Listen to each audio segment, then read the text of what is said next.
You are now listening to Unexpected Bratva Baby by Bella King, produced and published by After Midnight LLC. Copyright 2024, After Midnight LLC. Enjoy. Chapter 1.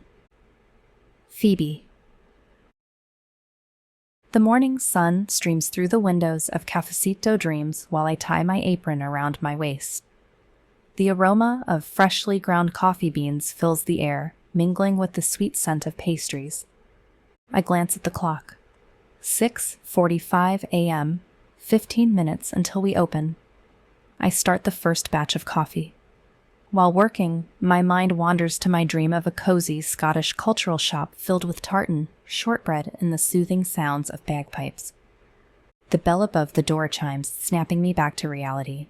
My boss, Juanita, bustles in, her silver-streaked hair pulled into its customary tight bun. "Phoebe, why isn't the pastry case filled yet?" She frowns, scanning the empty display. "Good morning to you too, Juanita," I say, forcing a smile.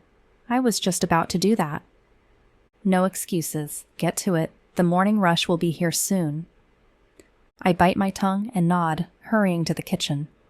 While arranging croissants and muffins on trays, I imagine myself surrounded by Scottish memorabilia instead of Cuban pastries. I like what I do here, but it doesn't quite scratch the itch I've always had. The first customers trickle in as the clock strikes 7. I plaster on my best smile, greeting the bleary-eyed office workers and joggers stopping in for their morning fix. "Large latte. Extra shot, please," says a suited man, more into his phone than to me, barely glancing my way. I nod, even though he's not looking, and get to work. The espresso machine hisses and steams while I craft his drink. "Here you go, sir. Have a great day." He grunts, grabs the cup, and rushes out. I sigh, turning to the next customer. As the morning progresses, the cafe fills with the hum of conversation and clinking cups. I move on autopilot, taking orders, making drinks, and wiping down tables. During a rare lull, I slouch against the counter, my mind drifting once again to my Scottish dream. I picture myself in a kilt, explaining the significance of clan tartans to eager tourists. "Phoebe?" Juanita's sharp voice cuts through my daydream. "Stop lounging around. There's always something to clean. Remember, if you have time to lean, you have time to clean." I straighten up, grabbing a rag. "Sorry, Juanita. I was just taking a quick breather." She narrows her eyes. "This isn't a rest home. If you can't handle the pace, maybe you're not cut out for this job." The words sting, but I swallow my retort. I need this job to save up for my shop. "It won't happen again," I say, focusing on scrubbing an already spotless counter. As she walks away, she mutters in Spanish. I catch enough to know she's complaining about lazy millennials. I roll my eyes when her back is turned. For one thing, I'm Gen Z. The door chimes again, and a group of college students spills in, laughing and chattering. I paste on my smile once more and approach their table. "Welcome to Cafecito Dreams. What can I get for you today?" One of the girls, her curly hair dyed a vibrant purple, grins up at me. "Oh my gosh, you have the faintest trace of an adorable accent. Are you British?" "Scottish." My smile becomes genuine. That is, my parents are. I was born here, but I've got Scottish blood running through my veins. "That's so cool." She beams. "I've always wanted to visit Scotland. The castles, the highlands, and the dudes in kilts." She and her friends laugh. "Do they really not wear underwear under those?" I shrug. "I think it depends on the ER, dude," I say diplomatically. "You should visit when you have a chance. I've been a few times, and there's nowhere else like it. The history, the culture." "Phoebe." Juanita's voice cuts through our conversation. "Stop chatting and take their order. We have other customers waiting." My cheeks flush when I turn back to the group. "I'm sorry about that. What would you like?" As I jot down their complicated coffee orders, half-calf soy lattes and caramel macchiatos with extra whip, I feel a pang of resentment. The rest of the morning passes in a blur of orders and cleanup. By the time my shift ends at 2 p.m., my feet ache and my hair is falling out of its ponytail. I hang up my apron and grab my bag, ready to escape. As I head for the door, Juanita calls out, "Phoebe, wait a moment." I pause, suppressing a sigh. "Yes, Juanita?" She approaches, her expression stern. "I need you to work morning shift tomorrow. Marisol called in sick." My heart sinks. "But tomorrow's my day off. I have plans."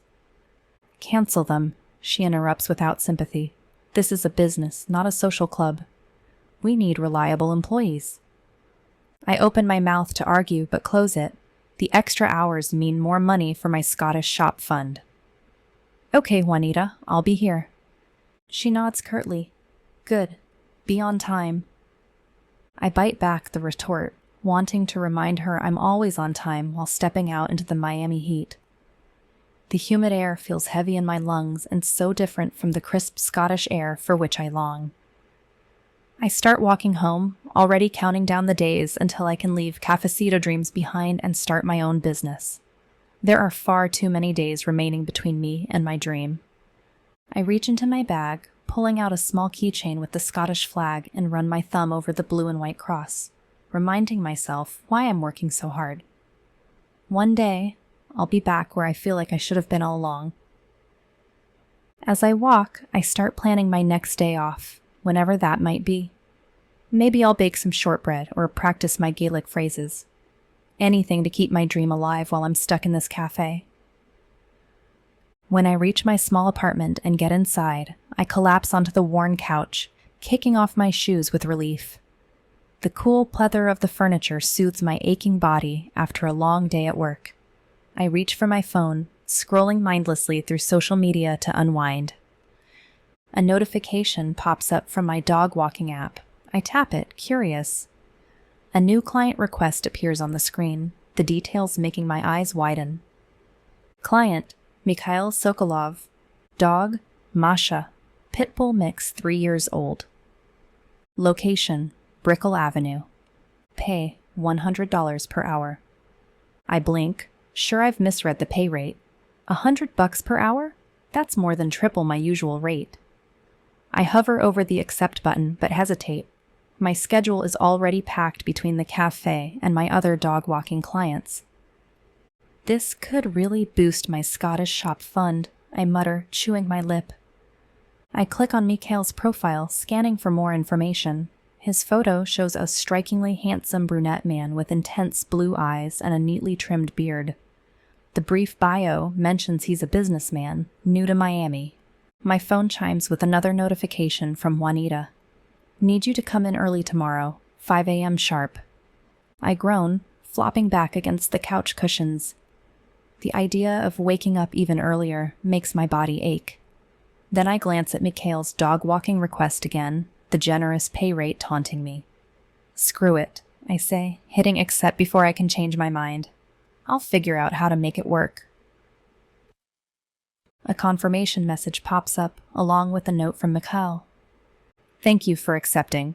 Please come to the penthouse at 1 p.m. tomorrow. Security will escort you up." I stare at my phone with excitement and a touch of nerves. The money is good, but is there some reason why he's paying so much? Is the dog vicious? Oddly, I wonder if the owner is the vicious one before laughing off the silly thought. Chapter 2. Phoebe. The next day, I rush through my morning shift at Cafecito Dreams, barely avoiding Juanita's wrath as I juggle orders and bounce between tables. By the time my shift ends, I'm exhausted but keep moving. I hurry home, changing into a fresh t-shirt and jeans. I gather my dog-walking supplies, catching sight of myself in the mirror. My auburn hair is frizzing in the Miami humidity, and there are dark circles under my green eyes. "You can do this," I tell my reflection, tucking a wayward strand behind my ear. "All the sleep you want after walking the new pupper." About 20 minutes later, the Uber drops me off in front of a gleaming high-rise in Brickell. I crane my neck, trying to see the top of the building. My palms are sweaty when I approach the doorman. This isn't my usual neighborhood or clientele, for sure. I'm here to see Mr. Sokolov, I say, hoping my voice sounds more confident than I feel. I'm the dog walker. The doorman nods, speaking quietly into his earpiece. Moments later, a stern-faced man in a suit appears. Miss Mackenzie? Follow me. We ride the elevator in silence, my stomach dropping when we ascend to dizzying heights. When the doors open, I step into a marble-floored foyer that probably costs more than I'll make in a lifetime. Wait here, says the security guard, disappearing through an ornate door. I fidget with the strap of my bag, feeling incredibly out of place. The door opens again, and my breath catches. Mikhail Sokolov is even more striking in person. He fills the doorway, his tailored suit accentuating his broad shoulders. He stares at me intently, like he's sizing me up and learning all my secrets. For a moment, I forget how to speak. Miss Mackenzie, he says in a deep baritone with a hint of a Russian accent. Thank you for coming. Please, come in. I follow him into the stunning penthouse apartment, glancing around to take in the luxurious furnishings and breathtaking views of Biscayne Bay. Your home is beautiful, I say, wincing at how small my voice sounds. His lips quirk in a small smile. Thank you. Let me introduce you to Masha. He whistles softly, and I hear the click of nails on hardwood. A brindle pit bull appears, her tail wagging hesitantly. My heart melts at the sight of her, especially when I notice the scars crisscrossing her body. Oh, sweet girl, I say gently, crouching down and holding out my hand. What happened to you? Mikhail's expression darkens. She was rescued from a dog-fighting ring. It's taken time, but she's learning to trust again. Masha approaches cautiously, sniffing my outstretched hand. After a moment, she bumps her head against my palm. I gently scratch behind her ears, and her whole body wiggles with joy. She's the definition of a couch hippo, I say with a laugh when she licks my cheek. She likes you, he says, something like approval in his voice. I look up at him, still petting Masha. I'm so glad you rescued her. Dogfighting is horrific. A shadow passes over Mikhail's face. Yes, it is. The men responsible have been dealt with. There's an edge to his voice that feels a bit ominous. I focus on Masha, not wanting to dwell on what dealt with might mean. I can't find sympathy for people who exploit innocent creatures for such brutal entertainment and money. So, what's your usual routine with her? I ask, standing up. Mikhail crouches down, running his hand over Masha's brindle coat. The tough exterior he's maintained throughout our meeting melts away as he speaks to her in soft Russian. Masha's tail wags furiously, her whole body wiggling with excitement. Be good for Miss Mackenzie, he says, switching back to English. He looks up at me. A walk around the block, then to the dog park on 8th Street. No more than an hour of play, because she tires easily. I nod, trying to focus on his instructions rather than how his accent makes my name sound exotic. Got it. Block, then park, home in 2 hours max. Mikhail stands, smoothing down his impeccable suit. Even that simple motion exudes power and grace. Excellent. I'll see you both at 3. We head for the door, Masha trotting happily at my side. I steal one last glance at Mikhail. The sunlight streaming through the floor-to-ceiling windows illuminates his strong profile, highlighting the sharp line of his jaw. My cheeks warm as I realize I'm staring. See you later, Mr. Sokolov, I manage to say, cursing my suddenly dry mouth. He gives me a small nod and a ghost of a smile. Until then, Miss Mackenzie. The elevator ride down is a blur. My mind keeps replaying every moment of our interaction, analyzing Mikhail's words and expressions. I shake my head, trying to clear it. Don't lose your mind, Phoebe, I mutter to myself. He's just another client. As Masha and I step out into the Miami sunshine, I can't ignore the flutter of excitement in my stomach. I hope this will become a regular gig, and not just for the generous pay rate. We set off down the sidewalk, Masha's nails clicking against the pavement. The streets of Brickell buzz with energy. Sleek cars zip by, and well-dressed professionals hurry along with phones pressed to their ears. It's a far cry from the cozy Scottish village I dream of, but there's an undeniable allure to this world of luxury and power. Walking, I notice people give us a wide berth. A few even cross the street to avoid us. I frown, looking down at Masha. Her scarred body and muscular build must be intimidating to those who don't know her sweet nature. "Don't worry, girl," I say, reaching down to scratch behind her floppy ear that must have been broken and never healed properly, because it doesn't perk like the other one. "I know you're a softie underneath all that tough exterior." We turn the corner, and I spot our destination. It's a small, fenced-in dog park nestled between two towering skyscrapers. A handful of other dogs are already there, most of them pristine purebreds that probably cost more than my yearly salary at the cafe. I open the gate, unclipping Masha's leash. "Go on and have some fun." She hesitates for a moment, looking up at me with those soulful eyes. I give her an encouraging nod, and she trots off to investigate a nearby bush. I settle onto a bench, keeping a watchful eye on Masha. The other dog owners give me curious looks, no doubt wondering what someone like me is doing in their exclusive neighborhood. A woman with perfectly coiffed blonde hair approaches, her tiny Pomeranian yapping at her heels. "I haven't seen you here before," she says, her tone more accusatory than friendly. "Oh, I'm just dog-sitting," I say, gesturing to Masha. "For whom?" she snaps. I wrinkle my nose a bit. "Mr. Sokolov." The woman's eyes widen. "Mikhail Sokolov, the Russian businessman." I nod, surprised by her reaction. "Do you know him?" She lets out a breathy laugh. "Everyone knows of him. He's quite the mysterious figure in our little community. Moved here a few months ago and caused quite a stir." I shift slightly, curious. "What kind of stir?" The woman glances around as if checking for eavesdroppers before continuing in a hushed tone. "There are all sorts of rumors. Some say he's old money from Russia. Others think he's involved in less savory business dealings, but one thing's for certain, he's not someone you want to cross." That's a little worrisome. I open my mouth to ask more, but a commotion from the other side of the park interrupts us. Masha is surrounded by a group of smaller dogs, their hackles raised.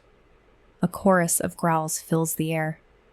My pulse is erratic when I jump up, rushing toward them. "Masha," I call out, fear making my voice crack. "Come here, girl." To my surprise, Masha doesn't cower or run. Instead, she stands her ground, meeting the other dogs' aggressive posturing with calm assurance. One by one, the other dogs back down, tails tucked between their legs. I reach Masha's side, my hand shaking slightly as I clip on her leash. "Good girl," I whisper, impressed by her composure. We leave the park quickly after that, and I can't resist drawing parallels between Masha and her owner. Both carry themselves with an air of quiet strength, commanding respect without seeking it out. We make our way back to Mikhail's building, my mind racing with questions that probably won't be answered. Who is this man really? What kind of business is he involved in? And why am I so intrigued by him? The doorman nods to us when we enter the lobby. This time, I don't need an escort. Masha knows exactly where she's going, leading me straight to the private elevator. We ascend to the penthouse while I smooth down my hair and straighten my shirt. It's silly, but I want to look my best when I see Mikhail again. I get goosebumps just thinking about his eyes on me. The elevator doors slide open, revealing him standing in the foyer. He's shed his suit jacket, and the crisp white shirt underneath emphasizes his broad shoulders. My mouth goes dry at the sight, and there's an electrifying crackle of anxiety through my body. Or is it excitement? They're awfully similar. "Welcome back," he says, his deep voice making my thighs clench. "How did it go?" I clear my throat, willing my voice to sound normal. "Great. Masha was a perfect lady. There was a bit of excitement at the dog park, but she handled it like a pro. Mikhail raises an eyebrow. Excitement? I recount the incident with the other dogs as his expression shifts from concern to pride. That's my girl, he says, crouching down to stroke Masha's ears. He looks up at me, a genuine smile softening his features. Thank you for taking such good care of her, Miss Mackenzie. Please, call me Phoebe, I say, returning his smile. He nods, standing back up. Phoebe, then, and you must call me Mikhail. We stand there for a moment, the air between us charged with something I can't quite name. Masha breaks the spell, bumping her head against Mikhail's leg. He chuckles, reaching into his pocket. Right, your payment. He hands me 2 crisp $100 bills. For your time and excellent service, will you be available to walk Masha again tomorrow? My heart leaps at the prospect, and the money is the least of the reason I'm excited. I try convincing myself it's because Masha is so adorable, but it's not entirely the dog either. Absolutely. Same time. He nods with a small smile. Perfect. Until tomorrow, Phoebe. As I step back into the elevator with an awkward wave that I can't decide if I meant for Masha or Mikhail, I blush even as a grin spreads across my face. Chapter 3. Mikhail. I stand at the windows of my penthouse, gazing down at the bustling street below. A flash of auburn hair emerging from the building's entrance catches my attention. Phoebe. Her vibrant sundress sways as she walks, a cheerful splash of color against the concrete sidewalk. I move closer to the glass, captivated by her easy grace. It's not just Phoebe that catches my attention. It's Masha. My normally reserved, cautious dog bounds alongside her new walker, with unbridled enthusiasm. Her tail wags furiously, and she prances with a lightness I've rarely seen. "What's gotten into you, girl?" I murmur, smiling despite myself. Phoebe kneels, her face alight with laughter, as Masha showers her with affectionate licks. The sight stirs something in me, a warmth I'm unaccustomed to feeling. She's so good with Masha. Yesterday, she handled her perfectly, and today looks to be the same. My phone buzzes, dragging my attention away from the scene below. It's Yuri, my second in command. "Yes?" I answer, my voice sharp. "The shipment from Odessa is delayed," he says. "Customs is giving us trouble." I pinch the bridge of my nose, frustration building. "Handle it. Whatever it takes." "Of course, boss." I end the call and turn back to the window, but Phoebe and Masha have already disappeared from view. An inexplicable sense of loss washes over me. Shaking it off, I stride to my home office. Work always grounds me. I immerse myself in spreadsheets and ledgers, the familiar dance of numbers soothing my restless mind. Yet, I find my thoughts drifting back to Phoebe's warm smile and Masha's uncharacteristic playfulness. I settle back in my chair, rubbing the bridge of my nose. The penthouse feels unusually quiet and empty. On impulse, I pull up the security feed from the lobby. It takes only a moment to find the footage from earlier. There's Phoebe departing with Masha. I stare at her longer than I can justify as she plays with Masha. I rewind, watching their interaction again and again.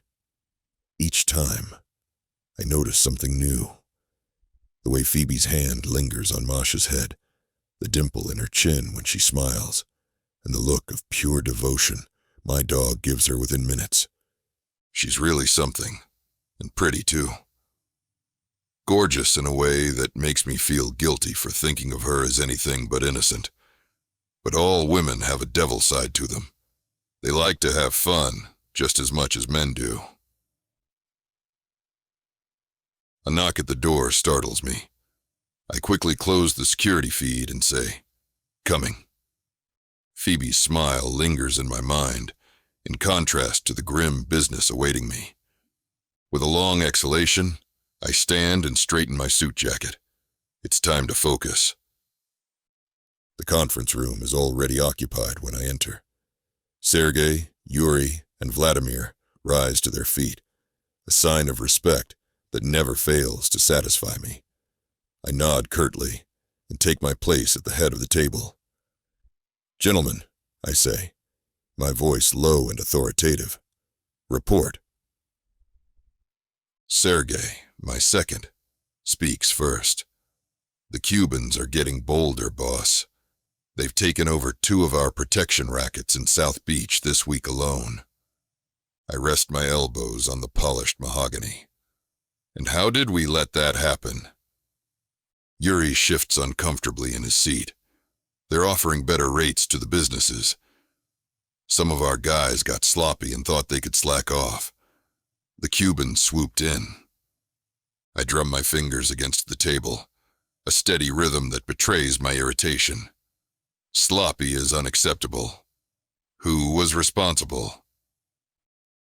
"Gleb and Ismail, holdovers from when Arseny was Pak-Han of Miami," says Vladimir, his usually stoic face betraying a hint of disgust. "They've been dealt with." I nod, satisfied. Weakness can't be tolerated when our hold on Miami is at stake. It's the reason I'm here. The Bratva was losing its hold in Miami, and the head Pak-Han from Moscow sent me here from Brighton Beach to address that. Arseny, my predecessor here in Miami, is currently at the bottom of Biscayne Bay with cement shoes from what Sergei has told me. "Good. What's our next move?" As Sergei outlines a plan to reclaim our territory, my mind wanders. I see flashes of auburn hair and hear echoes of light laughter. Phoebe. What is it about her that's gotten under my skin? "Mikhail?" Yuri's voice snaps me back to the present. "What do you think?" I blink, realizing I've missed part of the conversation. "Run it by me again," I say, masking my distraction with a stern glare. Sergei clears his throat. "We propose a show of force. Hit one of Valdez's major operations. Send a FAFO message." I frown. What the hell is a FAFO? My English is nearly native-level fluent, but that's one I've never heard. "A what?" Yuri laughs. "He's trying out my generation's slang, boss. FAFO means fuck around and find out." I nod and consider this, weighing the risks and benefits. It's a bold move that could easily escalate the situation, but perhaps that's exactly what we need. Yes, let's go with this FAFO response. I wait for their chorus of agreement. "Which operation?" "Their nightclub, Havana Nights," says Yuri, pulling up a map on the large screen behind him. "It's a major money laundering front for them. Taking it out would hurt their bottom line and their ego. People would be shocked to learn how many of their night spots and restaurants are fronts for money laundering," says Vlad softly, clearly in philosophical mode. That's why it remains a standard play. Retaliate by hitting their joints. I nod slowly, a plan forming in my mind. Yes, but we're not just going to hit it. We're going to take it. The room falls silent as my lieutenants exchange glances. It's Vladimir who speaks up. "Take it?" As in it becomes ours, I say, a cold smile spreading across my face. "We'll hit it hard, fast, and without warning. By the time Valdez realizes what's happening, we'll have control of his books, his contacts, and everything." Sergei grins with approval. It's risky, but the payoff could be huge. When do we move? 2 nights from now, I say decisively. Yuri, I want you to handle the tech side, get into their systems, and be ready to lock them out. Sergey, you'll lead the strike team. Vladimir, you're on perimeter security, and I'll let you pick your team. I don't want any surprises." They nod, already beginning to discuss the details among themselves. I stand, signaling the end of the meeting. "Get it done, gentlemen. I want a full briefing tomorrow morning." As they file out, I remain at the table, lost in thought. The thrill of the impending operation courses through me, but it's tinged with something else. Phoebe's face flashes in my mind, eyes wide with shock if she knew who I really was. I shake my head, banishing the thought. There's no room for softness or distraction in this world, and yet, making my way back to my office, I can't resist checking my watch. It's almost time for Phoebe to return with Masha. I pause at my desk, torn between the stack of reports demanding my attention and the desire to catch another glimpse of the woman who's inexplicably caught my interest. With a frustrated growl, I force myself to sit down and focus on the papers before me. Even as I immerse myself in the cold, hard numbers of our operations, a part of my mind remains fixed on the warm smile and gentle hands that seem to have worked their way past my carefully constructed defenses. I glance at my watch, noting I've somehow worked for 15 minutes without thinking of her. But Phoebe should be returning with Masha any moment. Instead of greeting her myself, I decide to observe from afar. I retreat to my private office, where multiple screens display feeds from the building's security cameras. I call up and watch the lobby feed, catching my breath when I find her on the screen. Masha trots beside her, tail wagging with enthusiasm I've rarely seen from my usually reserved dog.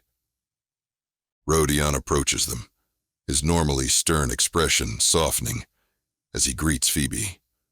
I lean closer to the screen, straining to hear their conversation through the tinny speakers. A little thing like it being illegal to record audio isn't going to keep me from knowing everything that happens inside my building. "How was she today?" asks Rodion, reaching down to scratch Masha's ears. Masha accepts it stoically, but she doesn't light up at the interaction despite having known him for 2 years now. He's never hurt her, and never would, but she's a hard dog to get to know, except with Phoebe and me. Phoebe's smile is radiant, an absolute dream. We had a lovely walk in the park. She even made friends with a golden retriever. I raise an eyebrow at this. Masha making friends. That's certainly new. "Mr. Sokolov will be pleased to hear that," he says, taking Masha's leash. "Oh, is he not available?" Phoebe glances around, a flicker of something, disappointment, crossing her face. It makes my chest tighten. "He's in meetings all afternoon, I'm afraid." He lies smoothly. "I'll be sure to pass along your report." She nods, her smile dimming slightly. "Of course. I should be going. Same time tomorrow." "We'll see you then," he says. I watch Phoebe leave, her colorful dress swishing around her legs. Even after she's gone, I stare at the empty lobby, lost in thought. What is it about this woman that's gotten under my skin? She's just Masha's dog walker, nothing more, and yet I shake my head, trying to clear it. This is ridiculous. I have an empire to run and enemies to outmaneuver. I can't afford distractions. Turning back to my desk, piled high with reports and contracts. My mind wanders. Before I can stop myself, I've made a decision. Tomorrow morning, I'll pay a visit to Cafecito Dreams. The next day, I stand outside the small coffee shop, hesitating. This is foolish. I should turn around and go back to the office in my penthouse. There's work to be done. Instead, I push open the door. The rich aroma of freshly ground coffee envelops me. Behind the counter, Phoebe looks up, smiling in recognition. "Mr. Sokolov, what a surprise." I approach the counter, suddenly feeling out of place in my tailored suit. "Good morning, Miss Mackenzie. I was in the neighborhood and thought I'd try the coffee Masha's always raving about." Phoebe laughs. "Masha's been spreading the word, has she? We can't disappoint our canine clientele. What can I get for you?" I glance at the menu board, overwhelmed by the options. I'm afraid I'm not very well versed in coffee. What would you recommend? Phoebe taps her chin thoughtfully. "Are you a bold flavors kind of guy? Or do you prefer something smoother?" "Bold," I say, without hesitation. She grins. "I thought so. How about our Thunderbolt Espresso? It's a dark roast with notes of chocolate and a hint of cherry. Guaranteed to wake you up and keep you going all day." Sounds perfect. I'm oddly pleased by her assessment of me. As she prepares my drink, she chatters away, explaining the different roasts and brewing methods. Her enthusiasm is contagious, and I'm genuinely interested. "Here you go," she says, sliding a steaming cup across the counter. "One Thunderbolt Espresso. Fair warning, it packs quite a punch." I take a sip, and the rich flavor explodes on my tongue. "It's excellent," I say, surprised by how much I enjoy it. Phoebe beams. "I'm so glad you like it. You know, we have a loyalty program if you're interested.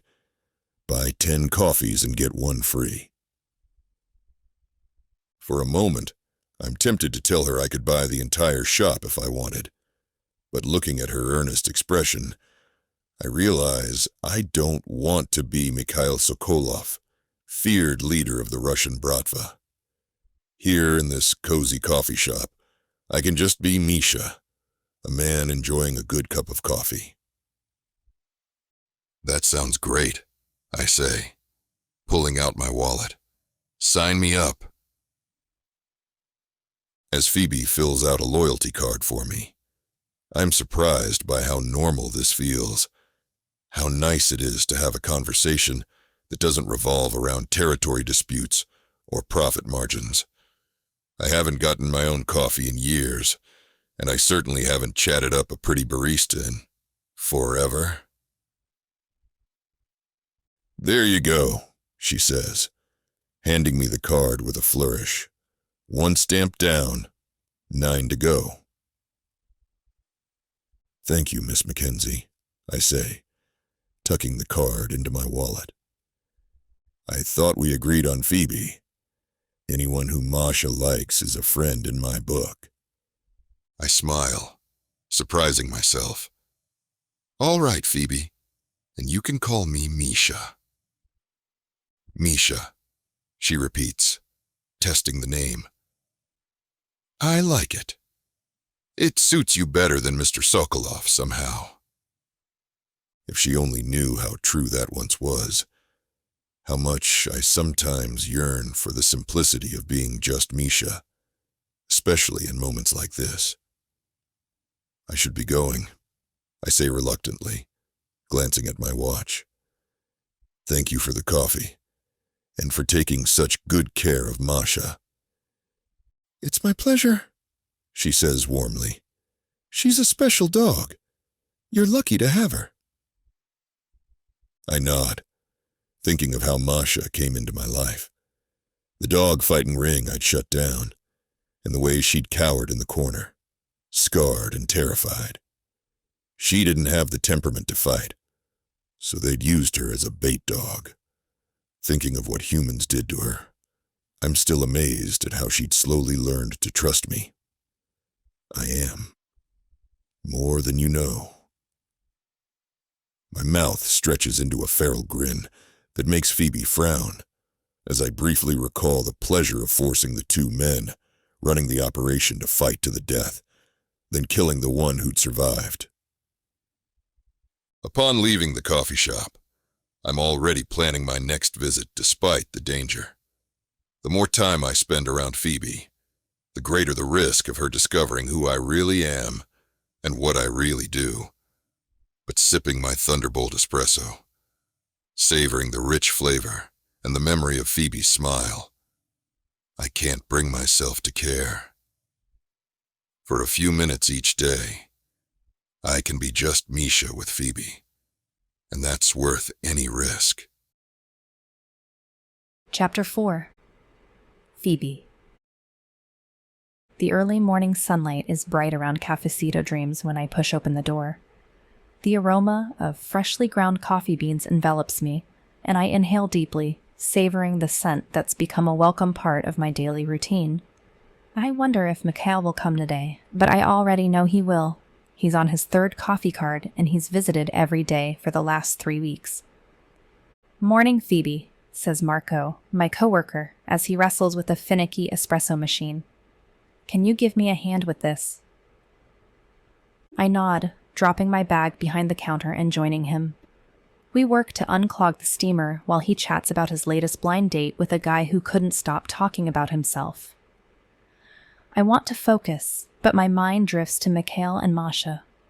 The memory of Masha's playful antics brings a smile to my face, and I wonder what adventures they might be having this morning.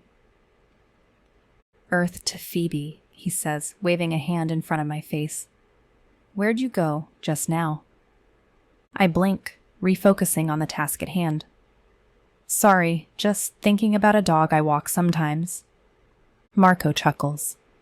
"Must be some dog to put that dreamy look on your face." I'm about to respond when the door chimes again. My heart skips to see Mikhail striding in, his presence commanding attention even in the early morning lull. He's impeccably dressed as always, his tailored suit accentuating his broad shoulders and athletic build.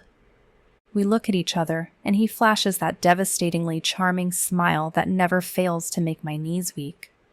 I smooth down my apron, suddenly very aware of the coffee stains dotting the fabric. "Good morning, Phoebe," he says. "I hope I'm not too early for my caffeine fix." I shake my head, my cheeks warming under his intense gaze. "Not at all. What can I get for you today?" Mikhail rests his palms on the counter to examine the menu before shrugging. "I'm feeling adventurous. Why don't you surprise me with your favorite blend?" "Are you sure?" I ask, already reaching for the beans. My tastes can be a bit unconventional. I don't want to tell him what that really means. For now, it's just about coffee. His laugh is a deep, rich sound that fills the cafe. "I trust your judgment. Surprise me." I nod, turning to the espresso machine with the intention of impressing him. He studies me while I work, watching my every move. It's both thrilling and nerve-wracking. "So, Phoebe," he says as I froth the milk, "tell me more about yourself. I'm curious about the woman behind the excellent coffee." I glance over my shoulder, catching his gaze as I silently wonder why it's taken him almost 3 weeks to ask me a truly personal question. Most mornings, we chat about the weather or other inconsequentials, but it often feels like there are so many words trapped inside that we want to speak. Or maybe I'm just projecting. "What would you like to know?" I ask. "Everything," he says simply, and the intensity in his expression makes me believe he means it. I inhale sharply, focusing on finishing his drink before I speak. "I was born and raised here in Miami, but my parents are both Scottish. They moved here just before I was born." "Scottish?" he says, his interest clearly piqued. "That explains the lovely lilt in your voice. Do you visit Scotland often?" I shake my head, a wistful smile tugging at my lips. Not as often as I'd like, but I grew up surrounded by Scottish culture.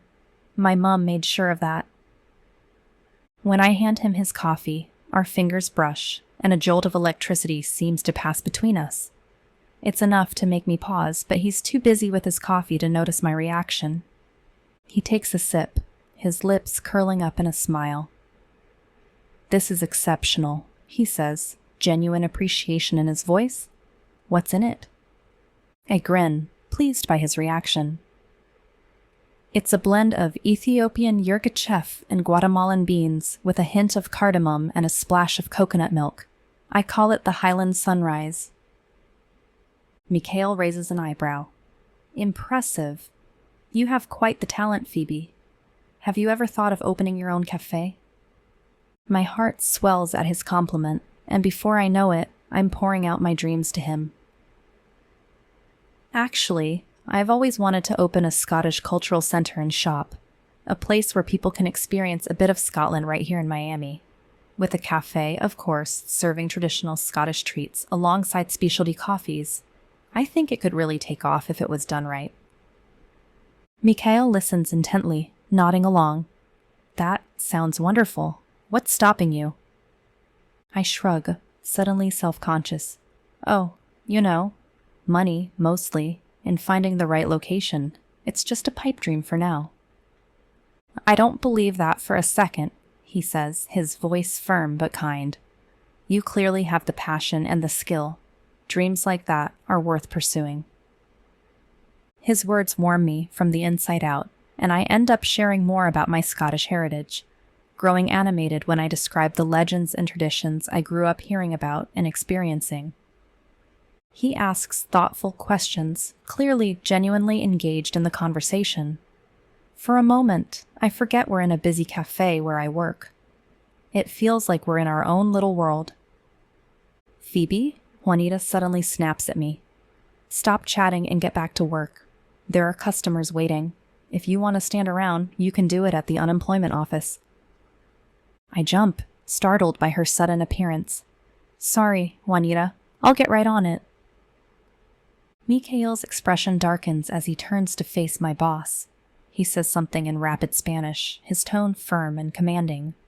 I catch the words respeto and empleada, but my limited Spanish fails me for the rest. Juanita's pupils dilate, and she nods quickly before hurrying back to her office. I stare at Mikhail, both impressed and a little unnerved by the exchange. "What did you say to her?" I ask, curiosity getting the better of me.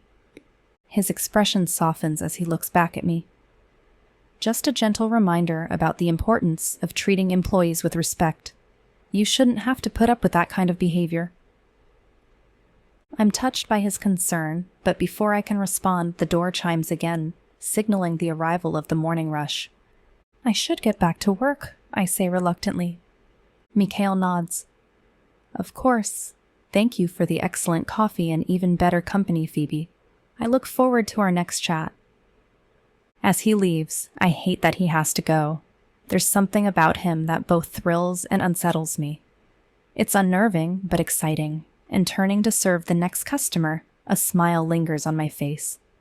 The rest of the morning flies by in a whirl of espresso shots and pastries. To my surprise, Juanita is noticeably kinder, even offering a rare word of praise for my latte art. As I wipe down the counter during a lull, I wonder about Mikhail and the effect he seems to have on people. Who is he, really? And why do I feel so drawn to him? A few days later, I guide Masha through the lush park 2 blocks from the dog park. We've branched out and explored Brickell a bit more in the last several days. She doesn't seem to mind her routine changing, and I figure Mikhail won't be too irritated if he finds out. We still stop at the dog park, but our visits are shorter. There's still a general air of unwelcome directed toward me from the dog owners, and Masha seems to take or leave canine companionship, though she likes her golden retriever friend, Bach, when he's there. Today, her brindle coat gleams in the sunlight, and her one floppy ear bounces with each step. The park buzzes with activity, joggers pounding the pavement, children shrieking with laughter on the playground and other dog walkers chatting amiably. A vibrant flyer catches my eye, its bold colors standing out against the community board's weathered wood. I tug gently on Masha's leash, and we pause to investigate. The flyer advertises amateur cooking classes at a nearby community center. Oh, I say aloud while reading more. They're also recruiting instructors for a small stipend. Images of steaming haggis, buttery shortbread, and rich Cullen skink dance through my mind. I dig through my bag, searching for my phone, and quickly take a picture of the flyer. I'm already buzzing with ideas for Scottish cuisine lessons. What do you think, Masha? I ask, scratching behind her ear. Should I give it a shot? Masha's tail wags in response, and I laugh. I'll take that as a yes. We continue our walk, the warm breeze carrying the scent of freshly cut grass and blooming flowers. Masha trots happily beside me, her nose twitching as she takes in the myriad of smells. Suddenly, her fully functional ear perks up and she begins to tug on the leash with newfound excitement. I stumble forward, caught off guard by her sudden burst of energy. Whoa, girl, what's got you so worked up? I look up and forget how to breathe for an instant. Mikhail is jogging toward us, his muscular form glistening with a light sheen of sweat. He's wearing form-fitting running shorts and a tight t-shirt that leaves little to the imagination. My cheeks flush, taking in the sight of him. He slows to a stop in front of us, wearing a broad smile. Phoebe, what a pleasant surprise, he says, his accent more pronounced as he catches his breath. I didn't know you and Masha came to this park. I tuck a stray strand of hair behind my ear, suddenly very aware of my own appearance. Yoga pants and an oversized t-shirt, my hair thrown up in a messy bun. Mikhail, hi, I didn't expect to see you here. I shuffle awkwardly. I hope you don't mind me shaking up her routine a bit. She seems to like to explore. No, but do make sure my security team knows your usual paths. His tone leaves no chance for me to protest that edict, not that I dare to anyway. He crouches down to greet Masha, who's practically vibrating with excitement. Hello, my sweet girl, he whispers, scratching her belly as she rolls over. Have you been good for Phoebe? Watching their interaction, warmth spreads through me. Focusing on his fingers, the warmth isn't just tender affection, and I have to swallow before I can speak. She's been an absolute angel. We've really bonded over these past few weeks. Mikhail stands to look at me. I can see that. She's made remarkable progress with you, Phoebe. You have a gift. His praise sends a thrill through me. Thank you, I say, ducking my head shyly. I've always loved animals. They just get me, you know? It's the same for me. They bring comfort where people often only bring pain. His expression is thoughtful. They have a way of seeing into our souls, don't they? Cutting through all the pretense and seeing us for who we truly are.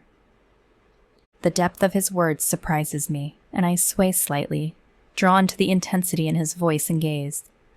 Exactly. We stand there for a moment, the sounds of the park fading into the background. He clears his throat, breaking the spell. I've been meaning to ask you something. My pulse quickens. Oh. He runs a hand through his hair, and I'm struck by the gesture. It's the first time I've seen him look anything less than completely composed. I was wondering if you might like to go out sometime. On a proper date, I mean. My mind races. A date? With Mikhail? Part of me wants to jump at the chance, but doubt creeps in. He's older, successful, and incredibly handsome. What could he possibly see in me? I don't know, Mikhail. Are you sure? His brow creases. Of course, I'm sure. Why wouldn't I be? I shrug, feeling small. It's just, you're you, and I'm me. We're from different worlds, different ages even. Is it okay? He steps closer, resting his hand lightly on my arm. The touch sends sparks through my skin. Phoebe, look at me. I raise my gaze to meet his. You're kind, intelligent, and beautiful. Any man would be lucky to take you out. I'm just hoping I'm fortunate enough to be that man as long as you don't think I'm too old for you. His words wash over me, chasing away my insecurities. I look down at Masha, who's watching us with her head tilted to the side. She gives a soft woof as if offering her approval. I exhale raggedly and smile up at Mikhail.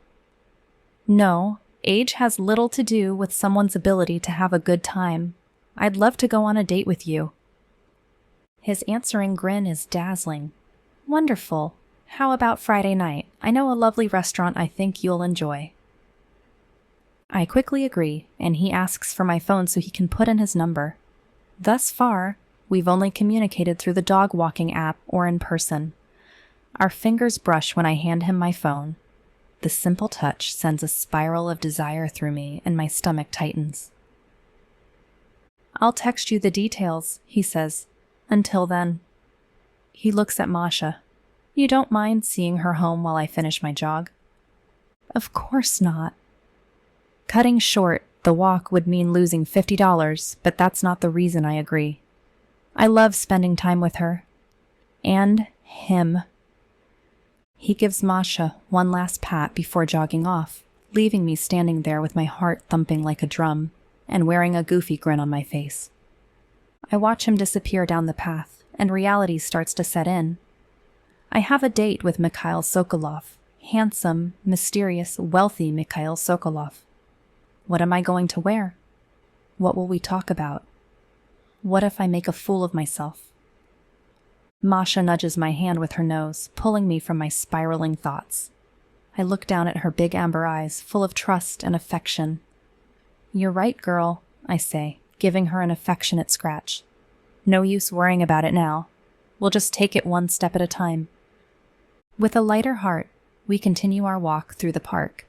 The sunshine seems brighter and the birds' songs sweeter. When we round a bend in the path, I spot the community board again. The cooking class flyer catches my eye once more, and I smile. Maybe it's time to start actively pursuing my dreams. All of them. Chapter 5. Mikhail. I stand on the deck of the Scarlet Siren, surveying the preparations with a critical eye. The soft glow of fairy lights casts a warm ambiance across the polished teak, transforming the yacht into an intimate oasis. A gentle sea breeze carries the tantalizing aroma of our gourmet spread, a carefully curated selection of Russian and Scottish-inspired dishes. Dmitri, I call to my head of staff on the yacht. Is everything in order? He approaches, clipboard in hand. Yes, sir. The chef has prepared blini with caviar, smoked salmon canapes, and haggis bonbon. The stolichnaya is chilling, and we have a selection of single malt whiskeys as well. I nod, pleased. Excellent. And the music? A playlist of soft jazz and classical pieces, as requested. Perfect. I adjust my cufflinks, a nervous habit I thought I'd long outgrown. You may dismiss the staff for the evening. I'll handle things from here. As he leaves, I take a final look around. The setting is impeccable, but a tendril of doubt curls in my stomach. This world of wealth and power is all I've ever known. Will Phoebe be impressed or overwhelmed? I shake off the thought. I'm Mikhail Sokolov, leader of the Russian Bratva in Miami. I don't second-guess myself. The sound of a car approaching pulls me from my thoughts. I make my way to the gangplank, heart rate quickening in anticipation. Phoebe steps out of the car, and for a moment, I forget to breathe. She's a vision in a flowing sundress, the fabric clinging to her curves in all the right places. The setting sun sets her auburn hair ablaze, creating a halo effect that takes my breath away. I descend the gangplank, extending my hand to her. Phoebe, I say, my voice huskier than intended. You look stunning. She places her hand in mine, a shy smile on her lips. Thank you, Mikhail. This is... wow. She seems stunned as she takes in the yacht. I lead her aboard, enjoying the way her fingers tighten on mine as we ascend the gangplank. Welcome to the Scarlet Siren, I say, unable to keep the pride from my voice. Phoebe's mouth falls open as she takes in the opulent surroundings. This is incredible. I've never been on a yacht before. I guide her to the deck, where our intimate dinner setting awaits. I hope you'll enjoy the experience. As we reach the table, I pull out her chair. Phoebe sits, her movements graceful despite her obvious awe. I take my seat across from her, trying not to stare at her like an oaf. This is all so beautiful, she says, while looking at the elaborate spread before us. You didn't have to go to all this trouble. I pour us each a glass of champagne. It's my pleasure. I wanted tonight to be special. She takes a sip of champagne, raising her eyebrows in appreciation. Oh, that's delicious. I don't think I've ever had champagne this good before. It's a Krug Grand Cuvée, one of my favorites. She nods, clearly impressed. It's amazing. Thank you for this, Mikhail. I have to admit, I was a little nervous about tonight. Oh, why is that? She blushes slightly, and the color is enchanting against her freckled skin. You're you. Successful, charming, clearly very wealthy, and I'm just a barista with big dreams. I reach across the table, taking her hand in mine. Phoebe, you're far more than just anything. Your passion and kindness are rare qualities in this world. Don't sell yourself short. Her fingers tighten around mine, and the connection between us feels electric. Thank you, she says softly. I reluctantly release her hand to serve our first course. I hope you don't mind, but I took the liberty of arranging a menu that blends Russian and Scottish cuisines. I thought it might be fun to explore our heritage together. Her smile seems genuine. That sounds wonderful. I'm always eager to try new foods. We begin our meal, and the conversation flows easily. She grins while she tells me about her latest adventures in Scottish cooking. I've been experimenting with a modern take on Cullen skink. It's traditionally a smoked haddock soup, but I'm trying to create a deconstructed version. I'm actually fascinated, but I'd probably feel the same hearing her talk about anything. That sounds intriguing. How are you approaching it? I'm thinking of doing a smoked haddock mousse, paired with crispy potato chips and a leek foam. Maybe some puffed wild rice for texture. She pauses, a self-conscious laugh escaping her. Sorry, I'm probably boring you with all this food talk. Not at all, I say. Your passion is captivating. I'd love to try this dish when you perfect it. Phoebe beams at me, and the warmth flooding me has nothing to do with the excellent vodka we're drinking. I'd like that, she says softly. As we move through the courses, I'm increasingly drawn to Phoebe. She asks thoughtful questions about the Russian dishes, eager to learn about my culture. These blini are delicious, she says, savoring another bite. The caviar adds such a wonderful brininess. Do you make these often? I chuckle. I'm afraid my culinary skills are limited.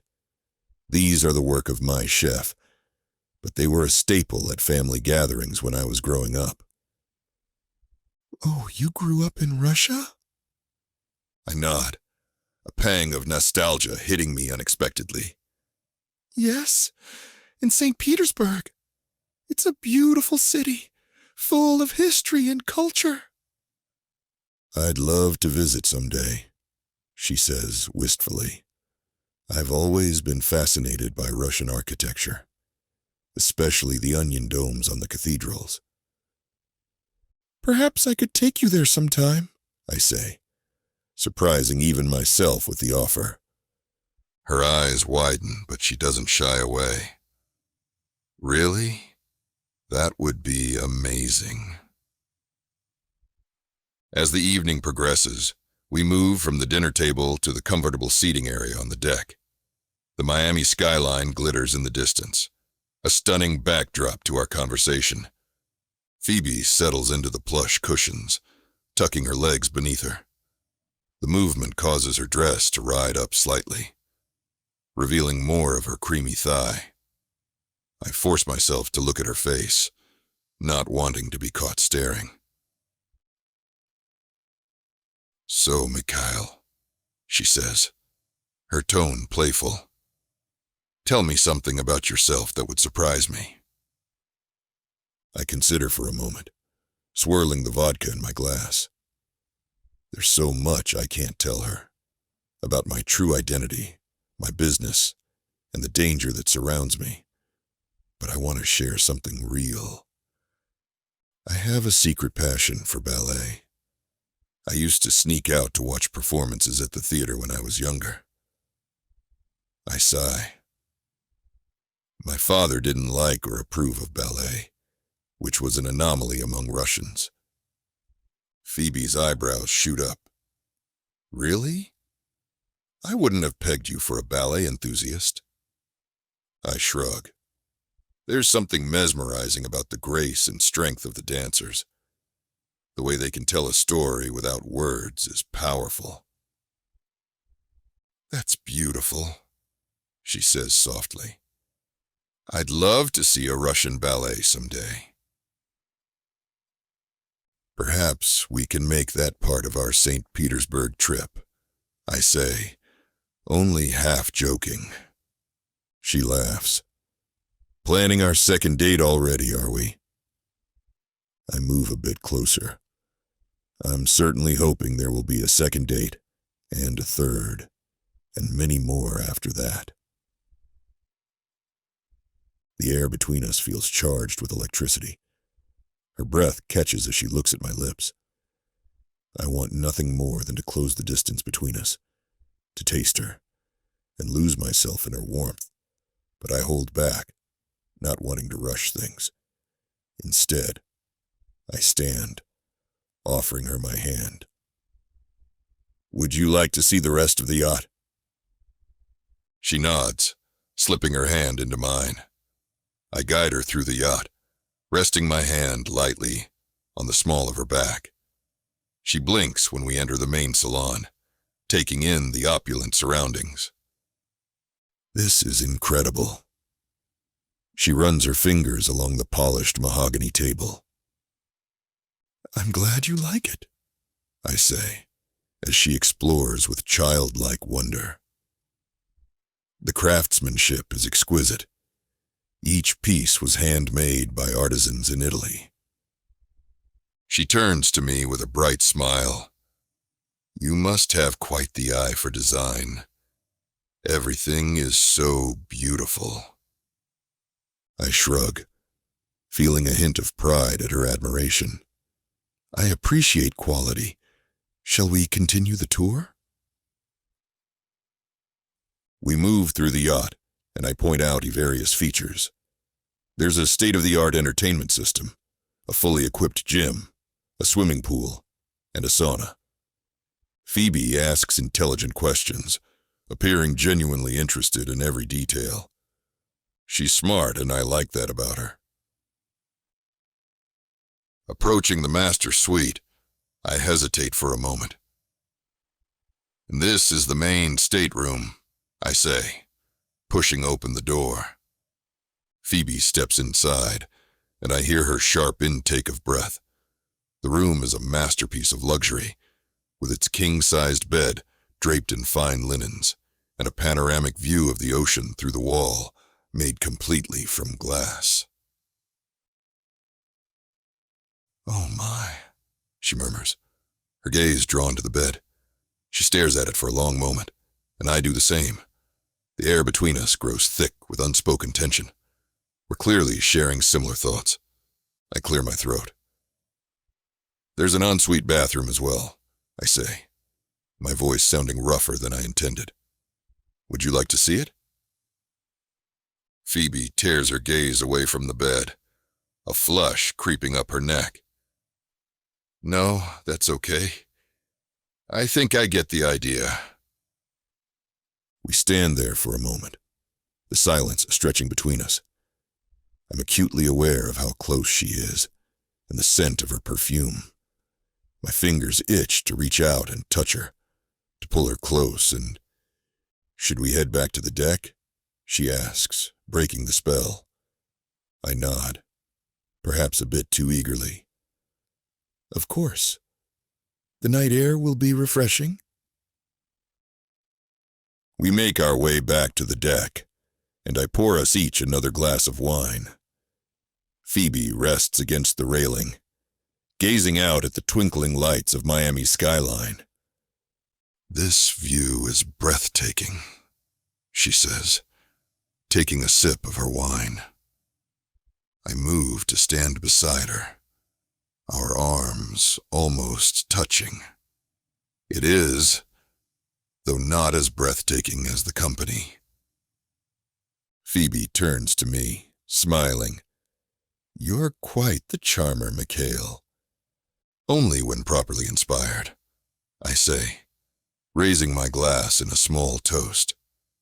We fall into comfortable conversation, and I'm increasingly captivated by Phoebe's passion for her Scottish heritage.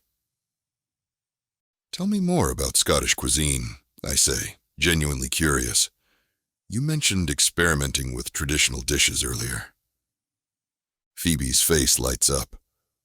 "Oh, there's so much more to Scottish food than most people realize. It's not all haggis and deep-fried Mars bars, you know." I raise an eyebrow. "Haggis? I've heard the term, but I'm not entirely sure what it is." Phoebe grins, a mischievous glint in her eye. "You ate it tonight in those haggis bonbons. Delicious, by the way. Compliments to your chef." I nod. I'm not sure what haggis is, though. She seems delighted to tell me. Haggis is a traditional Scottish dish. It's made from sheep's heart, liver, and lungs, mixed with oatmeal, onions, and spices. Then it's all stuffed into a sheep's stomach and boiled. I watch Phoebe's face light up as she enthusiastically describes the intricacies of haggis. Her passion is infectious, and I smile despite my stomach turning at realizing I ate that earlier, and I didn't die. That's a bonus. Her hands gesture animatedly. The flavors are complex. The pepper and nutmeg give it a wonderful warmth, and the oatmeal adds a fantastic texture. I arch a brow. I must admit, you're making it sound far more appetizing than I remember it being. I'd eaten one of the bonbons, but had been too focused on my date to really eat much of anything. Perhaps I've been too hasty in my judgment. Phoebe grins triumphantly. I knew I could convince you. I'll have to make you some the traditional way. My Grand's recipe is to die for. Our laughter mingles with the gentle lapping of waves against the yacht. The Miami skyline twinkles in the distance, a backdrop to this perfect moment. I'm about to suggest we open another bottle of wine when my phone buzzes insistently in my pocket. I tense, recognizing the specific vibration pattern I've set for urgent business matters. Composing my features into a neutral expression, I pull out the device. I apologize, Phoebe. I need to take this. It'll only be a moment. She waves a hand, still smiling. Of course, go ahead.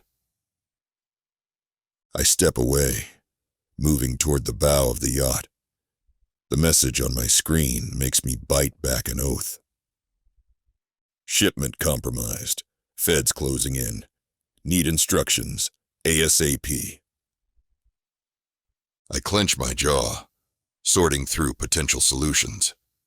I can't let this derail my evening with Phoebe, but I also can't ignore the potential catastrophe unfolding. I dial a number, speaking in rapid Russian as soon as the call connects. Divert the shipment to Warehouse B. Use the submarine entrance. If anyone asks, it's a shipment of vodka for the nightclub. Understood?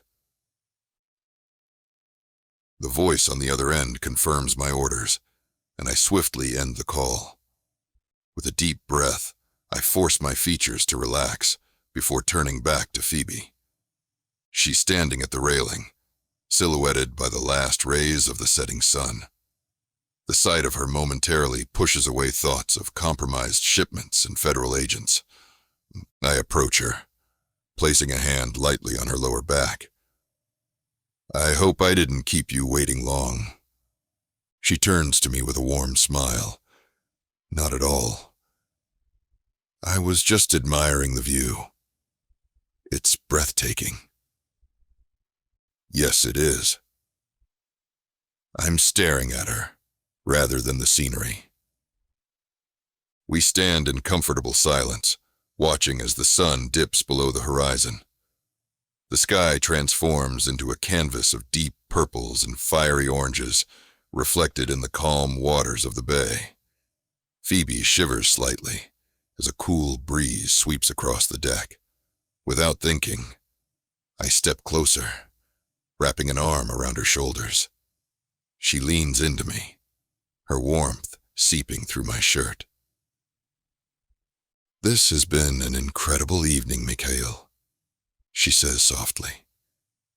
Thank you for all of this. I look down at her, struck by how perfectly she fits against me. The pleasure has been all mine, Phoebe. Our gazes lock, and suddenly, the air between us feels charged with electricity. My heart rate quickens. I move slowly, giving her every opportunity to pull away, but she doesn't. Instead, she tilts her face up to me. Our lips met in a soft, tentative kiss. It's gentle at first, a mere brush of lips, but then she sighs, parting her lips slightly, and something inside me ignites. I deepen the kiss, one hand cupping her face, while the other pulls her closer. She responds with equal fervor, threading her fingers through my hair. The kiss is everything I'd imagined and more. Phoebe tastes of wine and sweetness, and I'm soon lost in the sensation. All thoughts of business and danger fade away, replaced by the intoxicating feel of her in my arms. When we finally part, we're both slightly breathless. Phoebe's cheeks are flushed, her lips swollen from our kiss. She looks utterly beautiful. Wow, she whispers, a shy smile on her lips. I stroke her cheek gently, marveling at the softness of her skin. Indeed. For a moment, I'm tempted to pull her back in for another kiss, to see where this passion might lead us, but I resist the urge. Phoebe deserves more than a rushed encounter on my yacht, no matter how luxurious the setting. Instead, I take her hand, bringing it to my lips for a gentle kiss. Perhaps we should head back to shore. It's getting late, and I'd hate for you to be too tired for work tomorrow. Phoebe nods, though I detect a hint of reluctance. You're right. I suppose we should call it a night. We make our way back to the marina, and it feels like something significant has shifted between us. The kiss we shared was more than just a physical act. It was a promise, or a glimpse of what could be. For the first time in years, I'm looking forward to the future with genuine excitement. Phoebe has awakened something in me that I thought long dead. Hope, perhaps. Or maybe it's something even more dangerous. Love. Chapter 6. Phoebe. I stand at the front of the community center's kitchen, twisting the hem of my apron. The eager faces of my first Scottish cooking class students stare back at me with excitement and curiosity. I've meticulously arranged workstations with traditional ingredients and left my grandmother's recipes neatly printed on cards at each station. "Welcome, everyone," I say, my voice wavering slightly. "I'm Phoebe Mackenzie, and today we'll be making rumble dee thumps, a traditional Scottish dish." I begin to explain the history of the dish just as the door swings open. I blink in astonishment as Mikhail walks in, a warm smile on his face. He's dressed casually in jeans and a fitted black t-shirt, a far cry from his usual impeccable suits, but he still stands out. "Sorry I'm late," he says, his deep voice carrying across the room. "I hope there's still room for one more?" I blink, momentarily stunned. "Of course," I manage to say. "There's an open station in the back." As he glances at the empty workstation, I notice the curious glances from the other students. He seems oblivious to the attention as he stares at me. "I wanted to understand your passion better," he says quietly as he passes me. The simple statement sends tingles through my body. With Mikhail's unexpected presence, my nervousness melts away. I launch into the lesson with renewed enthusiasm, explaining the ingredients and their significance in Scottish cuisine. "Rumble thumps is a hearty dish," I say, holding up a potato. "It's comfort food at its finest, made with simple ingredients that were readily available to Scottish farmers and crofters." As the class progresses, I move from station to station, offering guidance and sharing anecdotes. My gran used to say a good rumble-to-thumps could warm you up faster than a dram of whiskey on a cold Highland night. I tell a group of giggling women. When I reach Mikhail's station, I'm charmed by his attempts at cooking.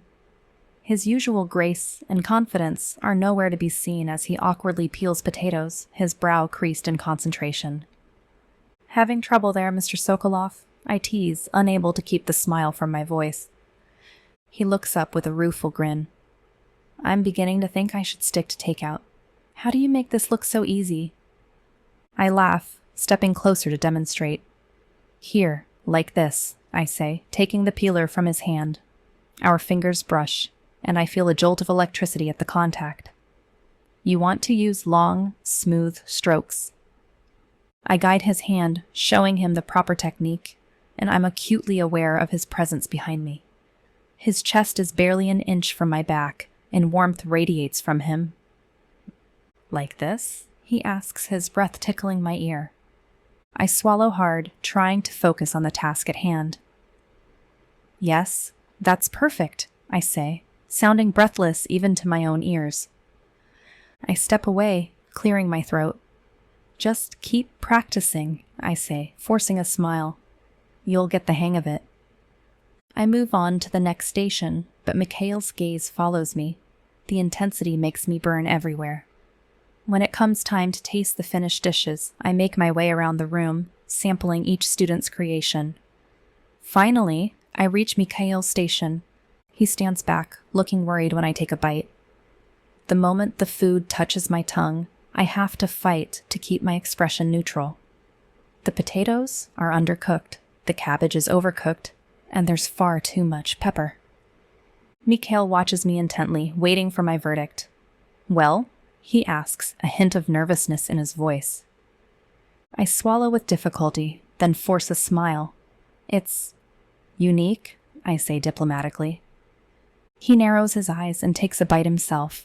His eyes widen, and he quickly reaches for his water glass. "Bože moi," he mutters, grimacing. "That's terrible," His reaction sends ripples of laughter through the class. To my surprise, he joins in, his deep chuckle resonating through the room. "I think I'll stick to appreciating your cooking, Phoebe," he says, his eyes twinkling with amusement. "Clearly, I'm not cut out for this." I frown. You can't give up after one attempt. Despite the culinary disaster, he gamely tries another bite. "The dish may not be to my taste," he says, addressing the class, "but Phoebe is an excellent teacher. My failure is entirely my own." His good-natured response and the way he's charmed the other students make my affection for him grow even stronger. He easily chats with my other students, and I'm struck by how seamlessly he fits into this part of my life. He no longer stands out so dramatically, but it's clear this isn't really his environment either. "Hey, everyone," I say, clapping my hands to get their attention. "Let's clean up, and then we'll go over some tips for next time." As the students begin to tidy their workstations, Mikhail approaches me. "Thank you for letting me join your class," he says softly. "I enjoyed seeing this side of you." A blush heats my cheeks. "Even though you didn't enjoy the food?" He laughs. "The company more than made up for it," he says with meaning. Before I can respond, one of the other students calls out a question, and I have to turn away. I answer their query about proper potato storage, and he remains behind me, a constant, soothing presence. As the class winds down and students begin to leave, Mikhail lingers. He helps me clean up, his movements efficient despite his earlier clumsiness in the kitchen. "You didn't have to stay," I say as we wipe down the last counter. He shrugs, smiling. "I wanted to," he says simply. I wipe my hands on a dish towel, stealing glances at Mikhail as he finishes drying the last of the pots. The kitchen is spotless now, but a crackling energy fills the air between us. My skin prickles with awareness of his every movement. "I think we're done here," I say, my voice coming out huskier than I intended. Mikhail turns to me with obvious desire smoldering in his blue orbs. "Are we?" The double meaning in his words is unmistakable. My heart pounds as he takes a step closer, closing the distance between us. I can smell his cologne, a heady mix of citrus and something uniquely him. "Phoebe," he murmurs, his accent thicker than usual. "I don't think I can pretend anymore." I swallow hard, my mouth suddenly dry. Pretend what? He cups my cheek, and his touch sends sparks through my body. That I don't want you, that I haven't wanted you since the moment I saw you. I press against his touch, unable to resist. "Mikhail, He cuts me off with a kiss, his lips crashing against mine with a passion that leaves me breathless. The following scene is too spicy to include in this version. To listen to the entire unedited audiobook, please visit the link in the description or go to bellakingbooks.com. That's a good girl. Your audiobook will now continue. Chapter 7. Mikhail. I sit at the head of the long, polished table in the secure room of my Miami Beach hotel. The tension in the air is heavy at the meeting with my top Bratva captains. We've just received word that the corporation, under Jose Valdez's leadership, has hijacked one of our drug shipments. The news hangs in the air like a storm cloud ready to burst. "Gentlemen," I say, my voice cutting through the silence, "we have a situation." Sergei, my second, asks, "How much did we lose?" 10 million in product, I say, my jaw clenching. "And 2 of our men." A collective murmur ripples through the room. I scan their faces, noting the anger and concern. Rodion slams his fist on the table. "We can't let this stand. We need to hit back hard." I raise a hand, silencing him. "We will retaliate, but we must be smart about this. The last thing we need is a full-scale war with the Cubans." "What do you propose?" asks Zakhar. his weathered face creased with worry. I ease back in my chair, considering our options. We need to send a message, I say slowly, but it must be done quietly. We can't afford to attract law enforcement attention. Sergei nods in agreement. What about their shipments? We could hit one of theirs to even the score. Too obvious. Valdez would expect that. My bodyguard, Vlad, who is naturally included in these meetings, says, what if we go after another one of their legitimate front businesses? The nightclub on Ocean Drive, perhaps. I consider this for a moment, then shake my head. We already took their Havana Nights Club. I want a different tactic to dissuade Jose. Even if he doesn't know it came from us, I'll consider it good if it distracts him or disrupts his business for a while. The room falls silent as my captains mull over the possibilities, each one trying to come up with the perfect plan of revenge. Finally, Sergei says, what about Valdez's right-hand man, Carlos Mendoza?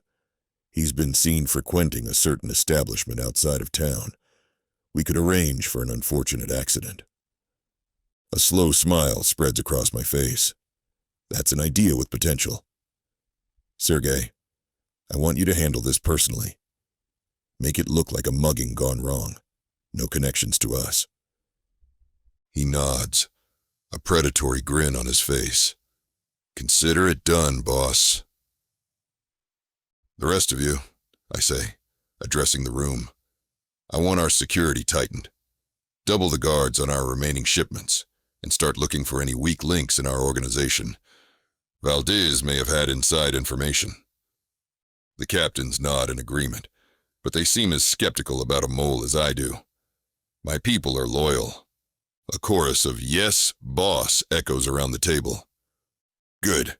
Get to work. I want updates every hour.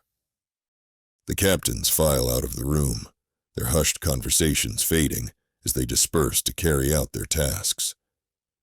I remain seated, staring out at the Miami skyline. The city sparkles like a jewel, oblivious to the undercurrents of violence and power struggles that shape its destiny. My thoughts drift to Phoebe, the unexpected brightness in my life. She's so far removed from this world of darkness and retribution. For a moment, I allow myself to imagine a different life, one where I could simply be Misha, the man who enjoys her company and her cooking classes. But reality crashes back in like a tidal wave. I'm Mikhail Sokolov, leader of the Russian Bratva in Miami, and right now, I have a war to prevent and a message to send. I stand, straightening my suit jacket. My responsibilities feel especially weighty today. Leaving the room, my phone buzzes with a message from Sergei. Preparations underway. We'll update in 1 hour. I nod to myself, slipping the phone back into my pocket. Sergei is always one to act methodically, so it could be a few days before the plan bears fruit. Stepping out of the secure room, Vlad is waiting for me. His imposing figure is a constant presence, necessitated by the dangers of the world I inhabit. Everything okay, boss? He asks, scanning the hallway for potential threats. For now, I say, already thinking of contingency plans. Stay alert. Things might get interesting in the coming days. Vlad nods, falling into step beside me while we make our way to the elevator. The hotel, which is a front business for us, and where we conduct business in one of the top-floor conference rooms, is lavish, but its opulent decor feels almost garish now, like a thin veneer of respectability covering the gritty reality of my life. I just want to be back in the penthouse with Masha and Phoebe. I think longingly of the way she looks at me like I'm just a man, not a feared mafia boss. It's intoxicating and dangerous, because it risks making me forget who and what I am. The elevator doors open, and I step out into the bustling lobby. Tourists and business people mill about, blissfully unaware of the criminal underworld that operates right under their noses. "Sir," says Vlad, interrupting my thoughts, "your car is ready." I nod, following him out to the waiting black SUV. Sliding into the back seat, I decide I need to see Phoebe and remind myself of the simple joys in life before I dive back into the murky waters of retaliation and power plays. "Take me to Cafecito Dreams," I say to Vlad, who is also my driver. As the car pulls away from the curb, I allow myself a small smile. Perhaps a cup of coffee and a glimpse of Phoebe's warm smile will help clear my head. After all, even a mafia boss needs a moment of peace now and then. The drive to Cafecito Dreams is mercifully short with the Miami traffic cooperating for once. When Vlad pulls up to the curb, I spot Phoebe through the cafe's large front window. She's laughing with a customer, her face lit up with genuine joy. The sight of her eases some of the tension in my shoulders. "Wait here," I say to Vlad as I exit the car. He frowns in protest, but doesn't argue. The bell above the door chimes when I enter, and Phoebe looks up. Her smile broadens when she sees me, and for a second, I forget about hijacked shipments and impending violence. "Misha," she calls out, using the nickname she's grown fond of. "I didn't expect to see you today, except when I pick up Masha for her walkies." I approach the counter, drinking in the sight of her. "Business brought me to your neighborhood," I lie smoothly. "Thought I'd stop by for a cup of your excellent coffee." She beams at the compliment, already reaching for a cup. "The usual thunderbolt?" I nod, watching as she prepares my drink with practiced ease. Her movements are graceful, almost like a dance. It's a far cry from the brutal efficiency of my world. "Here you go," she says, sliding the cup across the counter. Our fingers brush when I take it, and I savor the brief contact. "Thank you," I say, taking a sip. The rich, bold flavor floods my mouth, grounding me in the present moment. "How has your day been?" She launches into a story about a difficult customer and a mix-up with the day's pastry delivery. I listen, letting her animated chatter wash over me. It's a welcome distraction from the weighty decisions waiting for me. I finish my coffee, and while I'm setting down the empty cup, my phone buzzes in my pocket with a message from Sergey. "Target acquired. Formulating plan." Reality crashes back down on me.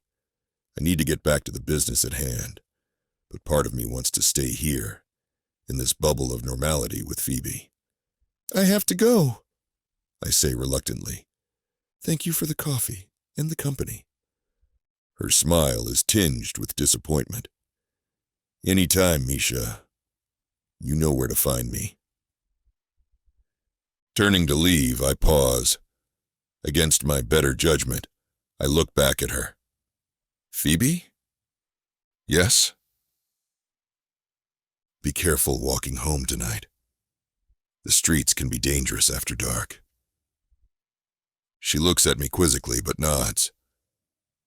"I always am, but thank you for your concern." I exit the cafe, the cheerful chime of the bell, a jarring contrast to the grim business waiting for me. I slide back into the SUV, and Vlad gives me a questioning look. "Back to the hotel," I say, my voice hard.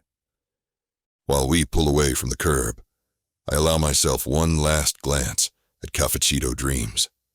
Phoebe is still visible through the window, her smile bright as she serves another customer.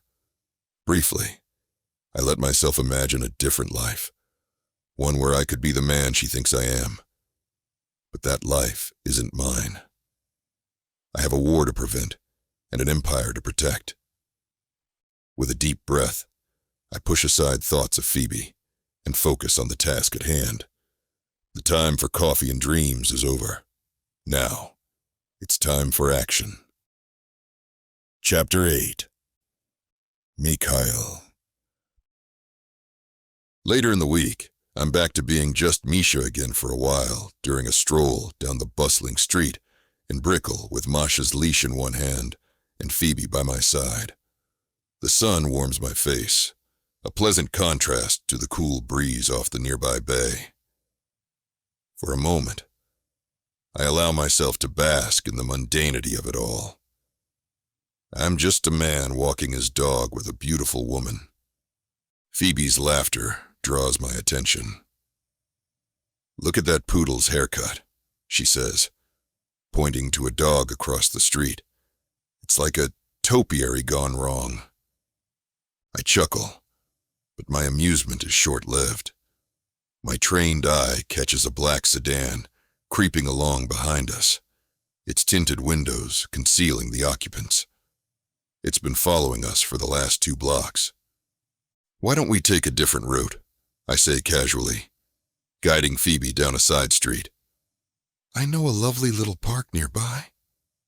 She smiles, oblivious to the danger. "Sounds perfect. Masha could use a good run." We turn the corner, and I scan our surroundings, noting potential escape routes and vantage points. The sedan is still behind us, maintaining a discreet distance. "Tell me about your upcoming cooking class," I say, keeping my voice light and interested. "What Scottish delicacy are you planning to inflict on your unsuspecting students this time?" She grins. "Oh, I've got something special planned. We're making Cullen skink." "Cullen what?" I ask, genuinely puzzled despite my divided attention. "Skink," she repeats, grinning. "It's a thick soup made with smoked haddock, potatoes, and leeks. It's absolutely delicious. I've mentioned it before, including my plans to deconstruct it." I finish for her with a nod. "I remember. On the yacht." I'm only half listening as I guide us down another side street, but she doesn't need to know that. The sedan is still there, but I spot a busy intersection up ahead. Perfect. "Sounds interesting," I say. "Where did you learn to make it?" As she launches into a story about her grandmother's recipes, I lead us through the intersection, timing our crossing to put us behind a large delivery truck. When we emerge on the other side, I quickly steer us down a narrow alley. "Shortcut," I explain, when Phoebe gives me a quizzical look. We emerge onto another street, and I let out a ragged exhalation of relief. The sedan is nowhere in sight. We've lost our tail, for now.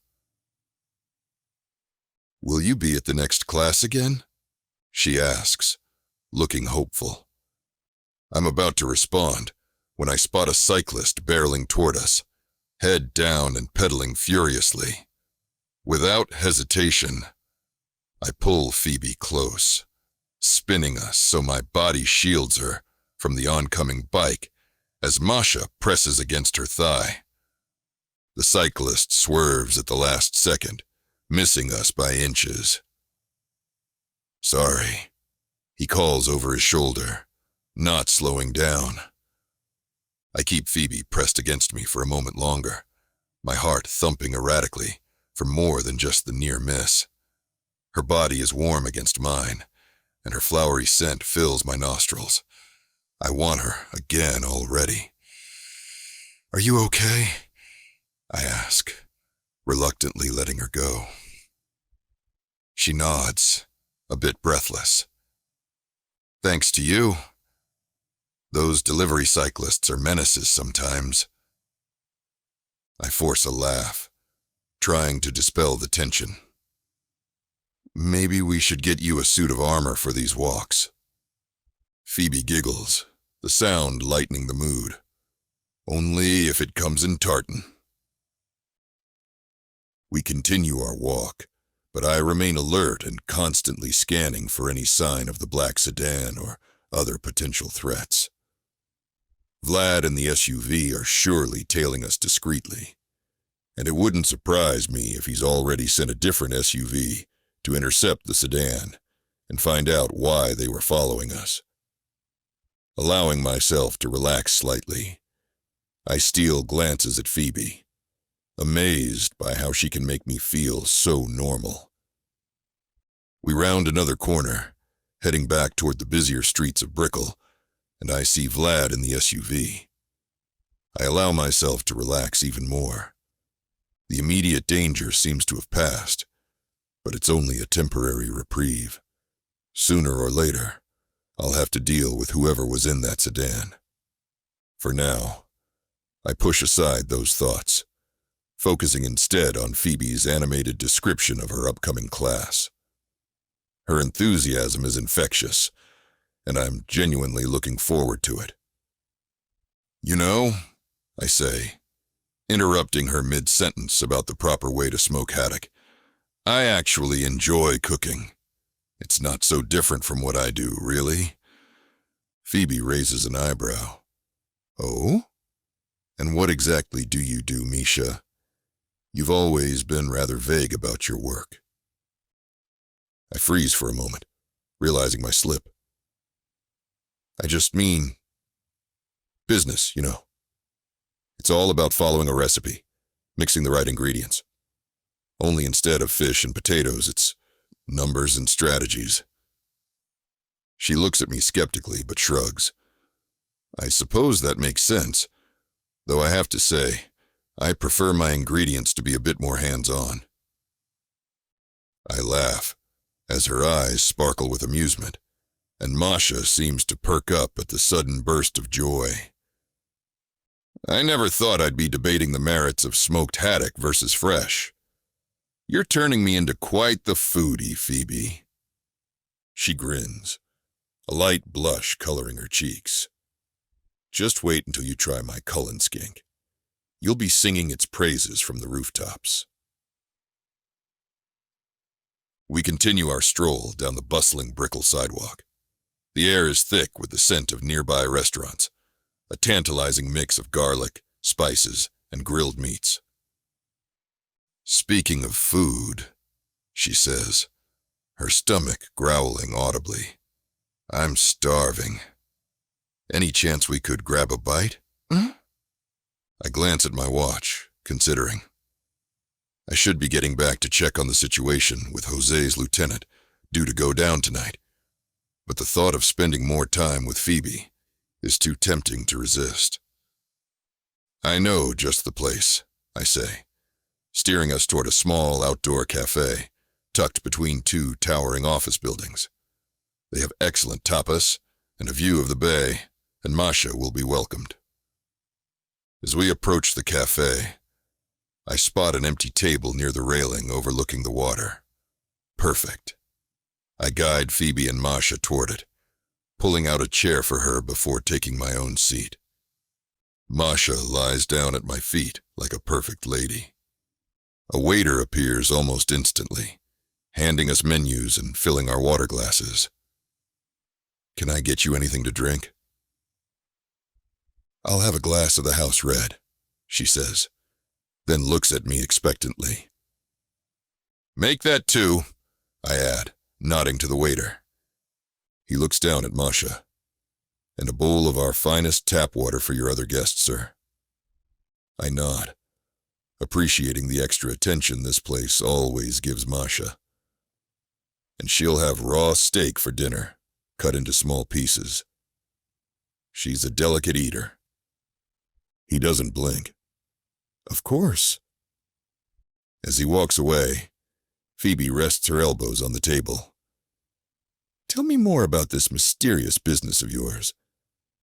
What kind of ingredients are you mixing these days? I freeze for a moment, caught off guard by her direct question. I should have known her curiosity wouldn't be satisfied by my vague explanation earlier. "Oh, I say, trying to keep my tone light. Just the usual corporate ingredients, mergers and acquisitions, that sort of thing. Nothing as exciting as your culinary adventures, I assure you." She raises an eyebrow, clearly not entirely convinced. "Mergers and acquisitions, huh? That sounds competitive. No wonder you're always so tense." Before I can respond, my phone vibrates in my pocket. I pull it out, seeing Sergei's name on the screen. My heart rate quickens. This must be about the hit on Jose's lieutenant. "Excuse me for a moment," I say to Phoebe, rising from my seat. "I need to take this business call." She nods, a flicker of disappointment crossing her face. "Of course. I'll order us some tapas while you're gone." I step away from the table, moving to a quiet corner of the cafe's outdoor seating area. "Sergei," I say, keeping my voice low. "Report." "It's done, boss," he says, his voice gruff but satisfied. "Clean hit. No witnesses and no traces." I let out a shaky breath. "Good. Any retaliation from Jose's people?" "Not yet, but we're keeping an eye out.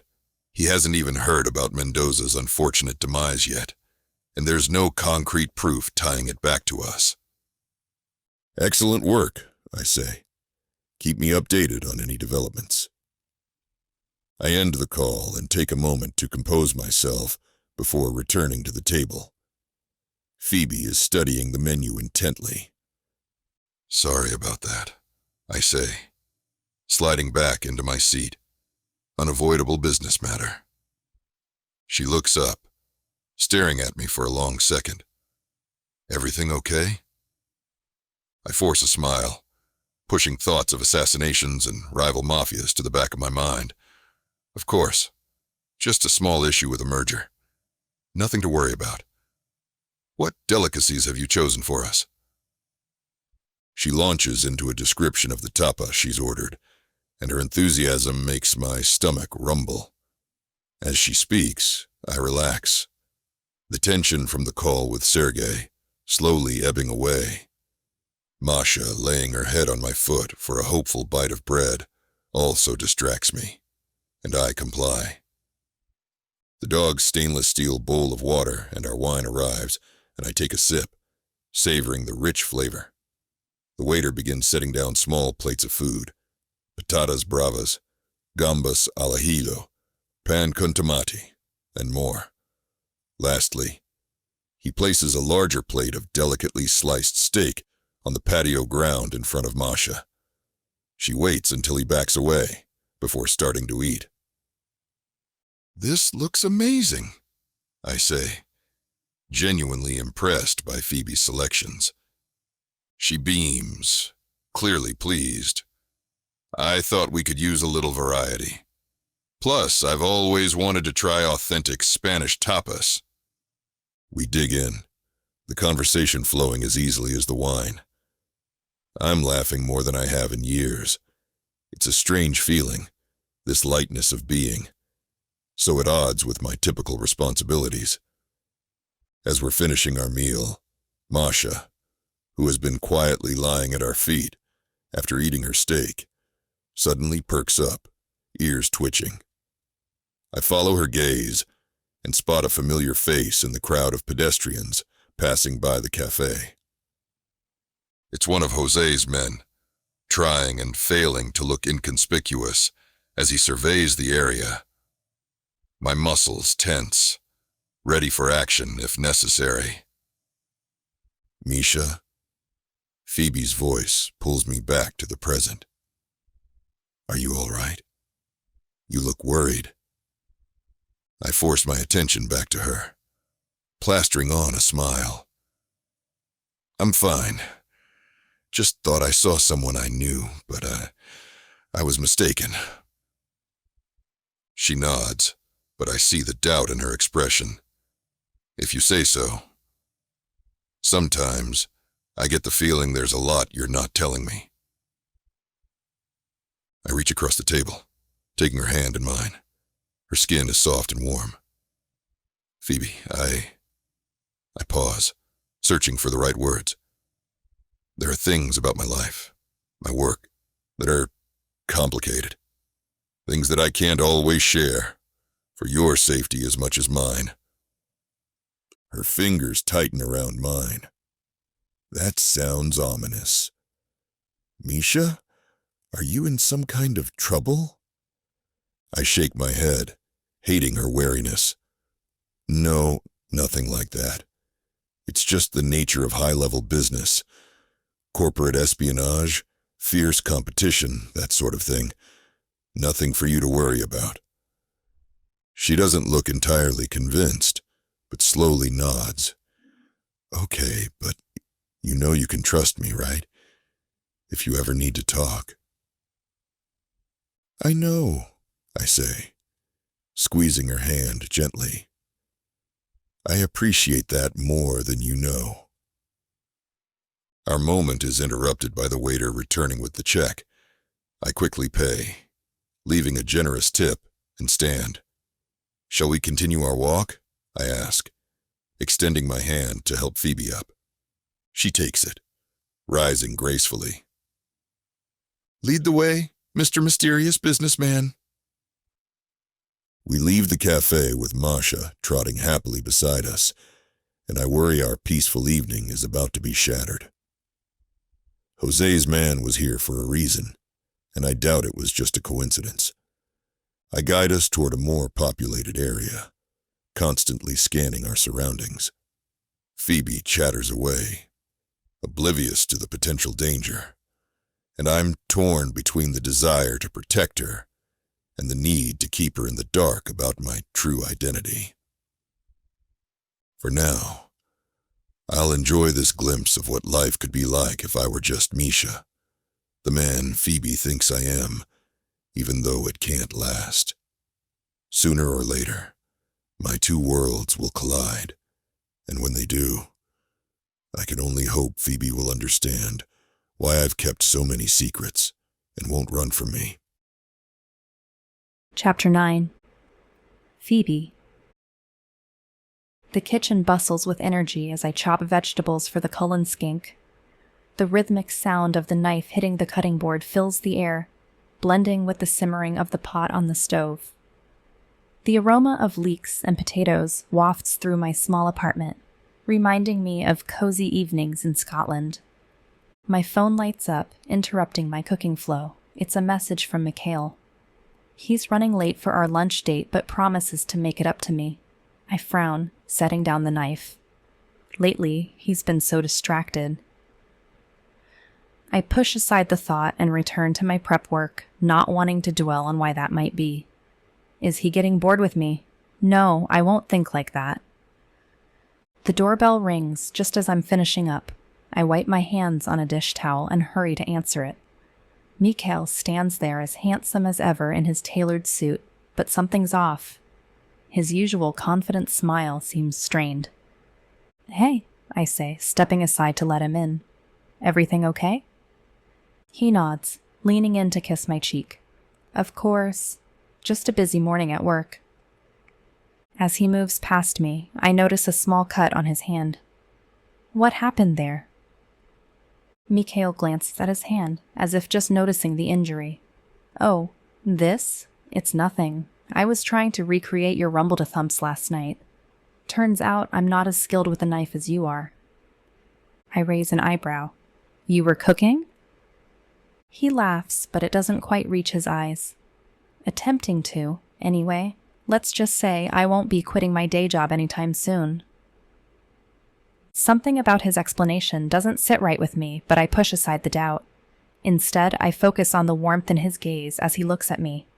Come on then, I say, leading him to the kitchen. Let me show you how it's done properly. Mikhail follows, resting his hand lightly on the small of my back. The familiar touch sends a shiver through me. "So, what's on the menu today, Chef Mackenzie?" he asks, peering into the pot on the stove. I grin, picking up my wooden spoon. Cullen's skink. Perfect for a chilly day like today. Want to help me finish it up? He hesitates, glancing at his injured hand. I'm not sure that's a good idea. I might do more harm than good. Nonsense, I say, handing him a spoon. Here, just stir this while I chop the rest of the leeks. As we work side by side in my tiny kitchen, the tension I sensed earlier seems to melt away. Mikhail relaxes, his shoulders losing their rigid set. He even cracks a few jokes about his culinary ineptitude. He leans against the counter as I add the final ingredients to the pot. I could get used to this. I look up at him, heart skipping a beat at the intensity in his blue eyes. Used to what? This. He gestures around the kitchen. Cooking with you and spending quiet afternoons together. It's nice. I smile. It is nice, isn't it? Mikhail sets down his spoon and steps closer, cupping my cheek. You have no idea how much I needed this today, Phoebe. Thank you. Before I can respond, he leans in and kisses me softly. I melt into him, forgetting all about my earlier doubts and concerns when it's just us, the comforting aroma of home-cooked food surrounding us. When we break apart, Mikhail's smile is genuine, reaching his eyes this time. When do we get to eat this mysterious skink of yours? I laugh, turning back to the stove. It needs to simmer for a bit longer. In the meantime, why don't you tell me about your day? What's got you so stressed? His expression clouds over for a moment before he schools it back into a neutral mask. Oh, just the usual business headaches. Nothing worth boring you with. I want to press further, to understand what's really going on with him, but something in his tone stops me. Instead, I nod and change the subject. How about I give you a sneak peek of my next cooking class while we wait? I'm thinking of introducing haggis to my unsuspecting students. Mikhail's eyes widen in mock horror. Haggis? Isn't that the one with sheep organs? I grin mischievously. Yes. As I launch into an enthusiastic description of my lesson plan, Mikhail listens attentively, his earlier tension seemingly forgotten. We laugh and joke, the warmth between us growing stronger with each passing moment. Yet, even as I bask in the comfort of Mikhail's presence, a small part of me can't ignore that there's more going on than he's letting on. The cut on his hand, his distracted demeanor, and the vague answers about his work. It all adds up to something, but what? I try not think about it, focusing instead on the man in front of me and the delicious meal we're about to share. Whatever's going on with Mikhail, I trust he'll tell me when he's ready. For now, I'll savor this moment of domestic bliss, hoping it's just the first of many to come. A few days later, the rich aroma of smoked haddock fills the kitchen as I stir the simmering pot of Cullen skink. My students huddle around their workstations, chopping leeks and potatoes with varying degrees of skill. I scan the room, gaze landing on Mikhail. He's bent over his cutting board, brow gathered in concentration as he dices an onion with surprising precision. Remember to keep your fingers tucked under, I call out, demonstrating the proper technique. We want tasty soup, not finger soup. A few chuckles ripple through the class. Mikhail looks up, flashing me a grin that makes my heart skip. He's come a long way from his initial disgust at Rumble-to-Thumps. I move between the stations, offering guidance and encouragement. When I reach Mikhail, I pause, admiring his neat pile of vegetables. Not bad for a beginner, I say, nudging his shoulder playfully. He raises an eyebrow. I had an excellent teacher. Plus, I may have practiced a bit at home after lunch the other day. The image of Mikhail in his penthouse kitchen, painstakingly chopping vegetables, brings a smile to my face. Is that so? I thought you were just naturally talented. Oh, I am, he says, his blue eyes twinkling with mischief. but even natural talent benefits from a bit of polishing. Our gazes lock, and for a second, the busy kitchen fades away. Then a student calls out a question, breaking the spell. "Right," I say, clearing my throat. "Let's get those vegetables into the pot, shall we?" As the class progresses, Mikhail is fully engaged in every step. He listens intently, asks thoughtful questions, and even helps a fellow student struggling with her roux. It's a far cry from his initial skepticism about Scottish cuisine. Finally, it's time to taste our creations. We ladle the steaming soup into bowls, the creamy broth dotted with tender chunks of fish and vegetables. The anticipation in the room is palpable as everyone takes their first spoonful. Mikhail's eyes widen as he tastes his soup. "This is incredible," he says, genuine surprise coloring his voice. "It's not as good as the one you made me for lunch the other day, but it's delicious." Pride swells in my chest even as some of my other students titter and look intrigued at his casual mention that I made him lunch. He takes another spoonful, savoring it. "You've opened my eyes to a whole new world of flavors, Phoebe." As the class wraps up, he helps me clean the kitchen. We work in companionable silence, our hands brushing occasionally as we pass dishes back and forth. Each touch wakes my nerve endings, and I seek out these small moments of contact. As he dries a pot, he says, "I think I might be developing a taste for Scottish food." I laugh, handing him another dish. "Does this mean I can finally introduce you to traditional haggis without fear of revolt?" He mock shudders. "Let's not get ahead of ourselves. Baby steps, remember?" Our laughter mingles in the now quiet kitchen. As Mikhail meticulously wipes down the counters, warmth fills me. It's more than just attraction or the thrill of a new relationship. It's the joy of sharing something I love with someone who genuinely wants to understand and appreciate it. "Thank you," I say softly. Mikhail looks up, a question in his eyes. "For what?" "For this." I gesture around the kitchen. "For making an effort to learn about something that's important to me. It means a lot." He sets down the cleaning cloth and moves closer, placing his hand on my waist. "Anything that matters to you matters to me. I want to know every part of you, including your Scottish heritage." The sincerity in his voice makes me inhale sharply. I lean into him, savoring the warmth of his body against mine. "Even the parts that involve sheep organs and intestine casings?" He chuckles. "Even those parts. Though I might need a bit more convincing on that front." I tilt up my head, meeting his gaze. I'm sure I can come up with some persuasive arguments. His eyes darken, and he leans down, lips hovering just above mine. I look forward to hearing them.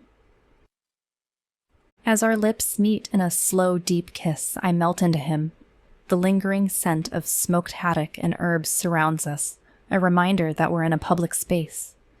When we finally part, both slightly breathless, he rests his forehead against mine.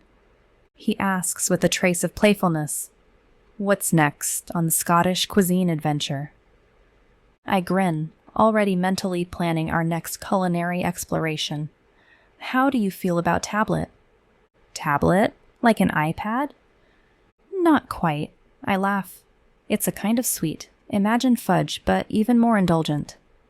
Mikhail's eyebrows rise with interest. "That sounds promising. When can we try it?" "How about this weekend? You can come over, and I'll show you how to make it." He nods, pulling me closer. It's a date. Though, I have to warn you, if it's as good as this soup, you might have created a monster. As we finish cleaning up, stealing glances and touches along the way, I'm looking forward to our next culinary adventure. There's something magical about sharing my passion with Mikhail, watching him embrace it with such enthusiasm. It makes me wonder what other surprises he might have in store and what other sides of himself he's yet to reveal. When we finish, he asks, "Do you want to come back to my place for dessert?" I eagerly nod and follow him out to his waiting SUV. Vlad ferries us across the city as we hold hands and giggle while talking softly like a couple of teenagers on a first date. I'm awash with anticipation when we finally reach his building. The elevator ride to Mikhail's penthouse is charged with tension. We stand close, not quite touching, but I can feel the heat radiating from him. The soft ding announces our arrival, and he leads me out with a gentle hand on the small of my back. As soon as we step inside and the door clicks shut behind us, he spins me around. His eyes blaze with desire as he cups my face in his hands. Without a word, he pulls me into a deep, passionate kiss that steals my breath away. I melt into him, gripping his shirt to steady myself. The following scene is too spicy to include in this version. To listen to the entire unedited audiobook, please visit the link in the description or go to bellakingbooks.com. That's a good girl. Your audiobook will now continue. Chapter 10. Mikhail. I pace the length of my office, the plush carpet muffling my footsteps. Sergei stands at attention, his face a mask of stoic professionalism as he delivers his report. I ball my hands into fists. "Are you certain?" I ask, controlled despite the anger simmering beneath the surface. He nods. "Yes, boss. Our sources confirm it. Valdez believes we were behind Mendoza's death, despite our precautions." I turn to face the windows, counting to 10 to maintain composure. The city glitters below, oblivious to the storm brewing in the underworld. And he's made his move? He has. Sergei's voice carries a hint of concern. He's become bolder. We've received surveillance photos of Phoebe. My blood turns to ice. I spin around, fixing Sergei with a piercing stare. "Show me." He hesitates for a moment before pulling out an envelope from his jacket. I snatch it from his hand, tearing it open. The photos spill out onto my desk, and my heart constricts. Phoebe, walking Masha down the street. Phoebe, laughing with a coworker outside the coffee shop. Phoebe, stepping out of her apartment building, unaware of the danger surrounding her. "When were these taken?" I demand. "Over the past week. The message is clear, boss. Valdez is targeting her to get to you." I slam my fist on the desk, the sharp crack echoing through the room. Sergei doesn't flinch at my rare outburst of temper. "Unacceptable. We need to neutralize this threat immediately." Sergei shifts his weight, a sign of discomfort from my usually unflappable lieutenant. "It's not that simple, boss. Valdez has gone to ground. We can't locate him, or his inner circle." I close my eyelids, taking a deep breath to center myself. When I open them again, my mind is clear and focused on the task at hand. "Very well. Increase surveillance on all of Valdez's known associates. I want our people in every corner of this city." "Yes, boss." "And Phoebe." I pause, the words catching in my throat. "Double her security detail. Discreetly. She can't know she's being watched." Sergei raises an eyebrow. "Are you sure that's wise? Perhaps it's time to tell her the truth about who you are and in what she's involved." I shake my head firmly. "No, not yet. I need time to figure out how to protect her without losing her." "As you wish," he says, his tone neutral. "Is there anything else?" I wave my hand dismissively. "No, that'll be all for now. Keep me updated on any developments." He nods and exits the office, leaving me alone with my thoughts and the damning photos spread across my desk. Hours pass while I pore over reports, make calls, and formulate plans. The sun dips below the horizon before fading to inky darkness. My eyes burn from staring at screens and documents. but I push through the fatigue. I've built an empire on calculated risks and strategic moves. I've outsmarted rivals and outmaneuvered law enforcement. But now, faced with a threat to the one person who's brought light into my shadowy world, I'm at a loss. The obvious solution is to bring Phoebe into my world fully, to surround her with guards and fortify her against Valdez's attacks. But the thought of watching the warmth fade from her eyes as she learns the truth about me and the blood on my hands is unbearable. I pace the office again. There has to be another way. A solution that keeps Phoebe safe without tainting her with the darkness of my world. As the first rays of dawn break over the horizon, it hits me. I have to send Phoebe away. I can go with her, while my trusted captains handle this situation.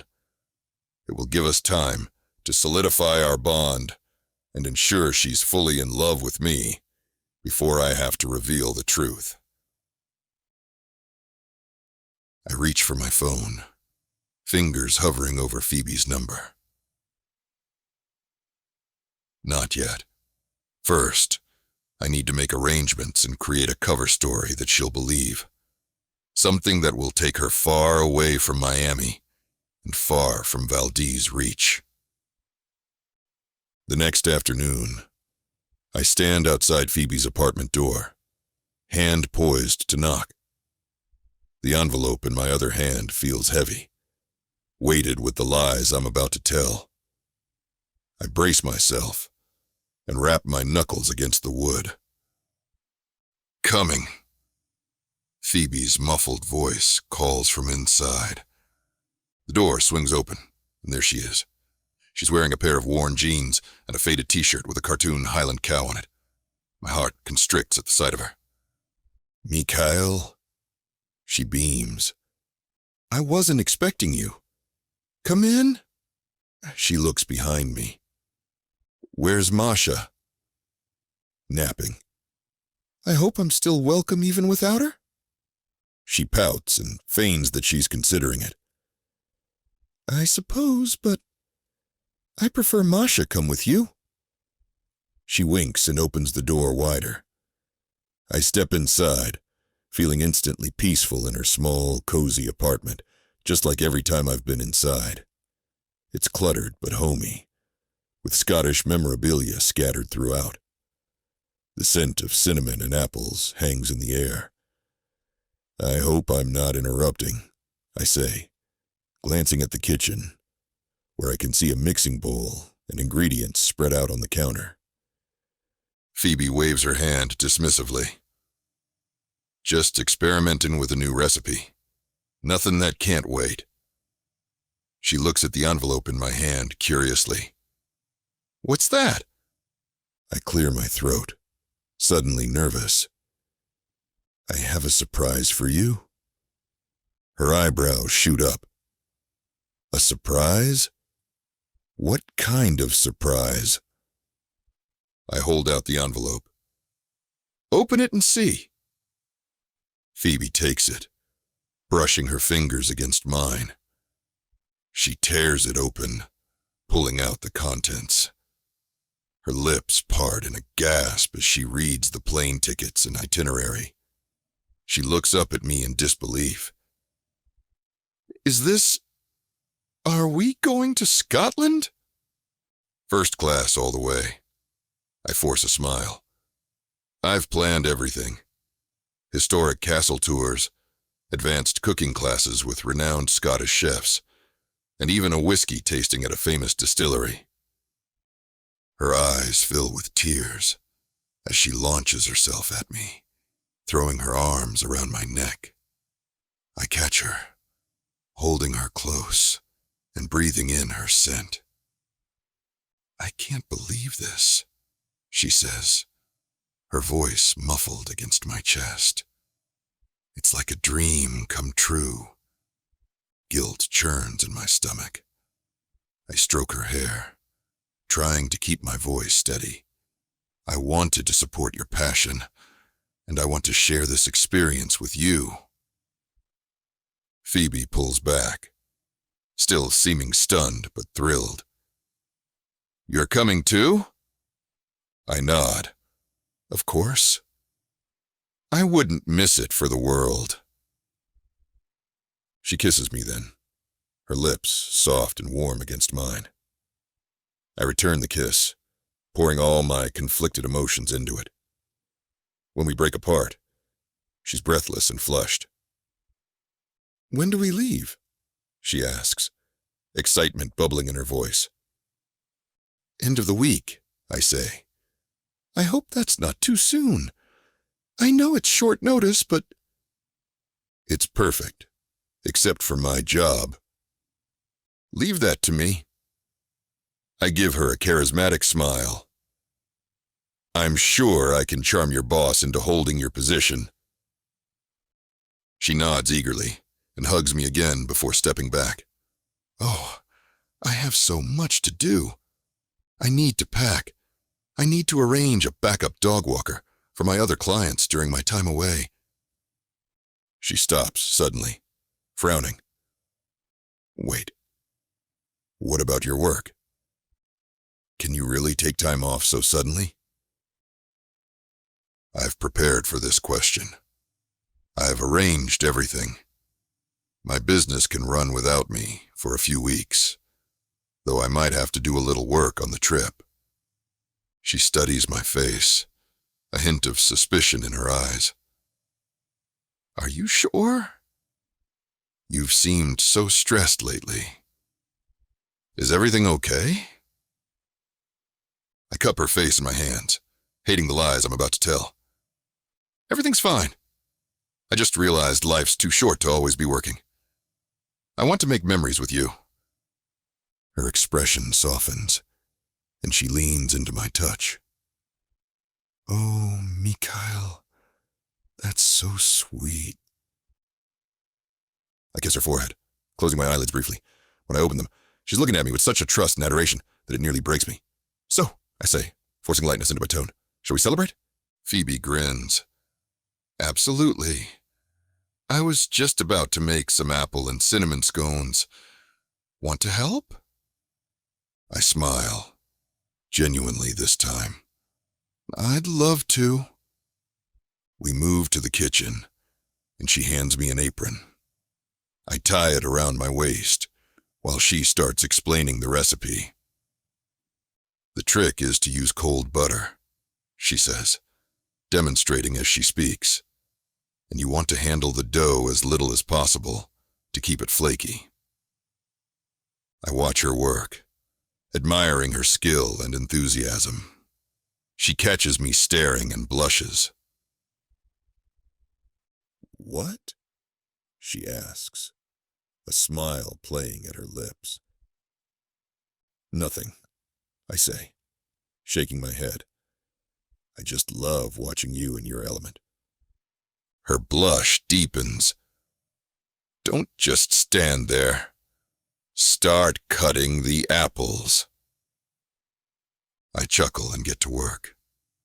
We move around each other in the small kitchen, and I can almost forget the real reason for this trip. Almost.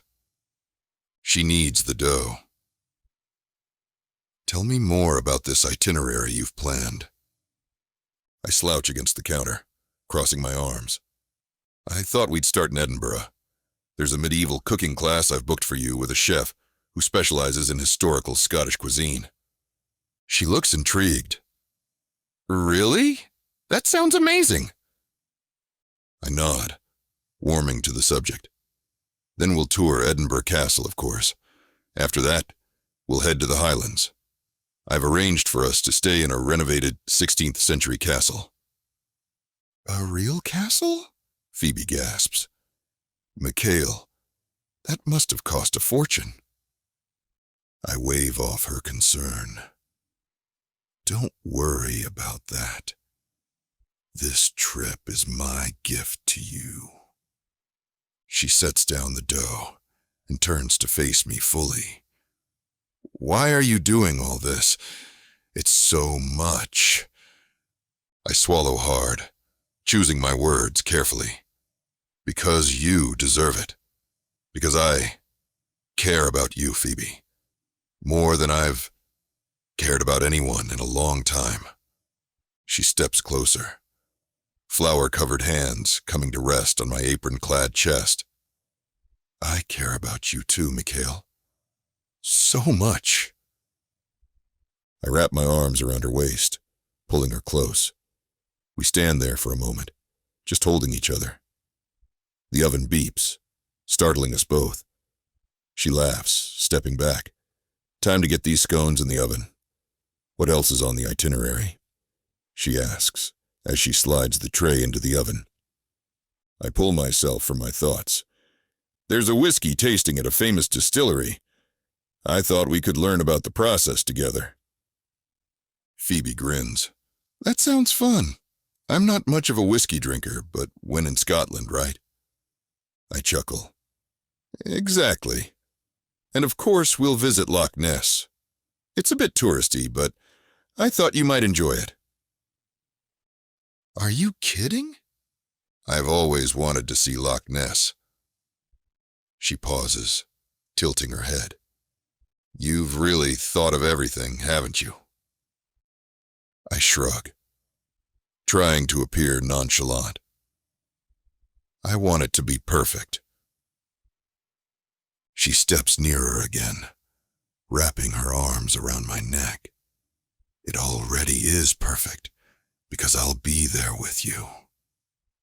I kiss her, trying to convey all the emotions I can't put into words. When we part, she's breathless. What was that for? She asks, a little dazed. Just because, I murmur. The timer dings, and she reluctantly pulls away to check on the scones. As she bends to open the oven, I allow myself a moment of weakness, closing my eyelids and savoring the domesticity of this scene. For just a little while longer, I can pretend this is our life. That I'm just a man in love, surprising his girlfriend with a romantic trip. That there's no danger lurking and no lies between us. As Phoebe turns back to me, her face glowing with happiness, reality crashes back in. This trip isn't just a romantic gesture. It's a desperate attempt to keep her safe, to buy myself time to eliminate the threat to her life. I push aside the thoughts, forcing a smile as she offers me a warm scone moments later. Try it. Tell me what you think. She brings it close to my lips. I open my mouth to take the bite, and apple and cinnamon explodes on my tongue. It's delicious, I say honestly. She beams, clearly pleased. I'm so excited about this trip, Mikhail. Thank you. Thank you so much. I pull her close again, pressing a kiss to the top of her head. You're welcome, Lubimaya, I murmur, using the Russian term of endearment without thinking. What does that mean? She asks, looking up at me curiously. I hesitate for a moment before answering truthfully. It means, my love. Phoebe's lips part, and for a moment, I fear I've said too much, but then she smiles, soft and sweet. I like the sound of that, she says quietly. We stand there in her small kitchen, holding each other close, while the scent of freshly baked scones fills the air. For now, everything is perfect. I try to memorize every detail, knowing that soon, everything will change. A couple of days later, I stride into Cafetito Dreams, inhaling the rich scent of coffee beans. The small cafe bustles with the morning rush as patrons chatter over steaming cups and pastries. I scan the room, searching for Juanita Fuega, the owner. I spot her behind the counter, barking orders at a harried-looking barista.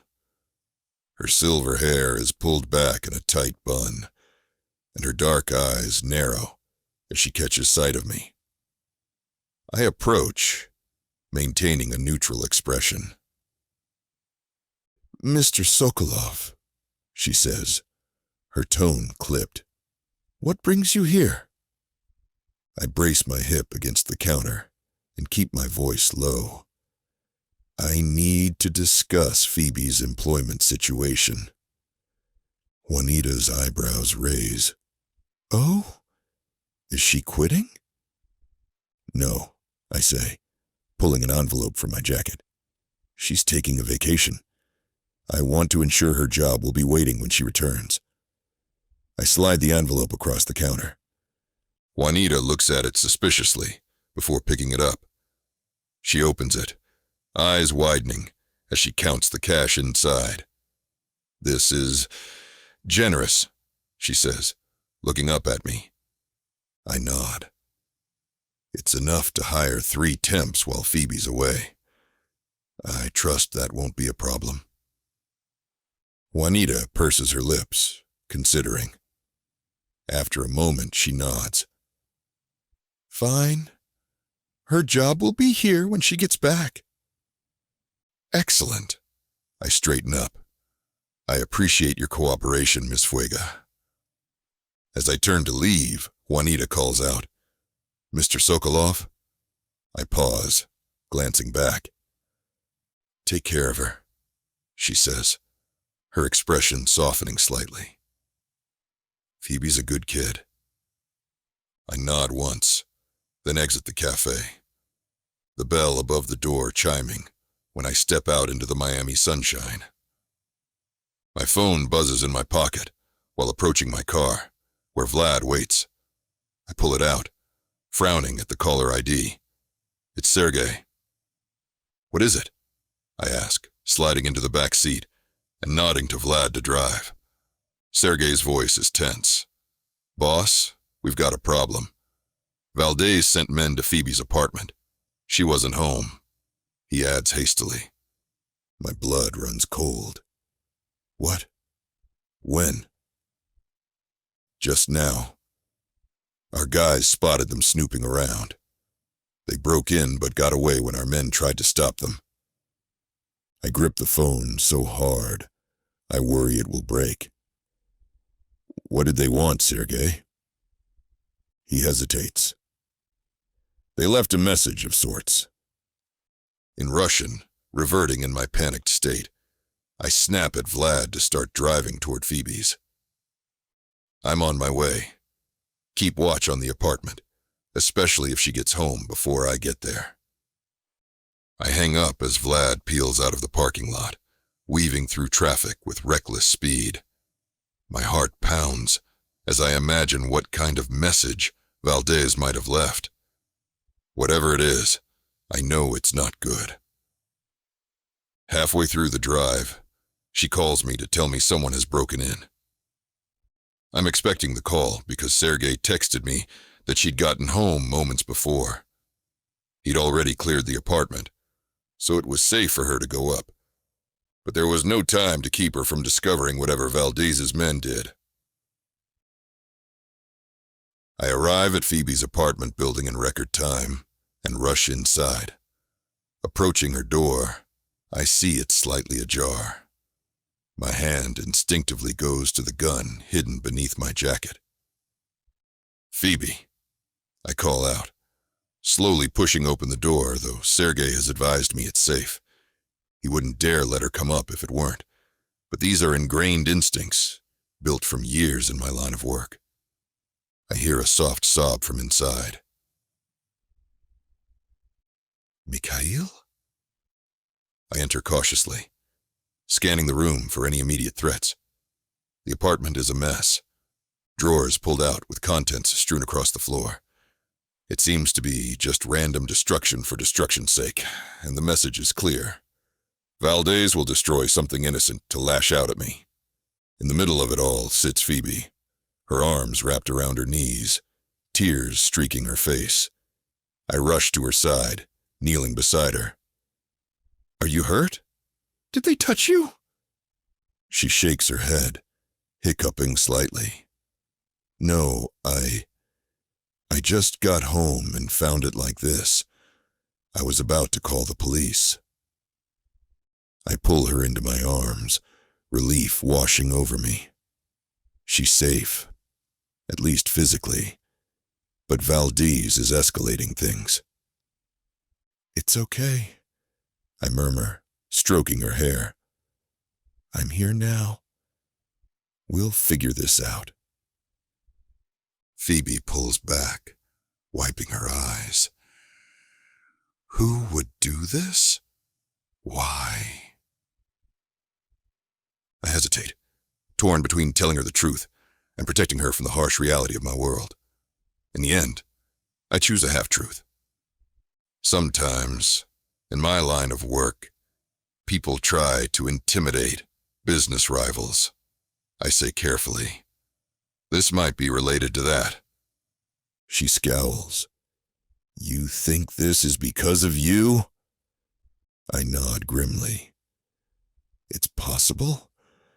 I'm so sorry. I never meant for you to be caught up in this. She takes a shaky breath, looking around at the chaos of her apartment. What do we do now? First, we call the police, I say, standing up and offering her my hand. We need to file a report. Then we'll get this place cleaned up. As she makes the call, I survey the damage more closely, confirming nothing seems to be missing. This was purely about sending a message. My jaw clenches as I think of the audacity of this move. Phoebe speaks to the police, her voice trembling slightly. Right then, I realize I can't leave Miami without dealing with Valdez personally. The trip to Scotland will have to wait, at least for me. The police arrive, asking questions and taking photos. I stay by her side throughout, my hand on the small of her back, offering silent support. When they finally leave, promising to follow up, she sags against me. I don't want to stay here tonight, she whispers. I kiss the top of her head. You don't have to. Pack a bag. You can stay with me. As she gathers her things, I call Sergei, instructing him to arrange for a cleaning crew to come in and restore the apartment. Then, I reach out to my travel agent, making the necessary changes to our plans.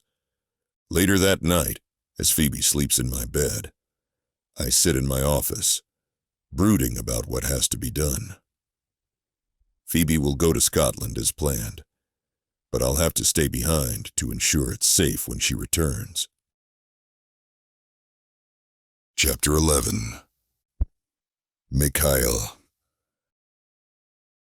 The next evening, I stand in my living room, watching Phoebe as she goes over her packing list one last time.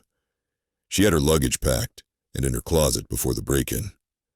It was one area Valdez's men didn't manage to rip apart, so she's all set, other than ensuring she has everything. Her excitement is evident despite the lingering fear from the vandalism. I hate that I'm about to dampen her spirits. Phoebe, I say softly, we need to talk. She looks up, her smile fading as she sees my expression. What's wrong? I exhale raggedly. I'm afraid I won't be able to join you on the trip to Scotland, at least not right away. Her face falls. What? Why not? An urgent business matter has come up, I say, hating the lie even as it leaves my lips. I need to stay in Miami to deal with it. Phoebe's shoulders slump. Can't it wait? Our trip. I shake my head, moving closer to take her hands in mine. I wish it could, but it's too important.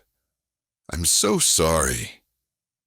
She looks down at our joined hands, her voice small when she speaks.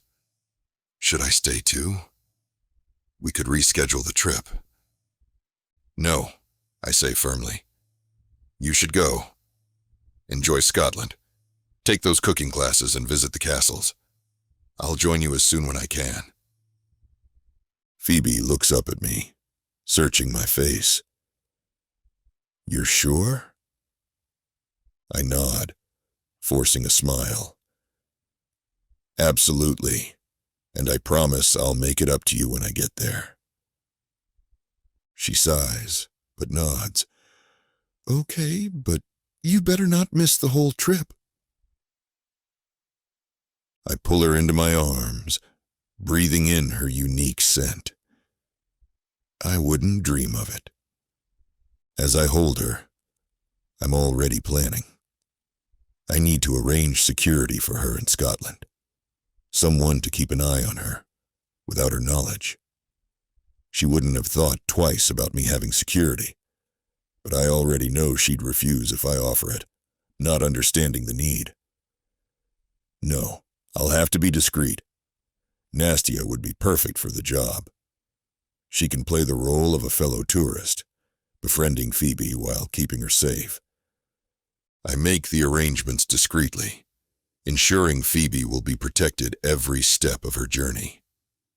Nastia will be the lead, and I'll send a team of my most trusted people to act as her covert security detail, blending into the background of her Scottish adventure. The night before her departure, Phoebe buzzes around my apartment, double-checking her luggage and rattling off facts about Scottish history. Despite her disappointment at my delayed arrival, her excitement shines through. Did you know the Palace of Holyrood House in Edinburgh is the Queen's official residence in Scotland? She asks brightly. We're going to tour it. I smile, enjoying her enthusiasm. I'm looking forward to seeing it with you. Watching her, my resolve strengthens. I'll eliminate the threat Valdez poses no matter what it takes. Phoebe deserves a life free from danger and secrecy, and I'm determined to give her that. Mishka, she says, pulling me from my thoughts. Are you okay? You seem distracted. I blink at the nickname. Where did you learn that? She grins. I did some research and learned Mishka is the derivative of Mikhail that your closest friends and family would use. She frowns. Is that okay? I nod, trying to push down a sudden lump of moisture in my throat. Very okay. My mother used to call me that. She died a few years ago, and I've missed hearing it. I pull her closer. It sounds like music coming from your lips. Good, but don't think I'm going to be sidetracked. Is something on your mind?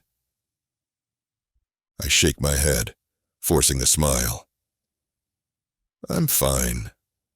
Just thinking about how much I'll miss you. She comes to me, wrapping her arms around my waist. I'll miss you too. Promise you'll join me soon? I kiss her forehead, my voice low and fervent. I promise. Nothing will keep me away for long. I hold her close, planning to do whatever it takes to keep that promise. Valdez and his threats will be dealt with, and then I'll join Phoebe in Scotland. After that, maybe we can finally start building a future together, without all the dangers threatening her now. I should give her up for her safety, but since I can't, the next best thing is to make my life as safe for her as possible. Chapter 12. Phoebe. The ancient stones of Edinburgh Castle are before me, their weathered surfaces steeped in centuries of Scottish history. My camera clicks rapidly as I try to capture every intricate detail from the worn carvings to the moss-covered crevices. The sharp autumn air nips at my cheeks, carrying the scent of fallen leaves and distant chimney smoke. If only Mikhail could see this, I murmur, missing him. His absence weighs on me, but I push aside the feeling. I'm determined to make the most of this trip, with or without him. It's something I could never afford on my salary, and the few times I've visited before were on a budget and mostly to see my parents' relations. I approach the castle entrance, mind swirling with visions of fierce clan battles and regal ceremonies, and collide with something solid. My camera swings wildly on its strap, and I stumble backward. "Oh, I'm so sorry," says a melodic voice. I look up to see a tall, athletically built blonde woman steadying me with a firm grip. Her striking blue eyes crinkle with concern. "Are you all right?" "I'm fine," I say, straightening my jacket. "Just got a bit lost in thought. The hazards of being a tourist, I suppose." The woman laughs, a warm, rich sound that instantly puts me at ease. "I know the feeling. I'm Anastasia, by the way, but please, call me Nastya." "Phoebe," I say, shaking her outstretched hand. "Nice to meet you, Nastya." "Likewise. Are you here exploring on your own?" I nod, ignoring the twinge of disappointment that Mikhail isn't here to share this with me. "Yeah, just me and my camera. You?" "Same," she says. "There's something freeing about solo travel, isn't there? Though I must admit, I wouldn't mind some company while exploring the castle. Care to join forces?" Her offer catches me off guard, but in a good way. There's something about Nastya that feels familiar, almost comforting. Perhaps it's the Russian accent, which reminds me of Mikhail. That sounds great, actually. I'd love to. We enter the castle grounds, and she smiles with genuine excitement. I've always been fascinated by Scottish history. The clans, the battles, the legends. It's all so rich and dramatic. Me too. I'm pleasantly surprised by our shared interest. My family has Scottish roots, and I grew up hearing stories about our ancestors. It's part of why I wanted to come here so badly. We pause at a placard detailing the castle's tumultuous past. Nastya reads it intently, her brow wrinkled in concentration. It's amazing to think of all the history these walls have seen. Centuries of triumph and tragedy, all etched into the very stone. I nod, running my hand along the cool, rough surface of a nearby wall. "It's like you can almost feel the echoes of the past," I say softly. "All those lives, all those stories." Nastya gives me a knowing smile. "You sound like a storyteller yourself, Phoebe. Do you write?" "Oh, no," I laugh, shaking my head. "I'm more of a hands-on creator. I teach Scottish cooking classes back home in Miami. It's my way of connecting with my heritage and sharing it with others, and I'd like to open a Scottish cultural center someday." "That's wonderful," she says with clear interest. "I'd love to hear more about that. What's your favorite Scottish dish to make?" As we continue our tour of the castle, I open up to Nastya in a way I rarely do with strangers. There's something about her warm demeanor and genuine curiosity that puts me at ease. We swap stories and observations, our laughter echoing off the ancient stones. I gasp when we reach a high parapet. "Oh, look at this view." The city of Edinburgh spreads out before us, a patchwork of old and new, all bathed in the golden light of late afternoon. I raise my camera, trying to capture the breathtaking panorama. Nastya steps back, giving me space to work. "You've got quite an eye," she says, watching me adjust my settings. "How long have you been into photography?" "It's just a hobby." I lower the camera. "I've always loved capturing moments, trying to freeze a little bit of beauty or emotion in time." She nods thoughtfully. "I can see that passion in your work. It reminds me of... well, never mind." A shadow passes over her face, so quickly I almost miss it. "What is it?" I ask, curious about the sudden shift in her mood. Nastia hesitates, then shakes her head with a small smile. It's nothing, just...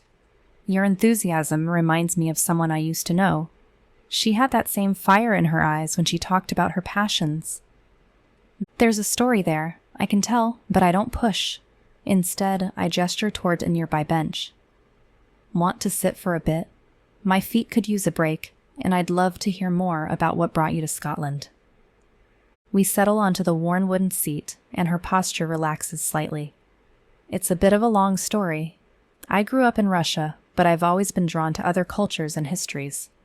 Scotland, with its fierce pride and rich traditions, has always fascinated me. She looks sad for a moment again. The woman I mentioned, Ivana. She sighs.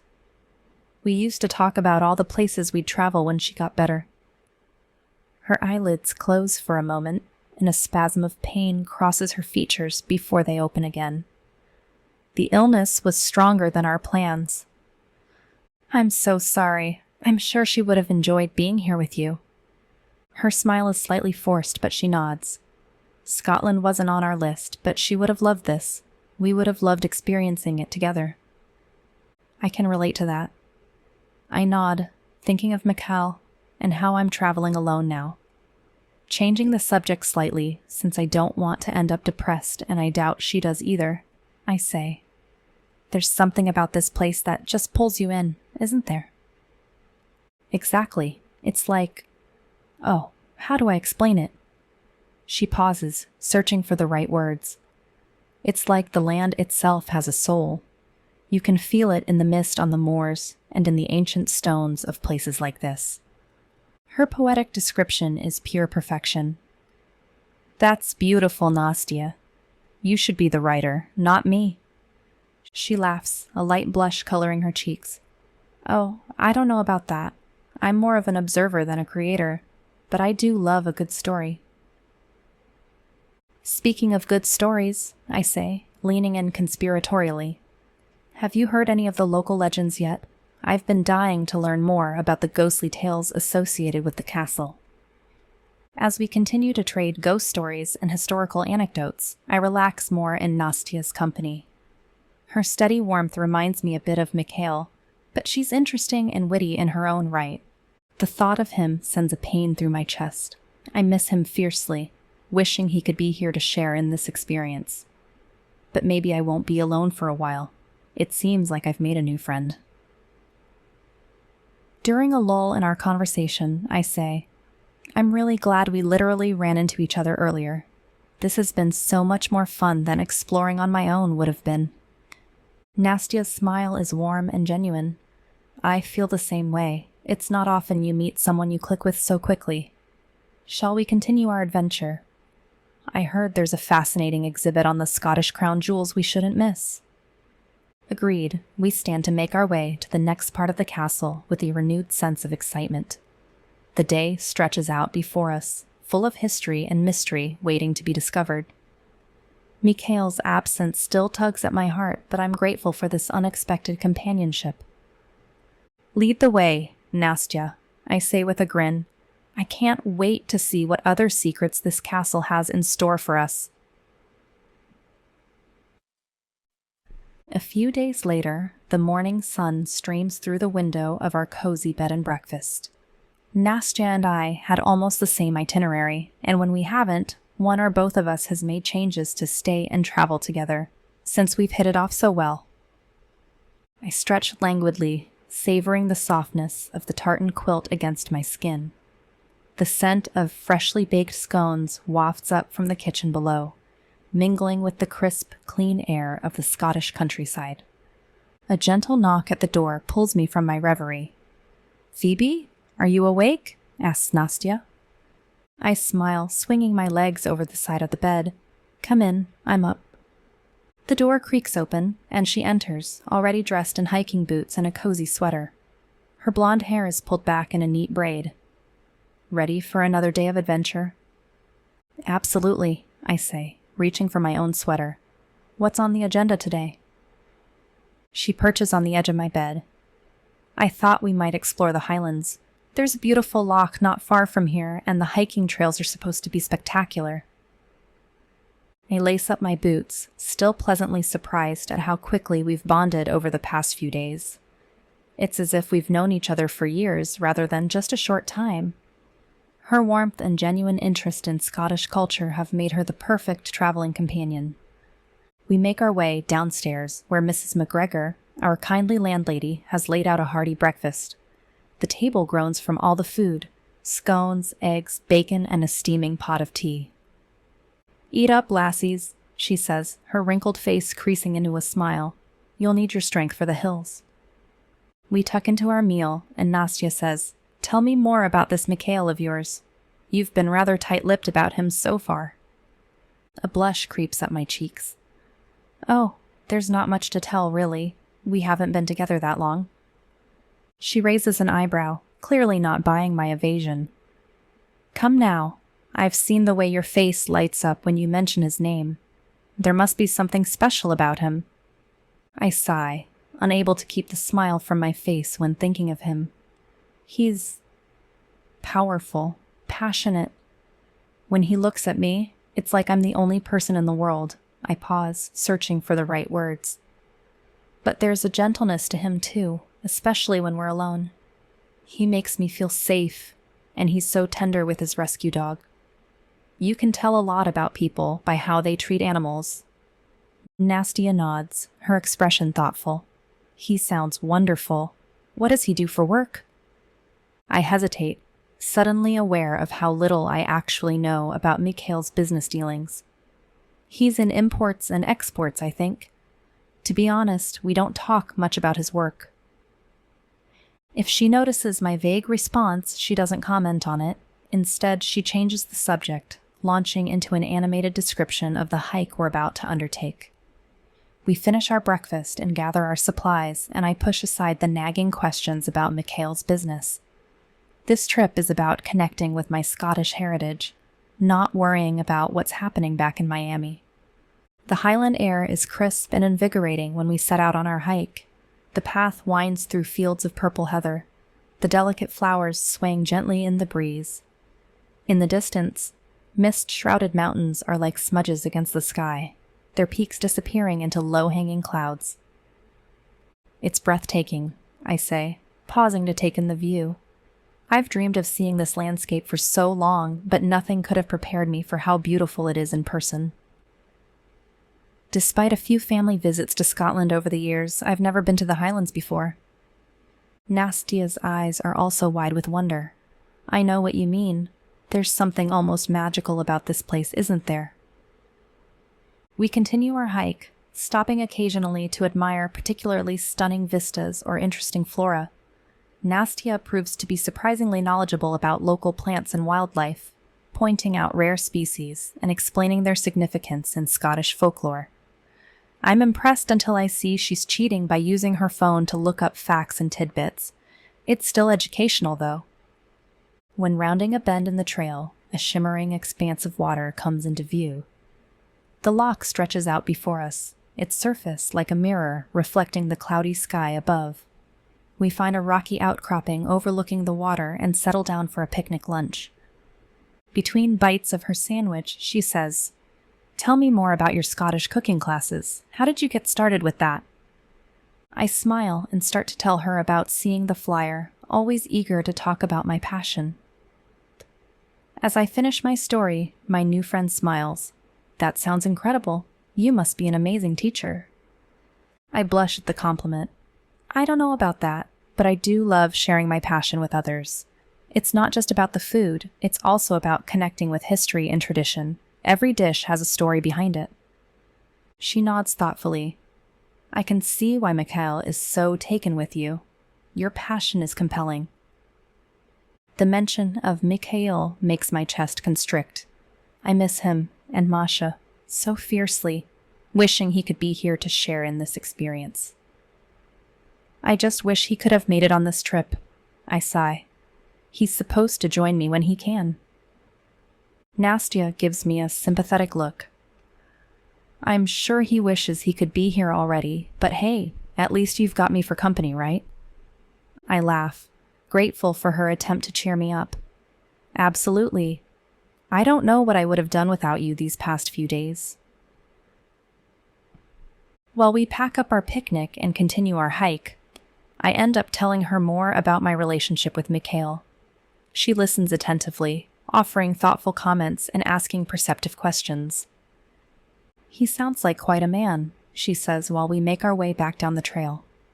But, Phoebe, forgive me for asking, do you ever worry about the things he doesn't tell you? About his work, I mean. I pause, considering her question. Sometimes. There are moments when I feel like there's this whole other side to him that I don't know, but then I look into his eyes, and I see how much he cares for me, and those doubts just fade away. Nastia nods, her expression unreadable. Love can be a powerful thing, she says softly. Just be careful, okay? Sometimes the things we don't know can hurt us. Her words are foreboding, but before I can dwell on them, we round a bend and come face to face with a majestic stag. The animal regards us with calm dignity for a long moment before bounding away into the underbrush. Did you see that? I laugh, my heart racing with excitement. It was beautiful. Nastia laughs too, her earlier seriousness forgotten. Absolutely magnificent. What a perfect end to our hike. We make our way back to the bed and breakfast, and I feel content. Despite Mikhail's absence, this trip has been everything I hoped for and more. Much of that is due to the unexpected friendship I've found with Nastia. Chapter 13. Phoebe.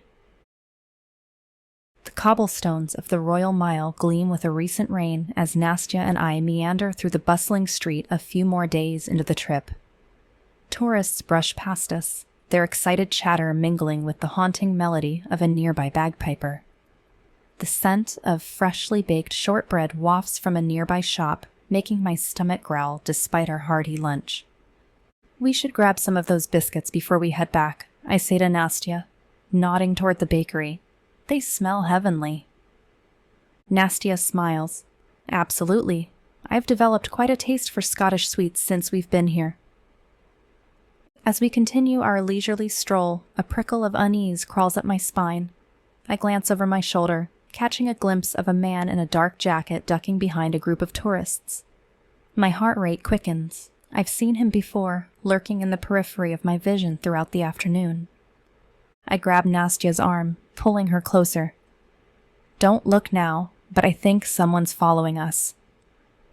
Her expression remains calm, but she stiffens and glances around, assessing our surroundings. Are you sure? No, but there's a man in a dark jacket. I've seen him a few times now. Let's duck into that shop. She gestures to a nearby tartan emporium. We can pretend to browse while we figure out what's going on.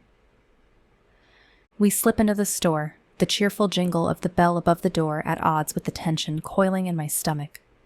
The shop is a riot of plaids in every color imaginable. Under different circumstances, I'd be thrilled to explore, but now I can barely focus on the beautiful fabrics surrounding us. I pretend to examine a display of scarves near the window, keeping one eye on the street outside. My fingers tremble slightly as I run them over the soft wool. There he is, I whisper to Nastia, spotting the man in the dark jacket. He's standing across the street speaking to another man who's just joined him. They both glance toward the shop, and I shudder. There are two of them now. I straighten my shoulders and take a step toward the shop's door. I need to know why they're following us. Her hand on my shoulder startles me. Are you sure you want to confront them? We could call the police? I square my shoulders. No, I need to know what's going on. This is my life, and I'm tired of feeling like a pawn in someone else's game. Before she can respond, I march out of the shop, nervous but determined. The two men watch my approach, their faces impassive. Why are you following me? I demand, my voice stronger than I feel. Who sent you? The men exchange a glance before the taller one speaks. Miss Mackenzie, please calm down. We mean you no harm. That doesn't answer my question, I snap. Who are you, and why are you following me? The shorter man reaches into his jacket. I tense, but he only pulls out a small leather wallet. He flips it open, revealing his identification from Miami. We're private security, Miss Mackenzie. Mr. Sokolov sent us to ensure your safety. The world tilts on its axis. Mikhail sent you, I whisper, shock coursing through me. Why? Why wouldn't he tell me? Mr. Sokolov believed it was best for your protection if you were unaware of our presence, says the taller man. He didn't want to alarm you unnecessarily. A maelstrom of emotions swirls within me. Relief that these men aren't a threat, anger at Mikhail's deception, and a growing unease about what kind of man needs to hire secret bodyguards for his girlfriend. Nastia's hand on my arm grounds me. Phoebe, are you okay? She asks, her voice laced with concern. I shake my head, struggling to find words. I don't know. This is all so overwhelming. She turns to the men, her expression stern. I think you owe Phoebe a more detailed explanation. Why does Mr. Sokolov believe she needs protection? The men share another glance before the one with the Florida driver's license speaks. I'm afraid we're not at liberty to discuss Mr. Sokolov's reasons. Our job is simply to ensure Miss Mackenzie's safety. Frustration bubbles up inside me. Your job just got a lot harder because I'm not going anywhere with you until I get some answers. The taller man steps forward, looking displeased. Miss Mackenzie, please. There are things at play here that you don't understand. It's not safe to discuss this in the open. His words make me shiver. What kind of danger could I possibly be in? And what isn't Mikhail telling me? Nastia squeezes my arm gently. Maybe we should hear them out somewhere more private. Your safety is the most important thing right now. I look at her, seeing the concern in her eyes. Despite the shock and anger swirling inside me, she's right. I need answers, but I also need to be smart about this. Fine, but I want to call Mikhail first. I need to hear this from him. The men nod, and the shorter one hands me a cell phone. This is a secure line. Mr. Sokolov's number is pre-programmed. My hands shake slightly as I take the phone. I dial the number, my mouth dry as it rings. On the third ring, Mikhail's deep voice fills my ear. Yuri? What's wrong? You aren't due to check in for another 2 hours. The concern in his tone is evident. It's me, not Yuri, I say with barely contained anger. What's going on? I ask, my voice cracking slightly. There are men here saying you sent them to protect me. Why didn't you tell me? What aren't you telling me? There's a pause. Luby Maya, I'm so sorry. I never wanted to frighten you. I thought I could keep you safe without burdening you with the truth. And what is the truth, Mikhail? I press, anger seeping into my tone. What kind of danger am I in that requires secret bodyguards? Another pause, longer this time. When he speaks again, his voice is heavy with resignation. It's complicated. There are aspects of my business that I've kept from you to protect you, but it seems that separation is no longer possible. My stomach drops. What do you mean, aspects of your business? Mikhail, please, just tell me what's going on. Not over the phone, he says firmly. It's not safe. I'll talk to you when you get back. I sigh, wanting to insist I'm coming home now for answers, but I bite back that compulsion. I refuse to give up this amazing vacation. I'm going to stay angry with you until I get home, I warn and hang up, handing back the phone to the man. Yuri, I guess. My mind is reeling, trying to process everything that's happened in the last few minutes. Nastia touches my shoulder, steadying me. Are you okay? She asks softly. I shake my head. I don't know. I feel like I'm in some kind of bizarre dream or nightmare.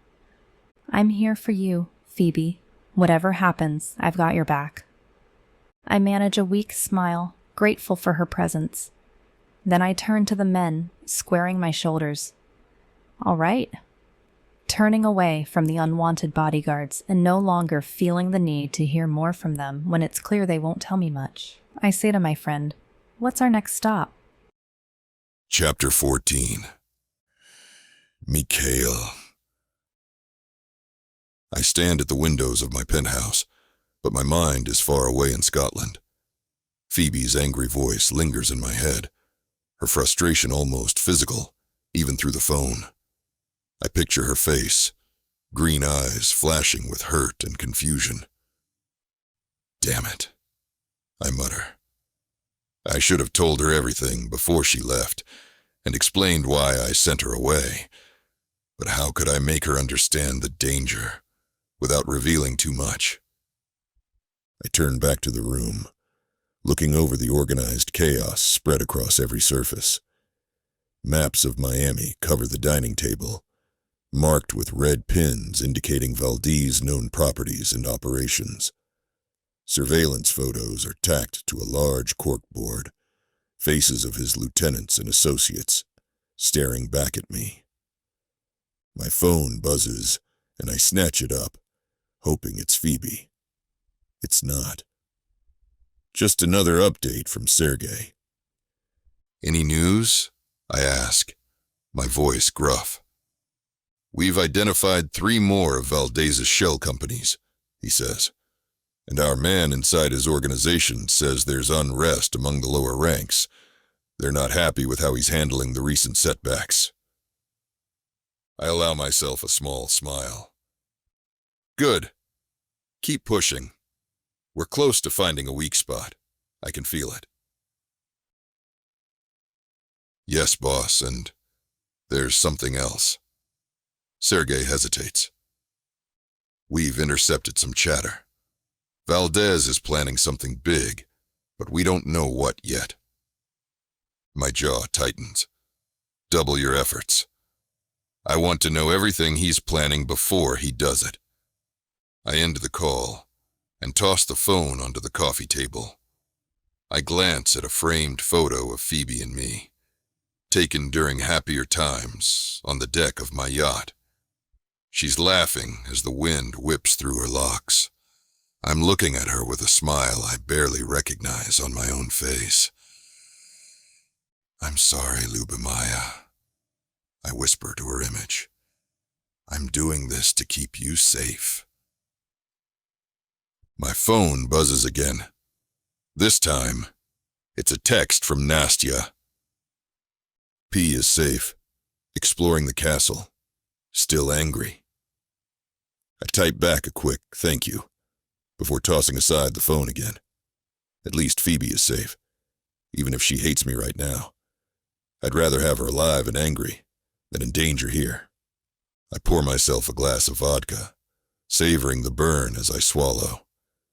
The familiar warmth spreads through my chest, but it does little to ease the ache of Phoebe's absence. Soon, I say to Masha, who is sprawled on her dog bed in the corner, "Soon this will all be over, and I can explain everything." Her ears twitch, and the unbroken one perks up before she lays down again. She seems glum, and is clearly missing Phoebe. "Me too," I say with a long sigh. I return to the maps and photos, losing myself in the details of Valdez's operations. Hours pass while I analyze every piece of information, looking for patterns, weaknesses, or anything we can exploit. As the first rays of sunlight start to peek through the windows, I finally allow myself to rest. I sink onto the couch, body heavy with fatigue, but even as my eyelids close, my mind keeps working, planning our next move. In my dreams, Phoebe is here, safe in my arms, but when I wake, the reality of our separation hits me anew. I check my phone, hoping for a message from her, but there's nothing. I force myself to focus on the task at hand. Valdez needs to be dealt with, and quickly. Only then can I bring Phoebe home and finally tell her the truth about who I am and the world I inhabit. With renewed determination, I stand and head for the shower.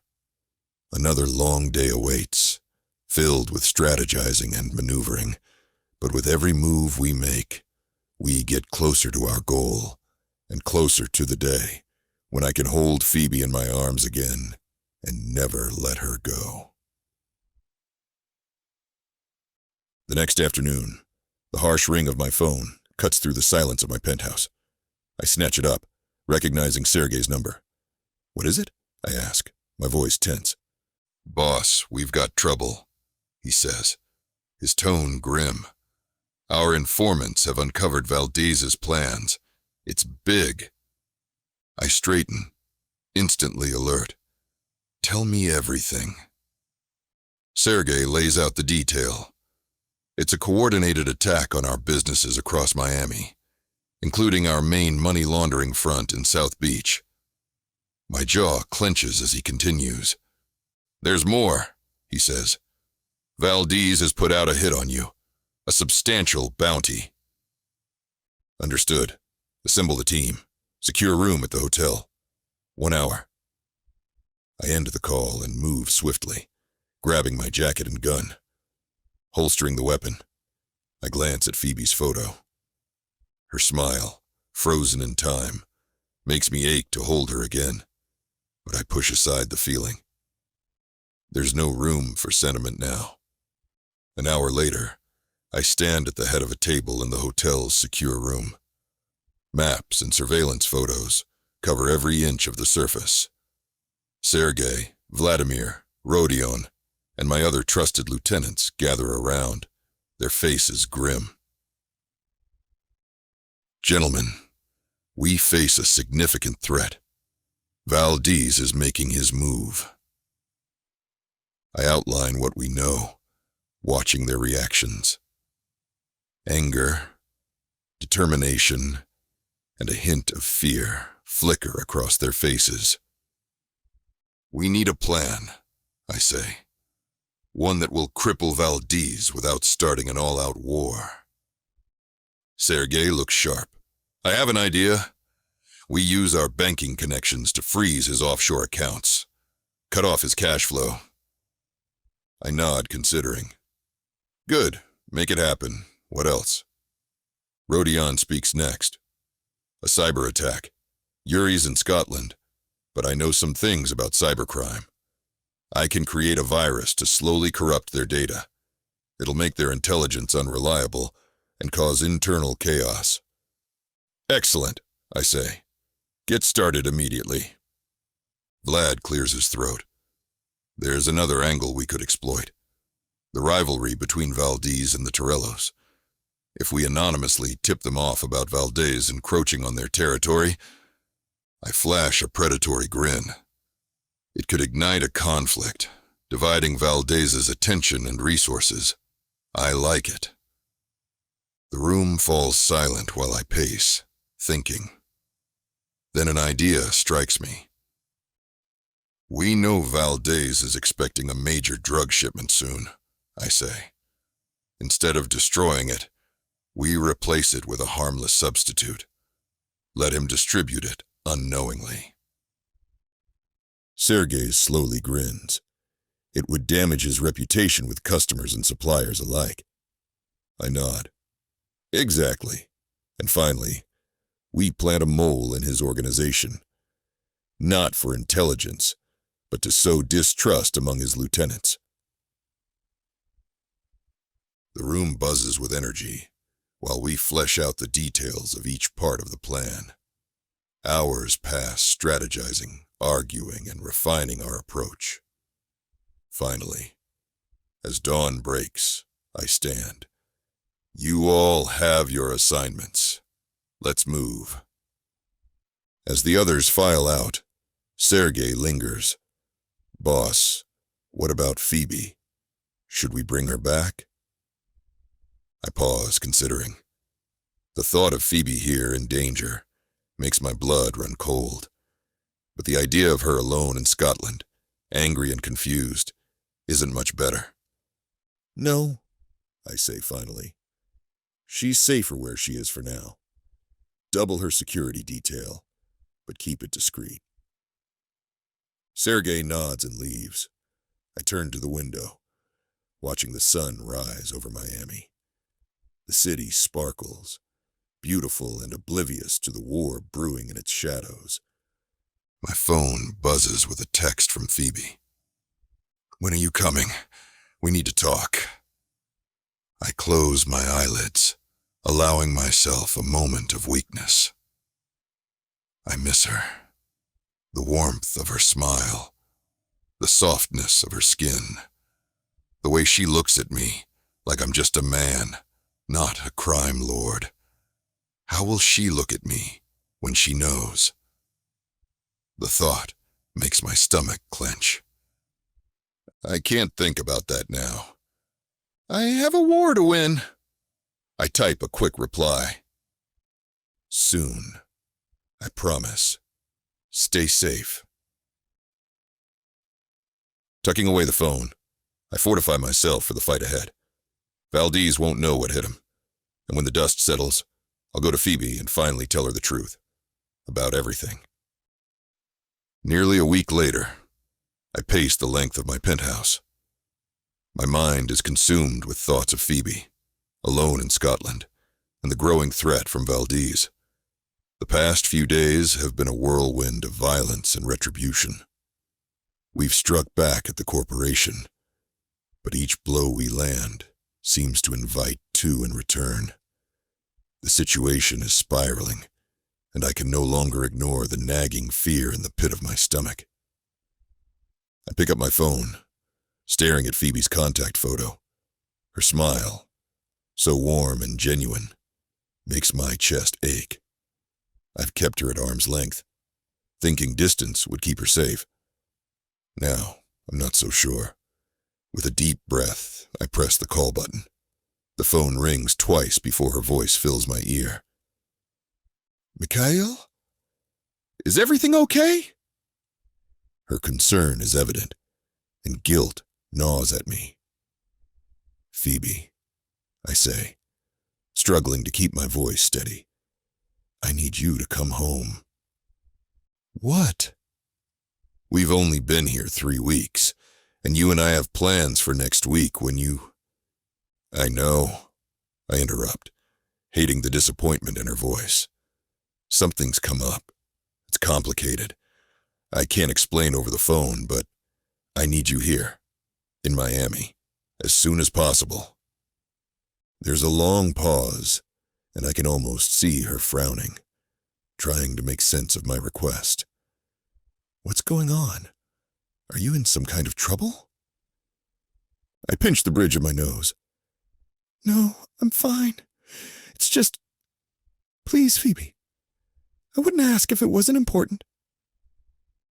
Another pause, shorter this time. "Okay," she says finally, her voice small. "I'll book a flight for tomorrow." "Thank you. I'll meet you at the airport. Text me your flight details." "All right. Are you sure everything's okay?"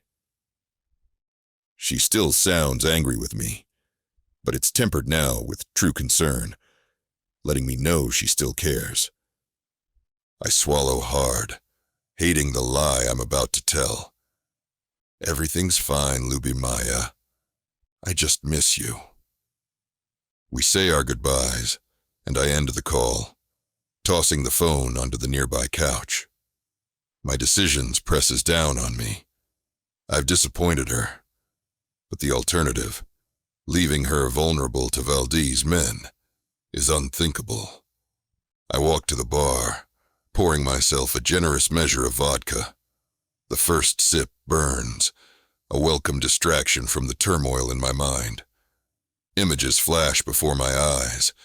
Phoebe, laughing in the sunshine, then Valdez's sneering face, and bodies lying in pools of blood. A knock at the door interrupts my dark thoughts. "Come in," I call out, not turning from the window. Sergei enters, his reflection visible in the glass. "Boss, we've got an update." I turn to face him. gesturing for him to continue. We've intercepted some chatter. Valdez knows about Phoebe, of course, and we've been trying to figure out how much he knows. The glass in my hand shatters, vodka and blood mingling as shards embed themselves in my palm. I barely notice the pain. What exactly does he know? Not much, he says quickly. Just that she exists, and she's important to you. We don't think he knows where she is. I clench my fist, ignoring the sting. He won't get the chance to find out. I've asked her to come home. Sergei's eyebrows raise in surprise. Are you sure that's wise? She'll be right in the middle of... I know, I snap, then soften my tone. I know, but I can protect her better here. We'll increase security at the penthouse and assign a personal detail to shadow her at all times. Understood, boss. I'll make the arrangements. As Sergei turns to leave, I call out to him. Sergei, make sure the men understand if anything happens to Phoebe. If even a hair on her head is harmed, I'll hold them personally responsible. He nods gravely. They'll guard her with their lives, Mikhail. You have my word.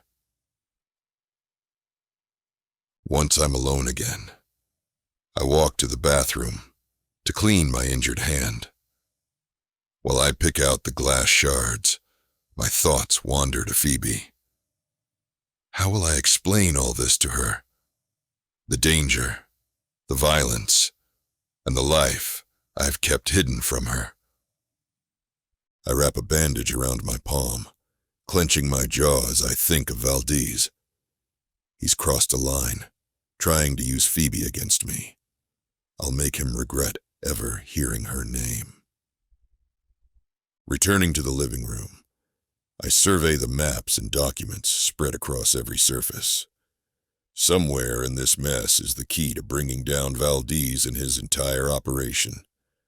I have to find it, and soon, for Phoebe's sake and for my own. As dawn breaks over Miami, I'm still at it, my eyes burning from lack of sleep. My phone chimes with a message from Phoebe, giving her flight details. She'll be here in less than 24 hours. I settle back in my chair, weariness finally catching up with me. Soon, Phoebe will be here, safe under my protection. But she'll also be thrust into a world she knows nothing about. A world of danger and violence, from which I've tried so hard to shield her. I can only hope that when she learns the truth about who I am and what I do, she'll understand why I kept it from her, and maybe she'll find it in her heart to forgive me. Chapter 15. Phoebe. I sit in the first-class lounge at Edinburgh Airport, drumming my fingers in a nervous rhythm on the arm of the plush leather chair. The taste of my third espresso lingers on my tongue, bitter and unsatisfying. My mind races, replaying the events of the past few days like a film reel stuck on repeat. Nastya settles into the seat beside me, scanning the nearly empty lounge. Are you ready for this, Phoebe? I force a smile, but it feels brittle on my face. As ready as I'll ever be, I suppose. The truth is, I'm not ready at all. My stomach churns with anticipation and dread.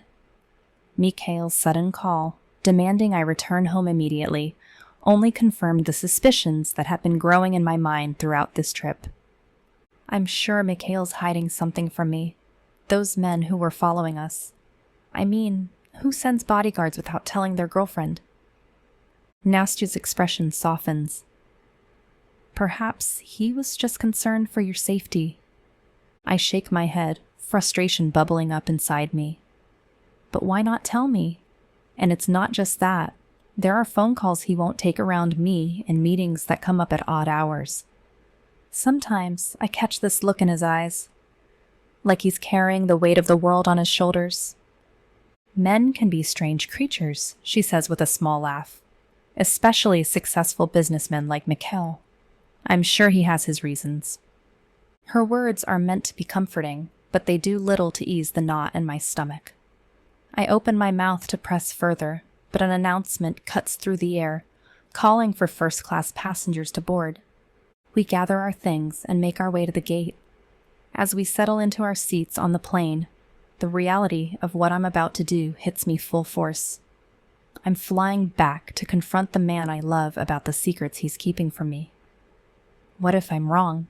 I whisper to Nastya as the plane begins to taxi. What if I'm just being paranoid and ruining everything? Nastya reaches over and squeezes my hand. Then you'll apologize, and if Mikhail is the man you believe him to be, he'll understand, but Phoebe, trust your instincts. They're usually right. I nod, trying to draw strength from her words. As the plane lifts off, leaving the misty Scottish landscape behind, I close my eyelids and take a deep breath. Whatever awaits me in Miami, I'm determined to face it head-on. Hours pass, and I end up pouring out my heart to Nastya as my fears and worries build. I describe the whirlwind romance, the lavish dates, and the quiet moments that made me fall in love. But lately, I say, my voice catching, it's like there's this wall between us. I catch glimpses of something darker behind his eyes. Nastya listens attentively, her expression sympathetic. Have you tried talking to him about it? I nod. I've tried, but he always deflects, says it's just work stress or changes the subject entirely. I want to believe him, but your gut is telling you otherwise, she finishes for me. Exactly. I sigh, looking out the window at the endless expanse of clouds below. I love him, Nastya. I really do, but I worry there's a whole other side to Mikhail that I don't know about. She's quiet for a moment, her brow furrowed in thought. Relationships are built on trust, Phoebe. If you're having doubts, you need to address them head on. I turn back to her. You're right. No more dancing around the issue. When we land, I'm going to confront Mikhail and demand the truth. As if on cue, the captain's voice crackles over the intercom, announcing our descent into Miami. My heart rate picks up, a mixture of nerves and determination coursing through me. Nastya gives my hand one final squeeze as we prepare for landing. You can do this. The plane touches down with a gentle bump, and as we taxi to the gate, I steel myself for what's to come. The warm Miami air hits me as we step off the plane, a shock compared to the cool Scottish climate we left behind. As we make our way through the airport, my phone buzzes with a text from Mikhail. Can't wait to see you, Solnishko. Care waiting outside. I show the message to Nastya, my hands shaking slightly. This is it. She nods, her expression serious. You've got this, Phoebe. Just be honest and stand your ground. We collect our luggage and head toward the exit. With each step, the prospect of the impending confrontation makes my feet feel heavier. But beneath the anxiety, there's a spark of fortitude. Whatever Mikhail's hiding, whatever secrets he's been keeping, I'm ready to face the truth. The glass doors of Miami International Airport slide open, and a wave of humid air washes over me. I'm suddenly queasy and pause to take a deep breath while squinting against the bright Florida sun, searching for Mikhail's familiar face. Nastya stands close by my side, scanning the crowd with an intensity that seems out of place for a casual travel companion. There he is, I say, spotting Mikhail's tall frame by a sleek black limousine. My treacherous heart pounds at the sight of him, but something's off. His jaw is clenched, and he's looking around every few seconds as several men in dark suits surround him and the limousine. It's not the warm welcome I'd expected after our time apart. Phoebe. He waves to me when he sees me, and his voice is strained. Hurry, we need to... The rest of his words are drowned out by a deafening crack. For a split second, I think it's thunder. Then I see the spark of gunfire, and reality crashes down on me. Get down, shouts Nastya, her hand on my back, pushing me toward the ground. I stumble, my knees hitting the pavement hard. Screams erupt around us as people scatter. Another shot rings out, closer this time. The rush of air as a bullet whizzes past my ear makes me whimper. Suddenly, Nastya is hauling me to my feet. "Run!" she commands, dragging me toward the limo. My legs move on autopilot, adrenaline coursing through my veins. Mikhail's there, yanking open the car door. I dive inside with Nastya right behind me. Mikhail follows, slamming the door shut as the driver floors it. The limo peels away from the curb with a screech of tires. I'm thrown against the seat, my heart pounding so hard I think it might burst out of my chest. What just happened? I gasp, struggling to catch my breath. Mikhail's face is grim as he looks at me. "Phoebe, there's something I need to tell you." "You think?" I snape, fear making my voice sharp. "We were just shot at. What's going on, Mikhail?" He takes a deep breath, exchanging a look with Nastya. And it's clear he knows her. How? My stomach twists with a new surge of nausea. "I'm not who you think I am. I'm the leader of the Russian Bratva in Miami." The words hit me like a physical blow. I stare at him, waiting for the punchline, but his expression remains deadly serious. The what?" I stammer. "The Russian mafia," says Nastya quietly. I whip my head around to look at her. "And you? Let me guess, you're not really my new friend from Scotland?" She shakes her head, her eyes full of regret. "I work for Mikhail. I was assigned to protect you." The world spins around me. I close my eyes, trying to make sense of what I'm hearing. When I open them again, Mikhail and Nastya are watching me warily, as if I might explode. "So, everything has been a lie?" I ask, my voice barely above a whisper. "Not everything," Mikhail says quickly. "My feelings for you are real. I never meant for you to get caught up in this, but..." "But what?" I interrupt, anger rising to replace the shock. "But you thought you'd date a nice, normal girl and keep your criminal empire on the side. How did you think this was going to end, Mikhail?" He runs a hand through his hair, frustration evident in every line of his body.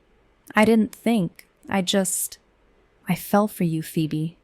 And by the time I realized how deep I was in, it was too late." "Too late for what?" "Too late to keep you safe without bringing you into my world," he says softly.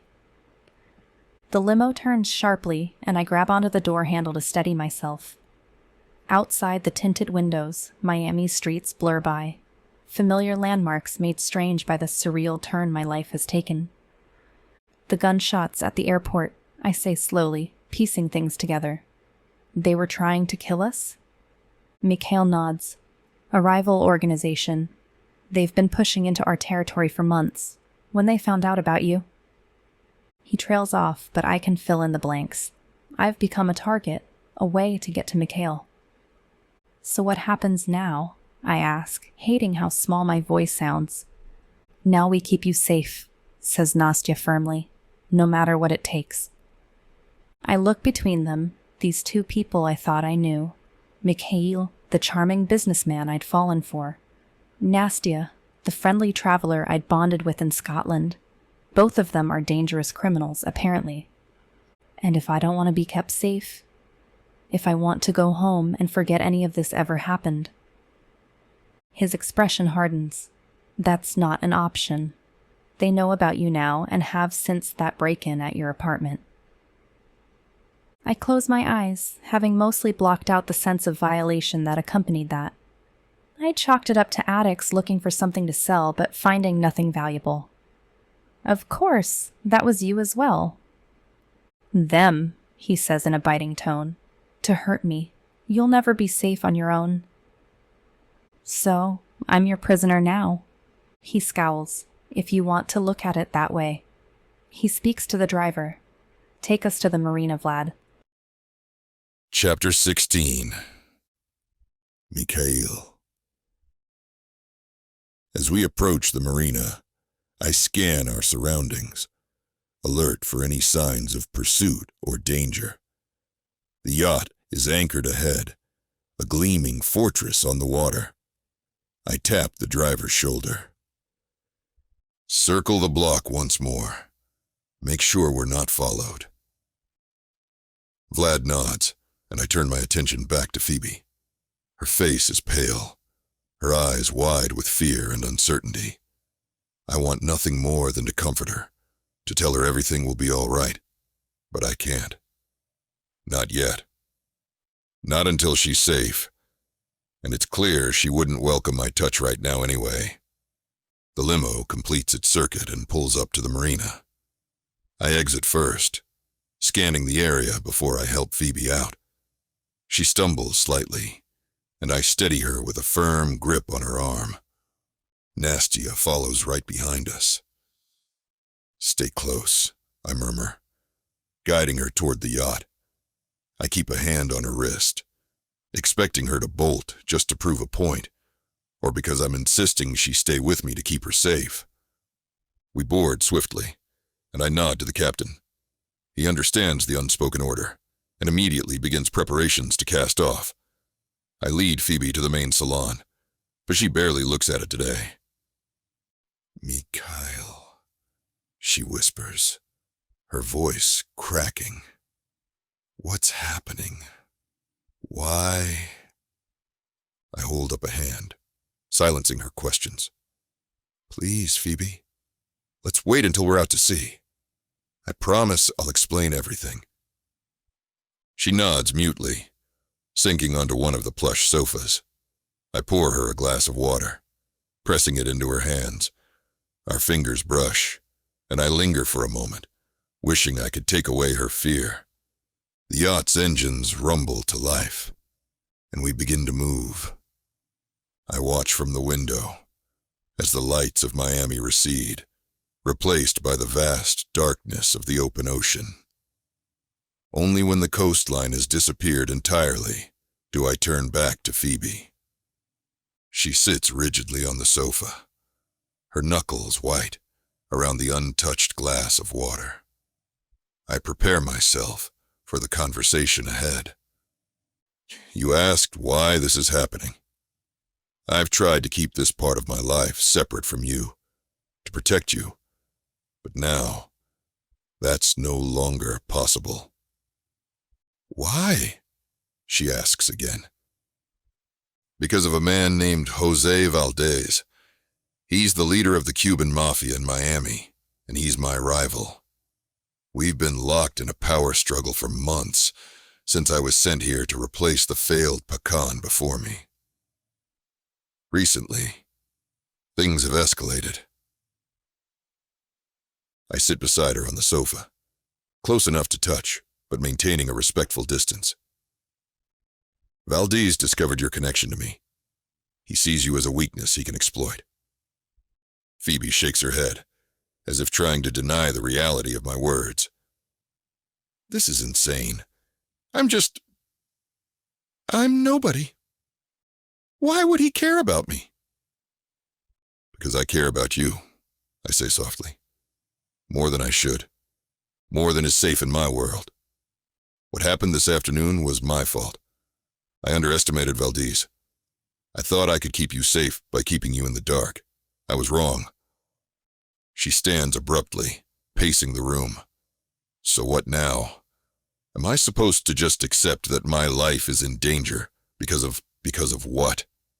Because we went on a few dates? I rise, following her movements with my gaze. It's more than that. You know it is. She whirls to face me, her cheeks flushed. Do I? How can I know anything when you've been lying to me this whole time? Her words sting, but I can't deny their truth. You're right. I should have been honest with you from the beginning, but I was selfish. I wanted to keep you in my life, even knowing the risks. I soften my voice. I liked being just Misha with you. Phoebe's anger seems to deflate, replaced by weariness. What am I supposed to do now? I can't go back to my life, can I? I shake my head. Not yet. It's not safe. Valdez won't stop until he gets what he wants. And what is that? She asks. Me, I say simply. Dead or weakened enough to lose control of my territory, and he'll use you to do it if he can. Phoebe sinks back onto the sofa, her head in her hands.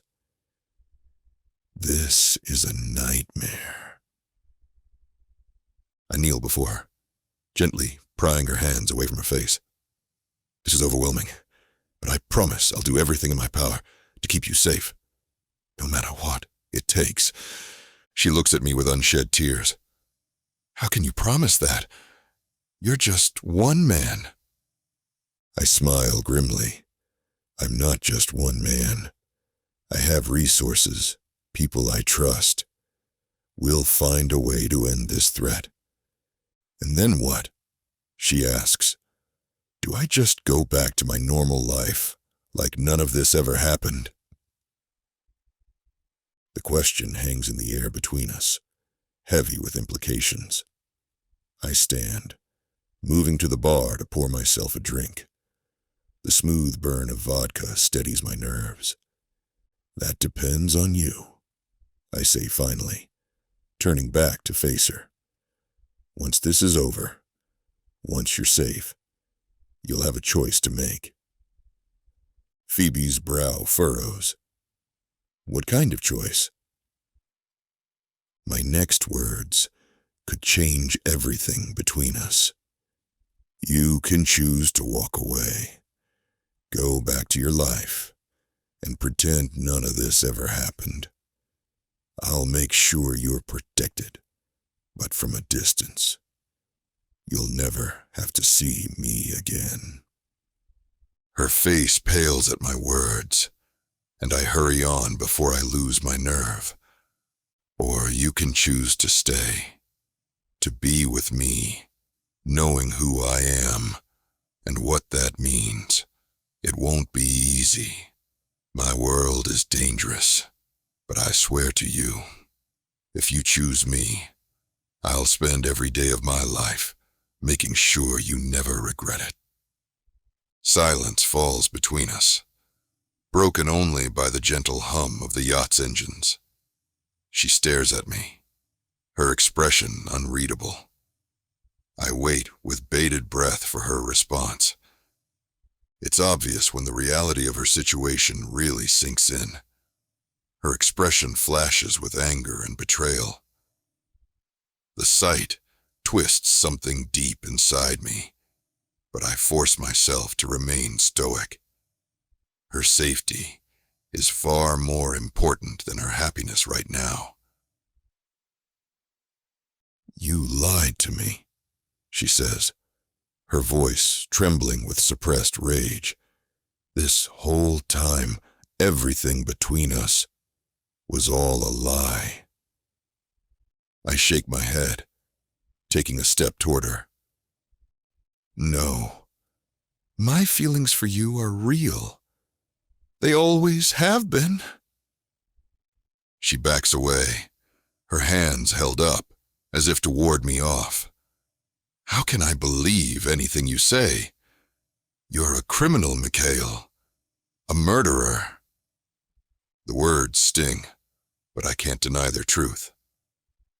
I have done things I'm not proud of, but everything I've done has been to protect what's mine, including you. Her eyes narrow. I'm not yours. I'm not some possession for you to keep or protect. That's not what I meant, I say, frustration creeping into my voice. I care about you more than I should.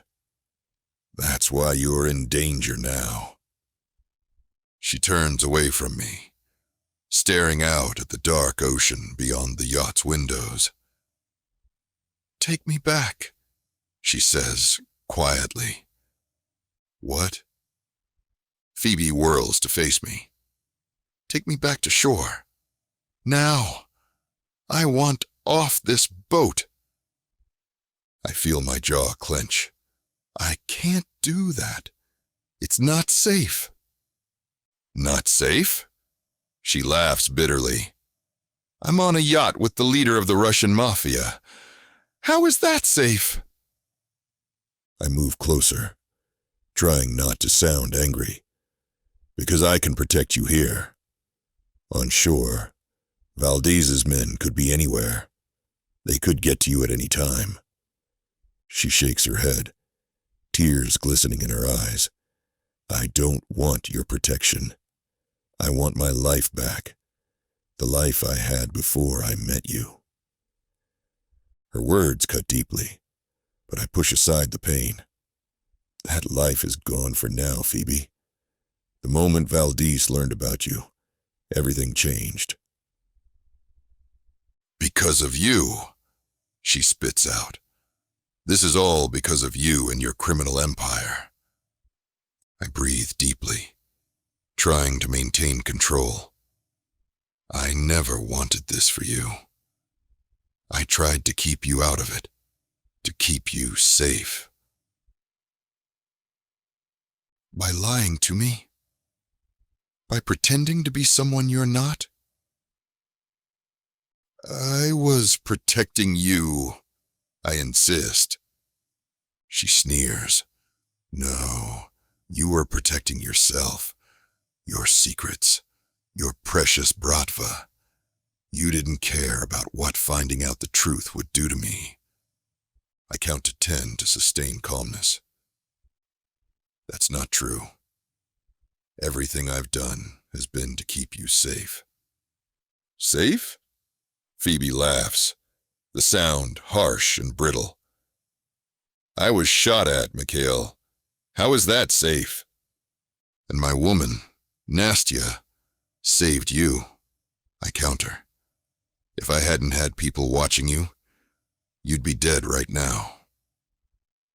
She flinches at my words, and I immediately regret my bluntness. But it's the truth.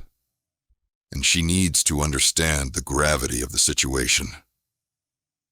I want to go home, she says, her voice small and defeated. I shake my head. I'm sorry, but that's not possible right now. You need to stay here where I can protect you.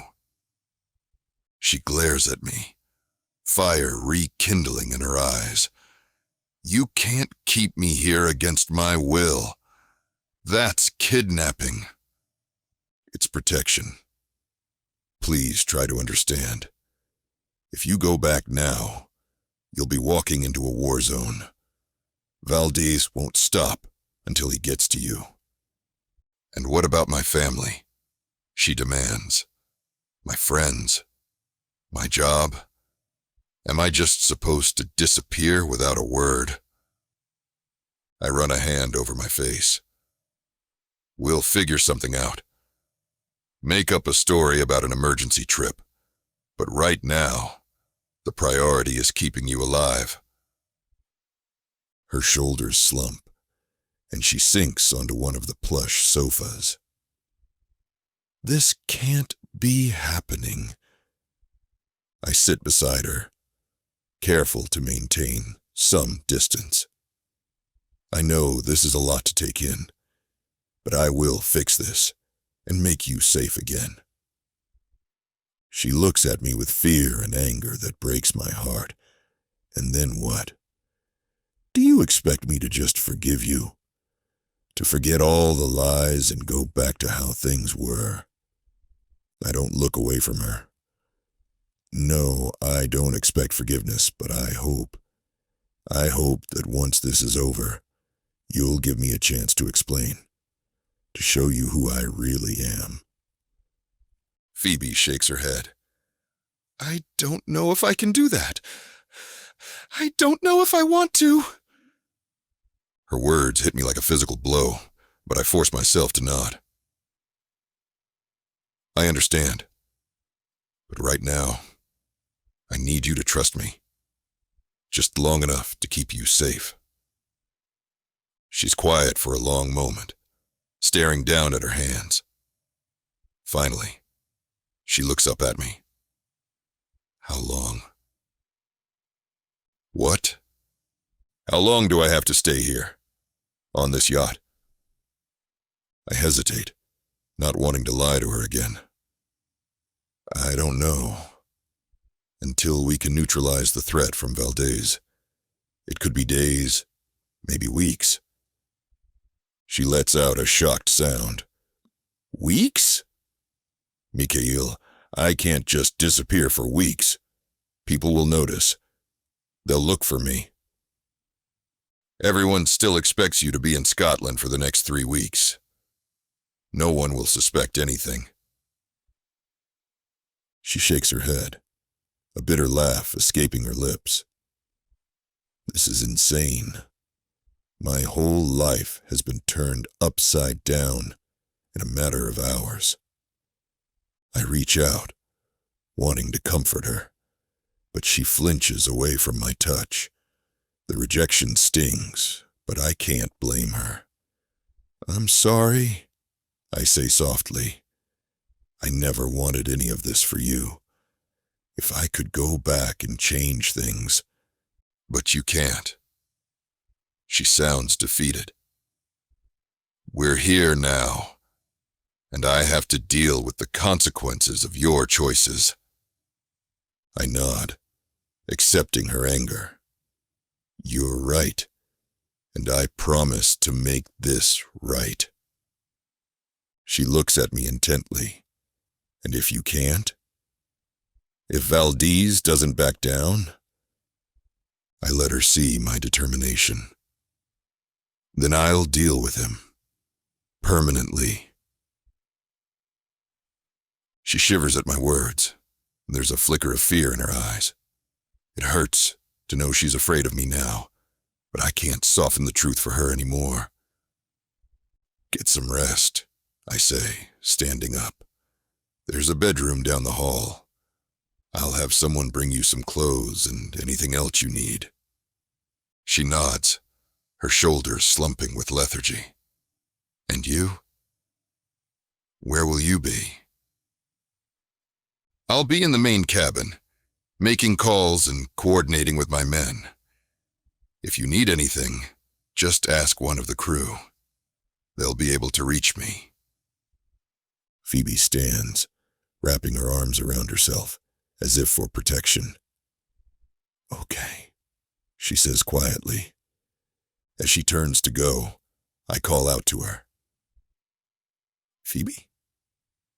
She pauses, looking back at me over her shoulder. I'm truly sorry, I say, pouring all my sincerity into the words. For everything. She holds my gaze for a long moment, then nods once before disappearing down the hallway. I watch her go, heart heavy with what I've done. I've brought her into my dangerous world, shattered her trust, and put her life at risk. But as much as it pains me to see her hurt and afraid, I think I've made the right choice. Here on this yacht, surrounded by my most trusted men, she's safe, and I'll do whatever it takes to keep her that way, even if it means losing her in the process. Chapter 17. Phoebe. I emerged from my cabin the next morning, the anger that consumed me last night now a cold, hard knot in my stomach. The yacht's polished deck gleams in the morning sun, and the ocean stretches endlessly beyond. A familiar bark breaks the silence, and I turn to see Masha bounding toward me, her tail wagging furiously. She's wearing a life jacket. Masha. I kneel down, scratching behind her ears as she licks my face. What are you doing here, girl? A man approaches, and I recognize him from Scotland. Yuri. Mr. Sokolov had her flown in by helicopter last night. He thought you might appreciate the company. I stand, keeping my face neutral. How thoughtful of him. Yuri shifts uncomfortably. He also asked me to inform you that breakfast is ready in the main dining room whenever you're hungry. Thank you. I'll keep that in mind. As he walks away, I look down at Masha. She looks up at me adoringly, and I can't resist smiling. Well, girl, what do you say we explore this floating palace? I spend the morning wandering the yacht, Masha trotting faithfully by my side. I have a good idea of the layout thanks to the tour Mikhail gave me on our amazing date, but I'm not looking at the opulence around me. I note the crew's movements and the layout of the decks, always searching for potential escape routes. Frustratingly, I find none. Feeling discouraged, I slump against the yacht's railing, watching the waves crash against the hull. The salty breeze whips my hair around my face, and I tuck a stray strand behind my ear. Masha sits beside me, her tongue lolling out as she pants contentedly. Footsteps approach from behind, and I turn to see Nastya walking toward me. Her blonde hair is pulled back in a neat braid, and she's wearing a crisp white shirt and tailored black pants with an obvious holster at her waist, displaying the butt of a pistol of some sort. She's a far cry from my tourist friend in Scotland. She stops a few feet away, her posture slightly tense. Phoebe, may I talk to you? I nod, turning back to stare out at the ocean. Nastya shifts to stand beside me, gripping the railing. I owe you an apology. I wasn't entirely honest with you in Scotland. I raise an eyebrow but don't say anything, waiting for her to go on. She takes a deep breath. I was assigned to protect you, to get close and keep you safe, but I need you to know our friendship wasn't fake. I really did enjoy our time together. I consider you a friend. I turn to study her face, searching for any hint of deceit. She doesn't flinch when our gazes lock, and I catch a flicker of real emotion there. You lied to me, I say flatly. Pretended to be someone you're not. Everyone is doing that, and I hate it. Nastya nods, her face serious. Yes, I did, and I'm sorry for that, but my feelings of friendship were genuine. I loved exploring Edinburgh with you and learning about Scottish history. Your passion for your heritage is infectious. I think back to our time in Scotland, the laughter we shared exploring the castle, and the way she listened while I rambled on about clan tartans and Highland games. It had felt so real. How can I trust anything you say now? I ask, turning back to the ocean. How do I know this isn't just another act? She's quiet for a moment. I get it. I haven't given you any reason to trust me, but I hope that, in time, I can prove to you that my friendship is real. I don't respond, and we stand in silence for several minutes, watching the waves. Misha whines softly, sensing the tension. Finally, I break the silence. Tell me something true, something real about yourself that's not part of your cover story. Nastya hesitates, then nods. My favorite color's purple, not because it's royal or sophisticated, but because it reminds me of the wild flowers that grew near my grandmother's dacha when I was a kid. We'd spend summers there, and I'd pick bouquets of those little purple flowers for her. Her voice softens, turning wistful. She died when I was 12. Sometimes, when I see something purple, I can still smell those flowers and hear her laugh. I glance at her, surprised by the vulnerability in her voice. It's the most human I've seen her since I found out who she really is. Thank you for sharing that, I say quietly. She nods, still staring at the horizon. It doesn't make up for what I did, but I hope it's a start, and I tried to tell you the truth as much as possible. Everything personal I told you was true, including about Ivana. Few know about her or my orientation. Being a lesbian would make it hard in this world with some Neanderthal thinkers among the ranks. I'm sorry to hear that. I genuinely am, and I don't doubt her sincerity about this at least. I don't know if I can forgive you yet, Nastya. This is still a lot, but I appreciate the apology. She turns fully toward me. I understand. I'll respect whatever decision you make about our friendship, but I'm here for you, Phoebe. Not just as a protector, but as someone who cares. I nod, not ready to say more. She seems to sense it and steps back. I'll give you some space, she says softly. If you need anything or just want to talk, I'm here. As she walks away, I turn back to the ocean, my mind swirling with conflicting emotions. Masha nudges my hand with her wet nose, and I scratch behind her ear absently. What do you think, girl? I ask softly. Can we trust her? Masha tilts her head, looking up at me with unconditional love. I wish I could see the world as simply as she does. I think about Nastia's apology, and her story about the purple flowers and about Ivana. It seemed sincere, but can I really trust my judgment anymore? Everything I thought I knew has been proven false. Shaking my head, I resume walking the deck. As I round a corner, I spot Mikhail talking with a crew member, and he takes a step toward me, his expression hopeful. I turn on my heel and walk away, Misha looking confused as she follows.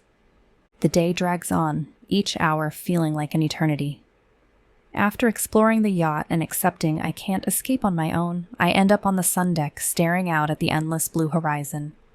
Footsteps sound behind me, and I know without turning that it's Mikhail. Phoebe, he says softly, we need to talk. I whirl around, all the pent-up anger and hurt exploding again. Talk. Now you want to talk. After lying to me for weeks, after kidnapping me and holding me prisoner on this ridiculous boat. His jaw tightens. I'm trying to keep you safe. Safe? I laugh bitterly. You're the reason I'm in danger in the first place. That's not fair. I never meant for any of this to happen. But it did happen, Mikhail. You lied to me. You made me fall in love with you, all while hiding who you really are. His eyes soften at my words, and I realize it's the first time I've admitted to loving him. Phoebe, please. Everything between us was real. I love you. How can I believe anything you say? I take a step closer, jabbing a finger at his chest. You're a criminal. How many people have you killed? How many lives have you ruined? I've done what I had to do to survive and protect what's mine. He doesn't even sound apologetic, just like last time he said something similar. And now I'm just another thing for you to own and control? His face darkens. That's not what this is about. Isn't it? You've taken away my freedom and my choice. You've put my life in danger because of your actions. I'm trying to fix that. By keeping me prisoner, by lying to me even more. Our voices have risen to shouts, with neither of us backing down. Suddenly, a wave of dizziness washes over me. The world tilts alarmingly, and I stumble backward. Phoebe? Mikhail's angry expression shifts to concern. I try to speak, but the words won't come. My vision blurs. Phoebe, what's wrong? Mikhail's voice sounds distant. I blink rapidly, trying to clear my vision as the world spins. Masha whines softly, pressing her warm body against my leg. I tightly grip the railing, struggling to stay upright. Phoebe? His face swims into focus, and he's clearly worried. What's wrong? I open my mouth to respond, but the words won't come.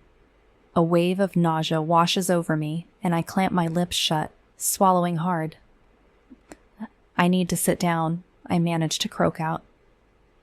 He puts an arm around my waist, supporting me as he guides me to a nearby lounge chair. The cushions are soft beneath me when I sink into them, grateful for the stability. I'm calling the doctor, he says, his voice tight with worry. I want to protest, to tell him I'm fine, but another bout of dizziness hits me. I close my eyelids, focusing on taking deep breaths. Time becomes fluid. I'm vaguely aware of Mikhail speaking urgently into his phone, of crew members rushing about, and of Masha's soothing weight as she settles at my feet. The sun's warmth on my face is at odds with the chill that seems to have settled in my bones.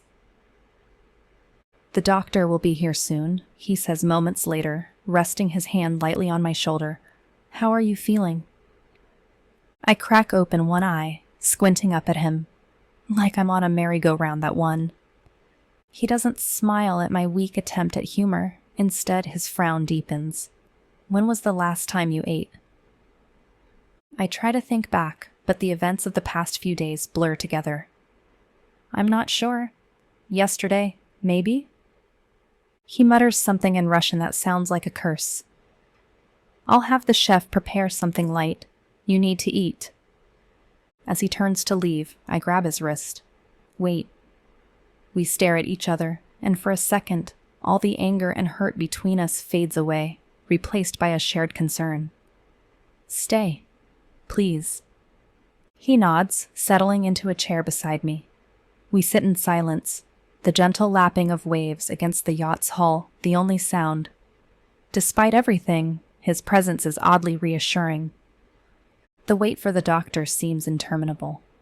A crew member brings a tray of crackers and ginger ale, which I nibble on half-heartedly. Mikhail's phone buzzes incessantly, but he ignores it, his gaze never leaving me. Finally, the distinctive whir of helicopter blades breaks the quiet.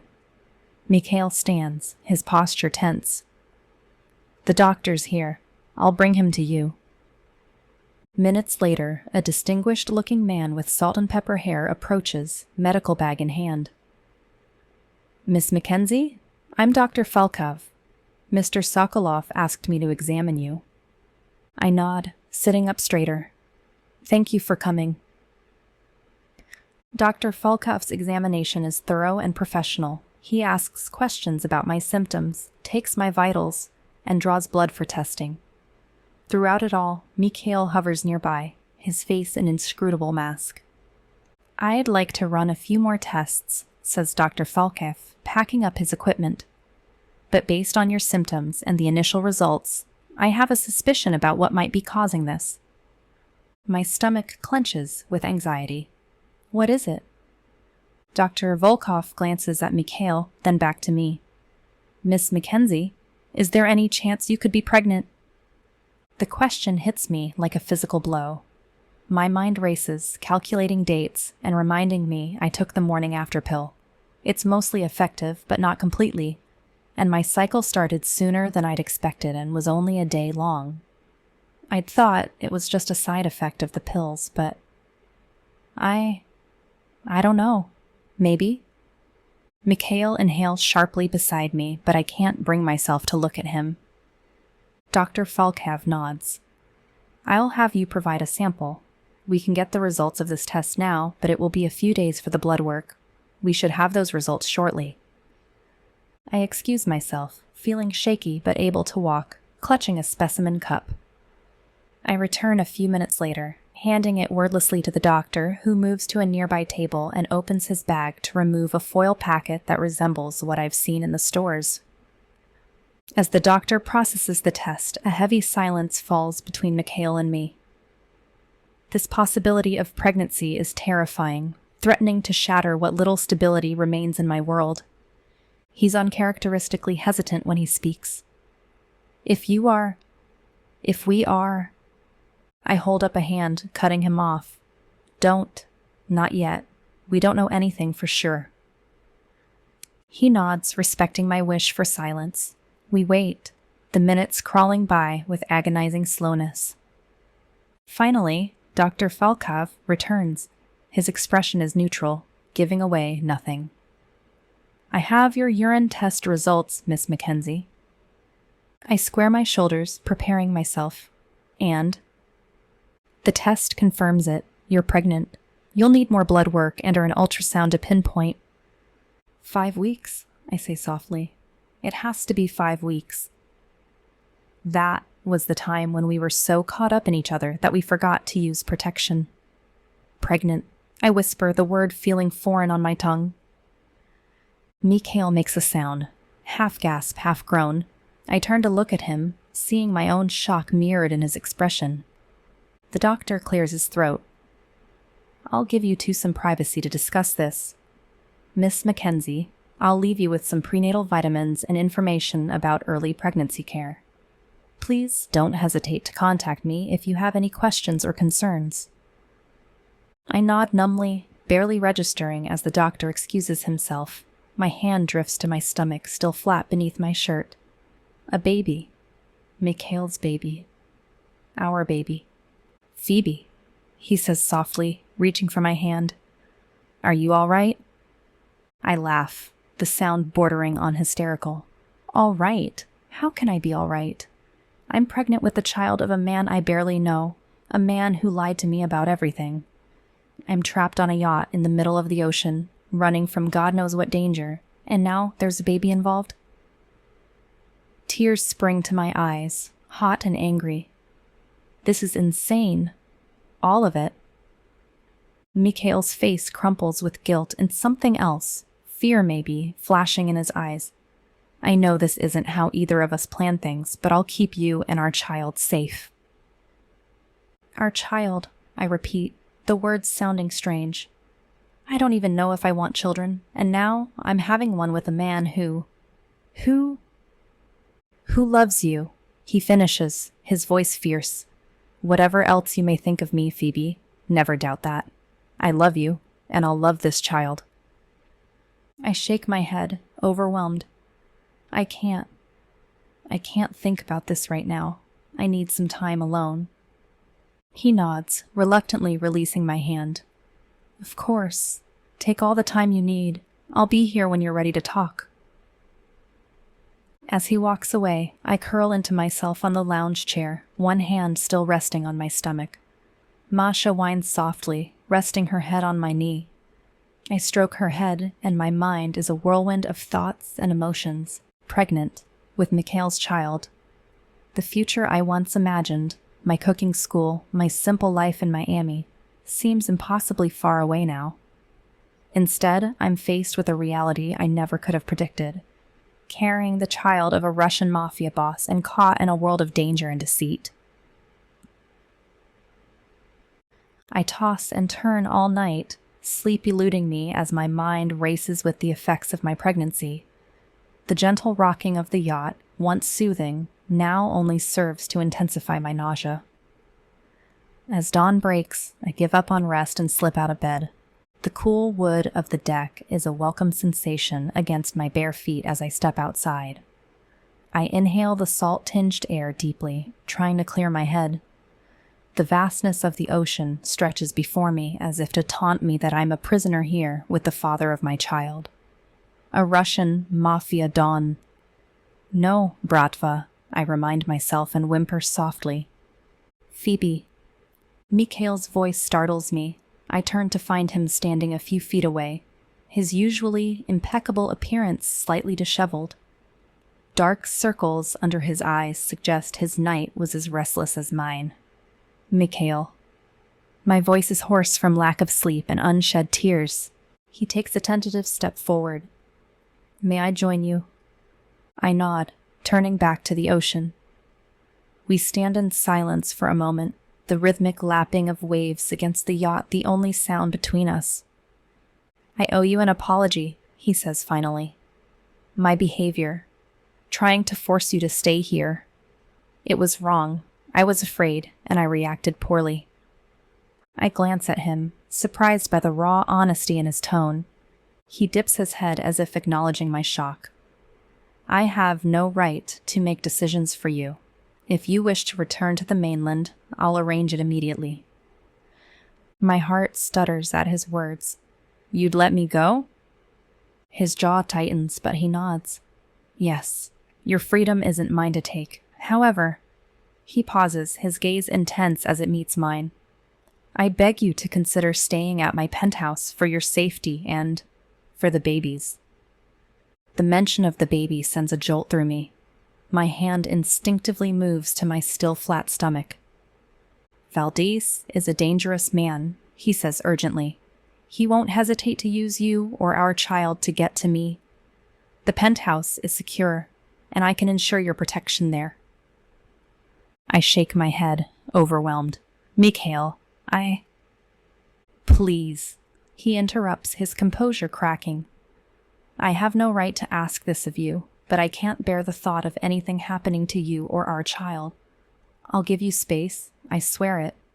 You'll have your own suite and your own security detail. I won't interfere unless you want me to. I study his face, seeing the fear and love warring in his eyes. It's a vivid contrast to the controlled, powerful man I've known. I exhale softly. I need you to understand something.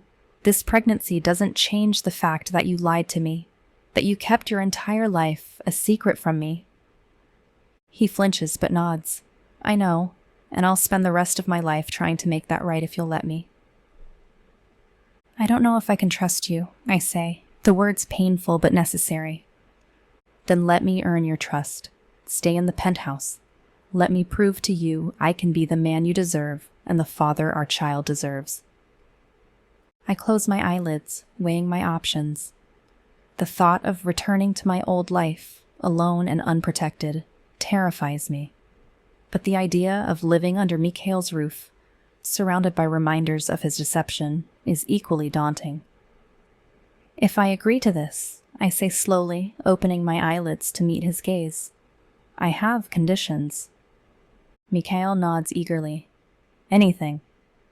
I want my own space, a separate suite, like you said, and I want to be able to come and go as I please with no restrictions. Of course, he says quickly. I'll have a suite prepared for you immediately, and you'll have full freedom of movement, though I'd ask that you allow security to accompany you outside the building. I consider this, then nod. Fine, but I choose the security detail, someone I'm comfortable with. Agreed. Anastasia, perhaps. The thought of the friendly blonde who's already proven her loyalty brings a small measure of comfort. Yes, Nastya would be good. Mikhail takes a deep breath. Is there anything else? I pause, gathering my courage. Yes, I need time to process everything that's happened and everything I've learned about you and about myself. Time to decide what I want for my future, our future. His expression softens, revealing a bit of hope but mostly resignation. I understand. Take all the time you need. I'll be here whenever you're ready. I nod, feeling some of the tension leave my body. Okay. Then, I'll stay in the penthouse, for now. He lets out a ragged breath. Thank you, Phoebe. I promise you won't regret this. I wonder if I've made the right decision. Looking at Mikhail, seeing the love and determination in his eyes, I accept it's the only choice I can make. For myself, for our unborn child, and for the uncertain future that now stretches before us. Chapter 18. Mikhail. I step into my penthouse, glad to be home, but wishing Phoebe would have agreed to stay on the yacht, where it was safer. The panoramic view of Miami's skyline stretches before me, like a reminder of all I've built and all I stand to lose. I loosen my tie, tossing it onto the sleek marble counter while making my way to the bar. The smooth burn of vodka slides down my throat, a temporary balm for the chaos swirling in my mind. Phoebe's face flashes before me, filled with hurt and betrayal. I shake my head, trying to focus on the tasks at hand. My phone buzzes incessantly. I glance at the screen. A string of messages from my captains demanding attention. With a sigh, I settle into my home office, ready to dive into the war that's threatening everything I've worked for. Sergei, what's the situation? I ask, initiating a secure video call. Sergei's weathered face appears on the screen. Boss, Valdez is pushing hard. We've lost 2 more shipments in the last 48 hours. I curse under my breath, tightening my fingers around the crystal tumbler. Casualties? 4 of our men. We managed to take out 6 of theirs, but it's escalating quickly. I nod, already formulating strategies. Double security on all remaining shipments. I want our best men on this, and Sergei, find me everything you can on Valdez's weak points. Family, finances, or anything we can exploit. Consider it done, boss. The call ends, and I rest back in my chair, staring at the ceiling. The ticking of the antique clock on my desk seems to mock me, marking each second of time slipping away. Time I should be spending with Phoebe, preparing for our child. A knock at the door interrupts my brooding. "Come in," I call out. Nastya enters, her usual stoic expression revealing a trace of concern. "Mikhail, I've got an update on Phoebe." I sit up straighter, my heart rate quickening. "Is she all right?" Nastya nods. "She's safe, but she's struggling. She's been asking a lot of questions about you and the Bratva." I curse softly. "What kind of questions?" "She wants to know about your past and how you became involved in this life. I think she's trying to understand." Hope flares, but is quickly tempered by caution. "And what have you told her?" "Only what you've authorized, but she's smart. She's piecing things together on her own." I stand, pacing the length of the office. Keep a close eye on her, but give her space. I don't want her to feel trapped. She hesitates before saying, "She misses you, you know, even if she won't admit it." Her words make me smile for just a second. I turn to the window, staring out at the city I've fought so hard to control. "Thank you, Nastya. That'll be all." As the door closes behind her, I allow myself a moment of weakness. I press my forehead against the cool glass, closing my eyes. "I miss you too, Phoebe," I whisper to the empty room. The moment passes, and I straighten up, steeling myself for what's to come. I have a war to win, an empire to protect, and a woman to win back, and I'll be damned if I fail at any of it. I spend the next several hours searching for weak spots in the corporation and keep coming back to their organization and the way a leader is chosen, often via challenge settled by a death match. At dawn, I finally allow myself a break. I stand, stretching muscles stiff from hours of inactivity, and make my way to the kitchen. The coffee machine hums to life as my phone rings, the caller ID displaying an unknown number. Warily, I answer. "Sokolov." "Ah, Mikhail," says a familiar voice. "Did I wake you?" My jaw clenches. "Valdez, to what do I owe the displeasure?" He chuckles, the sound grating on my nerves. "Just checking in on an old friend. I heard you've been having some difficulties lately." "Nothing I can't handle," I say coolly, while mentally questioning the situation. Why is he calling? What's his angle? Of course, he says smoothly. "I just wanted to offer my assistance. After all, we're both businessmen. Perhaps we could come to an arrangement." I pause, considering my words carefully. "What kind of arrangement did you have in mind?" "Oh, nothing too complicated. Just a simple division of territory. You stick to your side of Miami, and I'll stick to mine. No more bloodshed and no more lost shipments. What do you say?" It's a tempting offer that could potentially end this war before it truly begins. But I know the kind of man he is. There's always a catch. "And what would you want in return for this generosity?" I ask with sarcasm. Valdez laughs again, but this time there's an edge to it. "Smart man. I want a 30% cut of all your profits for the next year. Consider it a peace offering." I scoff, nearly choking on anger.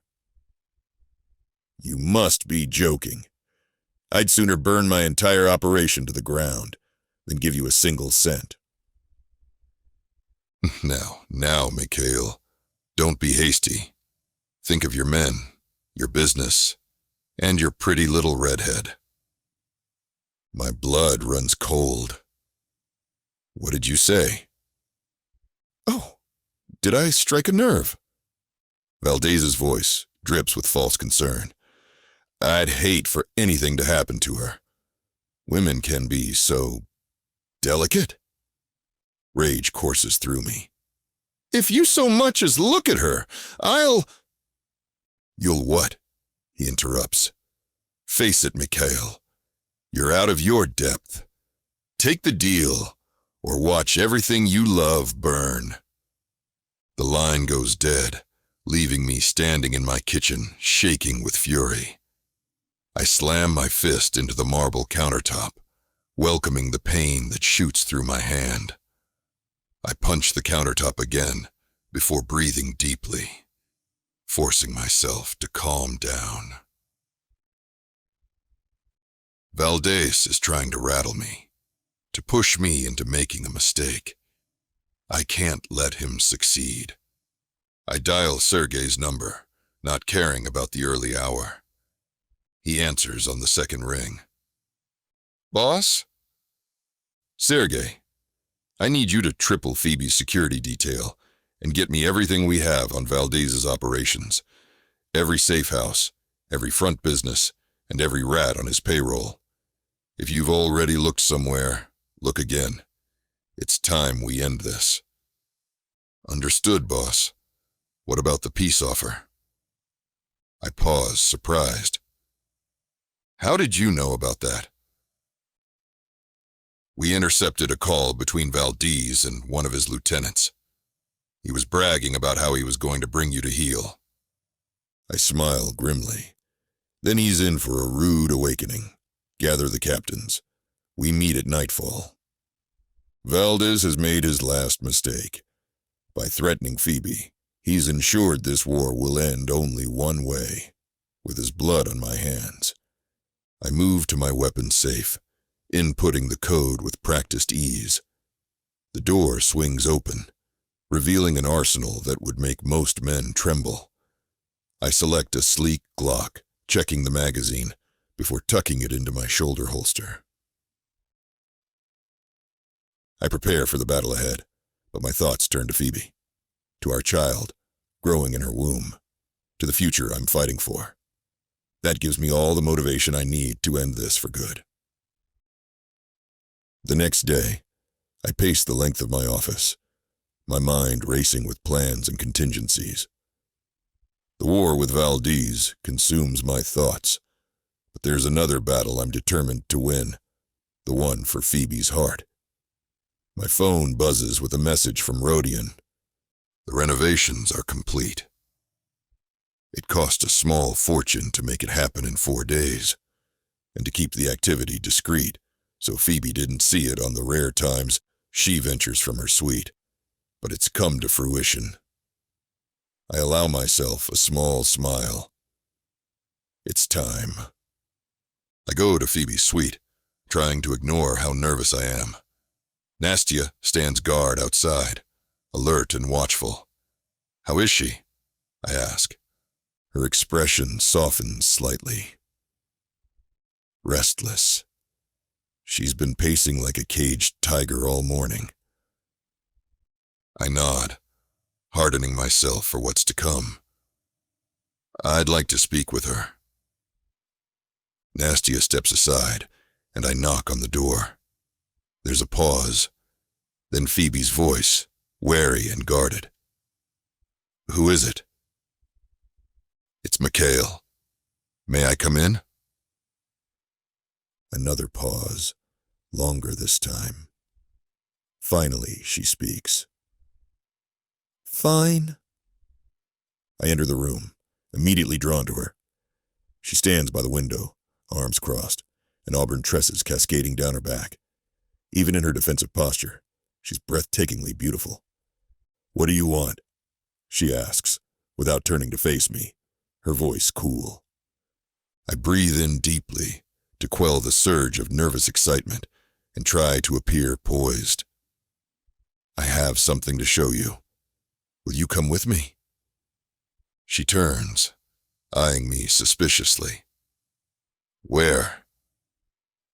It's a surprise, I say, offering a small smile. Please, Phoebe, give me a chance.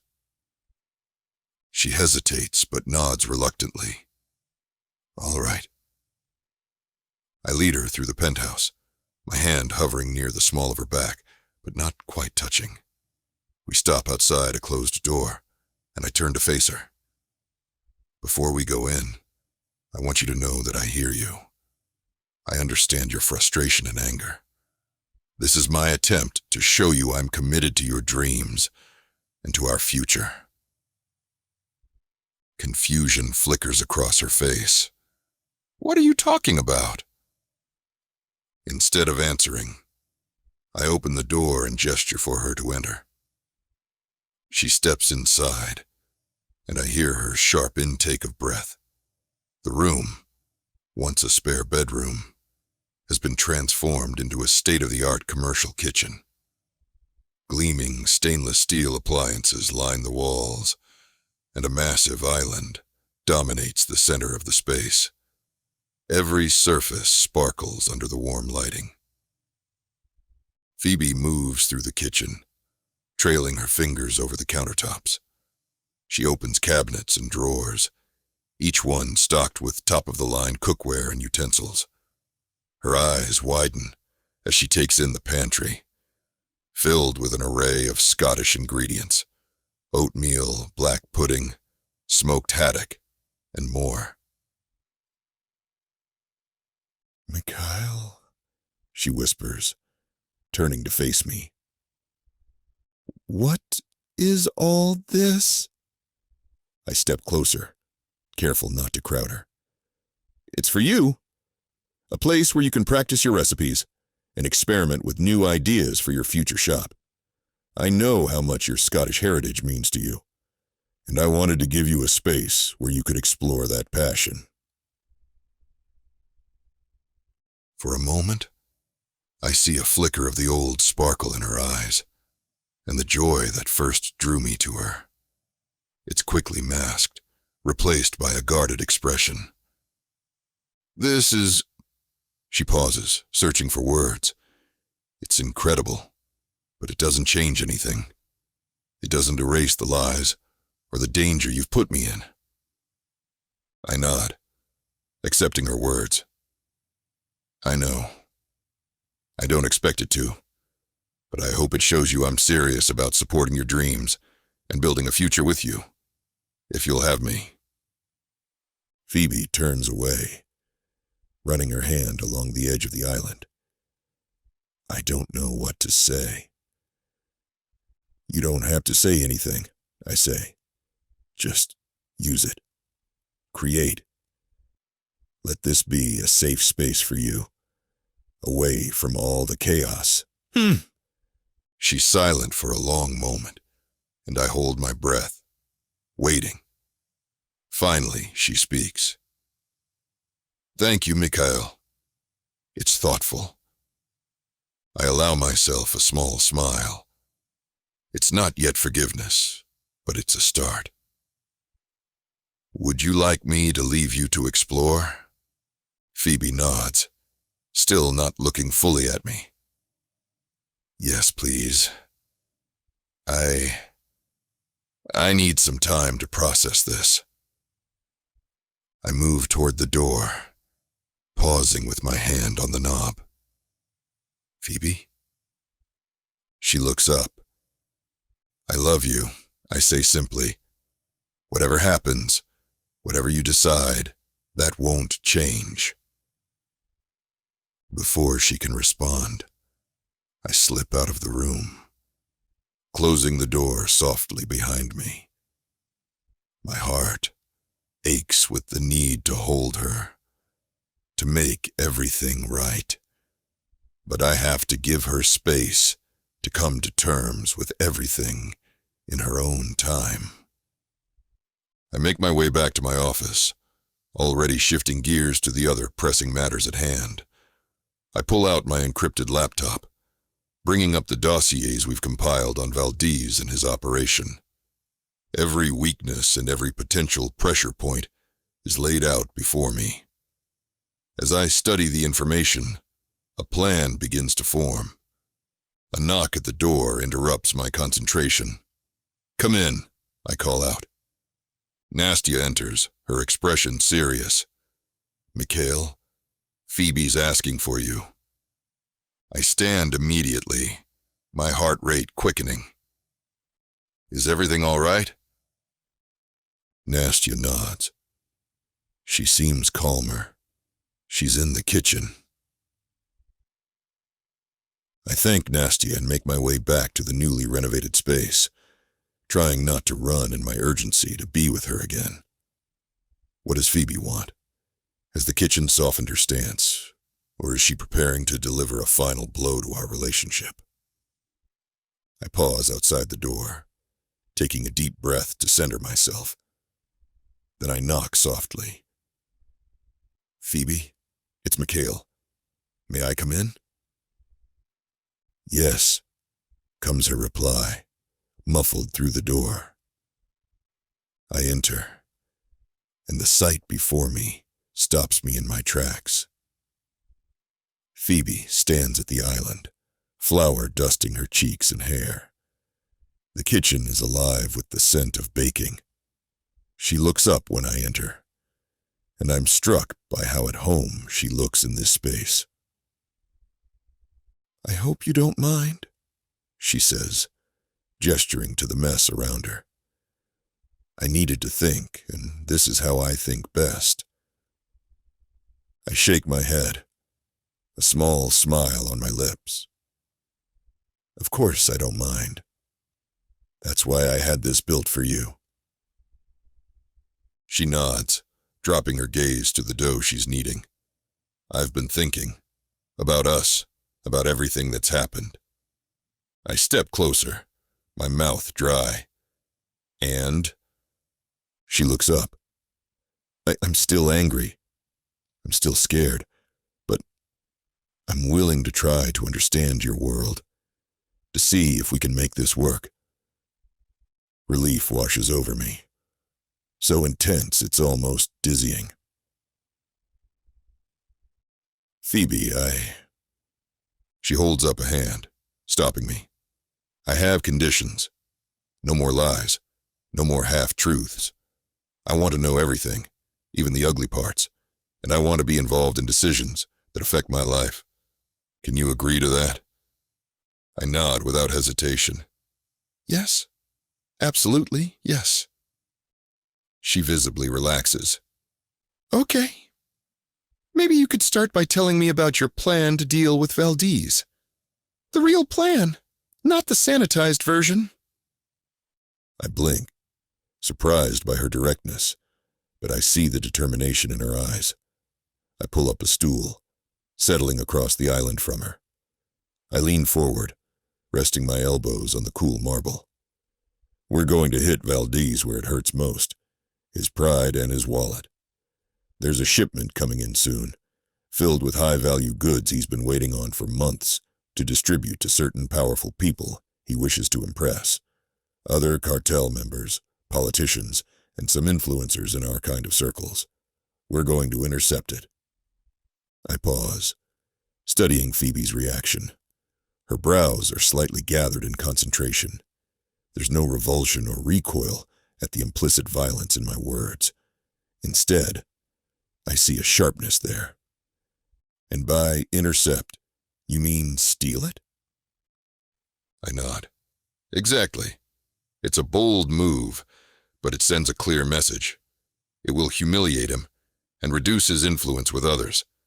If the corporation loses face, they'll have a serious internal issue to address and might need to elect a new leader." I draw my finger across my throat dramatically. Their elections get brutal. Phoebe grimaces, but doesn't comment on that.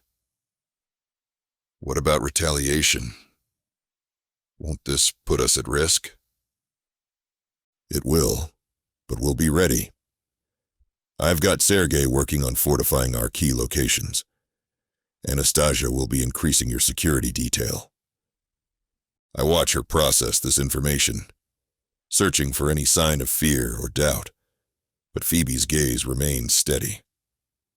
Okay, she says, nodding slowly. What else? Her willingness to engage, to understand the intricacies of my world, both surprises and impresses me. I continue outlining our plans, each detail met with thoughtful questions and insightful observations. For the first time in the week since she found out what I really do, I have a glimmer of hope that maybe she can accept everything about me, good and bad. Chapter 19. Phoebe. The community center bustles with energy as I set up for my Scottish cooking class. The aroma of sautéed onions and fresh herbs fills the air, mingling with the excited chatter of my students. I adjust my apron, smoothing out non-existent wrinkles while trying to calm my stomach. It's a little bit nerves, since I've only taught a couple of classes before this and a lot of the fish and chips I had for lunch. The dish looks so good, but now my stomach is rebelling. Pregnancy isn't being easy on me. All right, everyone, I say loudly to be heard over the chatter. Let's gather around. Today, we're making Scotch eggs. The students huddle closer, their faces eager. Nastya is among them, ostensibly just another student. She gives me a subtle nod, reminding me of her true purpose here. I take a deep breath, pushing away thoughts of danger and focusing on the task at hand. First, we'll start with our sausage mixture. The key is to get the right balance of spices. As I demonstrate, my hands move with practiced ease, kneading the meat and explaining each step. The familiar motions soothe my nerves, and I start to relax into the rhythm of the class. Watch closely as I wrap the egg, I say, cradling a soft-boiled egg in seasoned sausage. You want to make sure it's completely covered, but not too thick. A movement outside the window catches my attention. I glance up, hands stilling. A man stands there, watching intently. His salt and pepper hair is slicked back, and his dark gaze is fixed on me with an unsettling intensity. My heart skips a beat as recognition dawns. Jose Valdez. I haven't seen him before, but I know it's him on an instinctive level. I force myself to keep talking, to keep moving, even as my pulse accelerates. Next, we'll coat our Scotch eggs in breadcrumbs. This gives them that perfect crunch when we fry them. My gaze dart to Nastya. She's already alert, her posture changing subtly as she notices my distress. I give her the barest of nods toward the window, praying she understands. Who wants to try wrapping their own egg? I ask, my voice remarkably steady despite the fear coursing through me. As students step forward, eager to get their hands messy, Nastya slips away from the group. She moves casually, as if heading to the restroom, but she's surely alerting the other security personnel Mikhail has stationed around the building. I continue the lesson, hyper-aware of Valdez's presence outside. He hasn't moved and hasn't tried to enter. What is he waiting for? Remember, the oil needs to be hot enough to crisp the outside quickly without overcooking the egg inside, I say, demonstrating the frying technique. The sizzle of the Scotch egg hitting the oil is deafening in my ears, drowning out my pounding heart. Suddenly, there's a commotion outside. I look up to see Nastya confronting Valdez, her stance aggressive despite her smaller frame. They exchange words too low for me to hear, but the conflict is plain. Keep an eye on your eggs, I say to the class, trying to keep their attention away from the window. They can burn quickly if you're not careful. A scuffle breaks out. Valdez pushes past Nastya, reaching for the door. Two of Mikhail's men appear, grabbing him. Fists fly. A student gasps, finally noticing the altercation. Everyone, step back from the stoves, I say, teacher's instincts I didn't know I had suddenly kicking in. Safety first, let's move to the back of the room. As I usher my students away from the windows, I hear the sound of breaking glass. Valdez has broken free. diving through the window in a shower of shards. He rolls to his feet, his gaze locking with mine for a brief, terrifying moment before he takes off running. Nastia bursts through the door with her hair disheveled and a cut on her cheek. "Is everyone all right?" she asks, scanning the room before looking at me. I nod, my voice shaky as I respond. "We're okay. What just happened?" Nastia doesn't answer immediately. She's already on her phone, speaking rapid Russian. I catch Mikhail's name, and my stomach clenches, reminding me of the low-grade nausea that's plagued me all day. The room erupts into confused chatter. Students demand explanations, with some looking frightened and others excited by the unexpected drama. "I'm so sorry, everyone," I say, raising my voice to be heard over the din. "Class is dismissed for today. Please, gather your things and exit through the back door. It's just a precaution." As the students file out, casting curious glances back at me and the broken window, I sink onto a nearby stool. The adrenaline is wearing off, leaving me shaky and more nauseated. Nastia approaches, her phone call finished. "We need to move. He wants you back at the penthouse now. Mikhail's orders." I nod numbly, unconsciously moving my hand to rest on my still flat stomach. 6 weeks, only 6 weeks along, and already this child's life is complicated by danger and violence. "What about the community center?" I ask, looking around at the half-finished Scotch eggs and the mess left behind. "I can't just leave it like this." She shakes her head. "Of course you can't. We'll take care of it. Your safety is the priority now." As we make our way to the exit, I wonder if this is my new normal. Will I ever be able to teach a cooking class again without looking over my shoulder? Will I ever feel safe? The night air hits my face as we step outside, and I take a deep breath.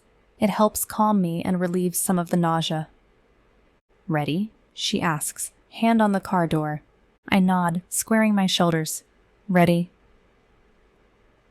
Several minutes later, the elevator doors slide open, revealing the sleek interior of Mikhail's penthouse. I step out, legs still shaky, with Nastia close behind me. The familiar surroundings do little to calm the storm of emotions raging inside me. Mikhail stands by the windows, his silhouette outlined against the twinkling Miami skyline. He turns as we enter, immediately looking at me. In 3 long strides, he's crossed the room, enveloping me in his arms. I collapse against his chest, the adrenaline from earlier finally giving way to fatigue and fear. He tightens his arms around me, with one hand cradling the back of my head, and the other splayed across my lower back. "Are you all right? Are you hurt?" His voice is rough with emotion. I shake my head against his chest, unable to form words. The scent of his cologne, citrus and something distinctly Mikhail, fills my senses and settles me. "Nastia," he says, not loosening his hold on me. "Report." She is calm and professional. Valdez approached during Miss Mackenzie's cooking class. There was a brief altercation outside and some broken glass. No injuries on our side. She touches her cut cheek reflexively. Perhaps just one. Valdez escaped. Mikhail's body tenses at her words. I pull back slightly, looking up at him. His jaw is clenched and a muscle ticks in his cheek. "And the students?" he asks. "All safely evacuated. No civilians were harmed." She briefly smiles. "Yuri and Laver are currently on cleanup duty to ensure the center is ready for the next class." Mikhail nods but never looks away from me. "Thank you, Nastia. That will be all for now." I hear Nastia's footsteps retreat, followed by the soft ding of the elevator. We're alone. He cups my face in his hands, gently stroking my cheeks with his thumbs. "Phoebe, I'm so sorry. I never wanted you to be in danger." The tenderness in his touch and the raw emotion in his voice break something inside me. Tears spill down my cheeks. "I was so scared," I whisper, my voice cracking. "When I saw him there, watching me, I thought... Shh. He pulls me close again. You're safe now. I won't let anything happen to you or our child. Our child. The words send a jolt through me, reminding me of the tiny life growing inside me. A life now in danger because of who its father is. I pull away from Mikhail, wrapping my arms around myself. How can you say that? How can you promise to keep us safe when your world is so dangerous? He flinches before his expression softens. He reaches out, taking my hand and leading me to the plush sofa. We sit, our knees touching, and he doesn't let go of my hand. I have lied to you in the past. I've kept things from you, but please believe me when I say that protecting you and our child is now my highest priority. I search his face, looking for any sign of deception. All I see is sincerity and determination. I want to believe you, but how can I trust you after everything? He takes a deep breath. Let me tell you a story about my father and how I came to be who I am today. I nod, settling back into the sofa. He seems distant as he begins to speak. My father was a hard man, brilliant in business and ruthless with his enemies, but he was not a good father. He saw me as a disappointment and too soft for the world we lived in. Mikhail seems lost in memory. When I was 12, he took me on my first job. We went to collect a debt from a man who had borrowed money from the Bratva. The man couldn't pay. I tremble, guessing where this story's going. My father handed me a gun. He told me to shoot the man to prove I was worthy of the Sokolov name. Did you? I whisper, dreading the answer. He shakes his head. I couldn't do it. I dropped the gun and ran. My father was furious. He beat me severely that night, telling me if I was weak, I would never survive in our world. My heart aches for the boy Mikhail had been. I squeeze his hand, offering what comfort I can. That night changed me, he says. I swore I would become stronger, smarter, and more ruthless than my father ever was. I would prove him wrong. He turns to me, looking sad but resigned. I've done terrible things, Phoebe. I've hurt people and killed people, but I've also built something. I've created an empire that provides for thousands. I protect those under my care. Including me? I ask softly, feeling reassured, though I should probably be disgusted by his confessions. Especially you, he says fiercely. You and our child are my future, a chance at something I never thought I could have, a family, love. The raw honesty in his voice makes my breath catch. I see the boy he was, the man he's become, and all the layers that make up Mikhail Sokolov. I'm scared. This world you live in is so different from anything I've known. He brings our joined hands to his lips, pressing a gentle kiss to my knuckles. I know, but you can do this, and I'll be at your side. I rest my head on his shoulder. He puts his arm around me, holding me close. For the first time since the incident at the community center, I feel safe. What happens now? I ask. We prepare, he says, his voice taking on a harder edge. Valdez has made his move. We must respond and continue with the plan I outlined before. We do our best to continue to undermine him. I tense, remembering the violence at the community center. Will there be more fighting? Mikhail sighs. I wish I could say no, but Valdez won't stop until I deal with him, either by undercutting his standing and power or by killing him. I'll do everything in my power to keep the violence away from you. I nod, accepting his words. This is his world, dangerous and complex, but it's my world now, too, if I'm going to be with him. And I can't imagine leaving him. I believe you. I close my eyes, savoring the closeness, and realize something has shifted between us. The fear and resentment that had been clouding my feelings for Mikhail have receded. In their place is a new understanding and a deeper connection. This isn't the life I imagined for myself, but the alternative is to live without him. And that isn't really an option. I can't imagine going back to the life I had before when I'm aware of how much he loves me and how deeply I love him. This is it, for better or worse. A couple of days later, I pace back and forth across the penthouse living room, my bare feet sinking into the plush carpet with each step. Masha trots beside me, her nails clicking on the marble floor when she veers off the rug. She looks up at me with her big brown eyes, head tilted in confusion at my restless energy. "I know, girl," I say, pausing to scratch behind her ear. "I'm not sure what's going on either. Your daddy just told me to be waiting for him." The elevator dings, and I freeze. Masha's uninjured ear perks up, and she bounds toward the sound. I follow more slowly, smoothing my hands over my dress and taking a deep breath. Mikhail steps out, his broad shoulders filling the doorway. He smiles when he sees me, and all my nervousness melts away. I rush forward, throwing my arms around his neck. He catches me easily, lifting me off my feet in a loving embrace. "Phoebe," he murmurs into my hair, "I've missed you." I pull back slightly, suddenly self-conscious about my enthusiasm since he was only gone a few hours, but he doesn't let me retreat. He cups my face in his hands, capturing my lips in a kiss that makes my toes curl.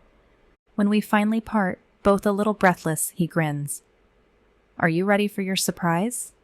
I nod, curiosity bubbling up inside me. "What is it?"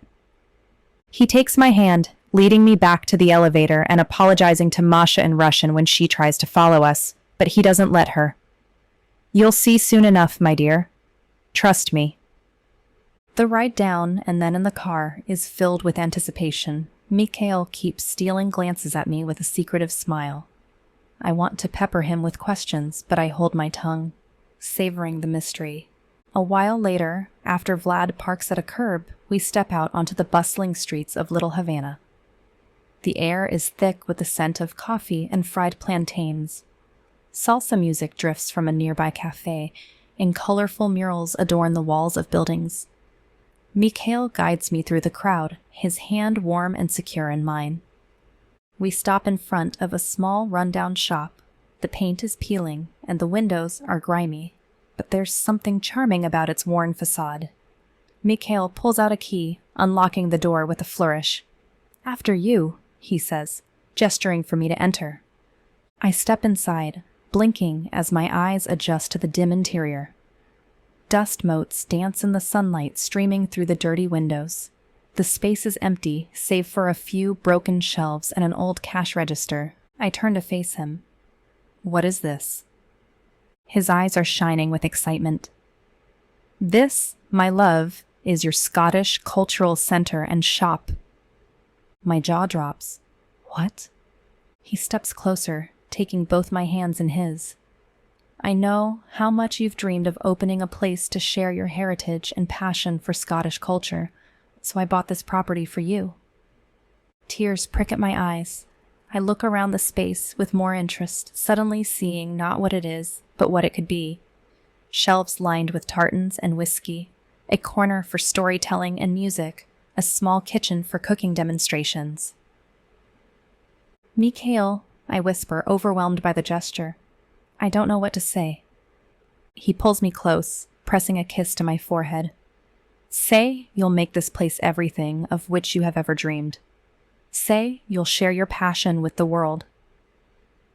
I wrap my arms around him, burying my face in his chest. All my lingering doubts and reservations melt away. This complex, dangerous, wonderful man understands me in a way no one else ever has. I tilt up my head, meeting his gaze. "Thank you," I say, pouring all my emotion into those two simple words. His eyes darken with desire. He leans down, capturing my lips in a kiss that's tender and passionate all at once. I melt into him, molding against him as if we were made to fit together. The following scene is too spicy to include in this version. To listen to the entire unedited audiobook, please visit the link in the description or go to bellakingbooks.com. That's a good girl. Your audiobook will now continue. Chapter 20. Oh, Mikhail, I stand at the window of my command center, overlooking the glittering Miami skyline. The city pulses with energy, unaware of the storm about to break. My plan, meticulously crafted over weeks, is finally in motion. "Sir, the team is in position," says Sergei, sounding completely calm. I nod, turning to face the room. Monitors line the walls, displaying various camera feeds and data streams. My most trusted captains gather around a large table, their faces etched with anticipation. "Begin the operation." Sergei relays the command, and the room erupts into controlled chaos as the cameras show our team's movements. The teams move with precision, intercepting Valdez's prized shipment, and the hijacking is swift and brutal, leaving no room for error. It's just one facet of our multi-pronged attack. I want Valdez surrounded by chaos, and having even his inner circle questioning his competence by dawn. Hours pass while coordinating the citywide strike against the Cuban Mafia's operations. I've spent months cultivating alliances with other Miami crime families, uniting them against our common threat.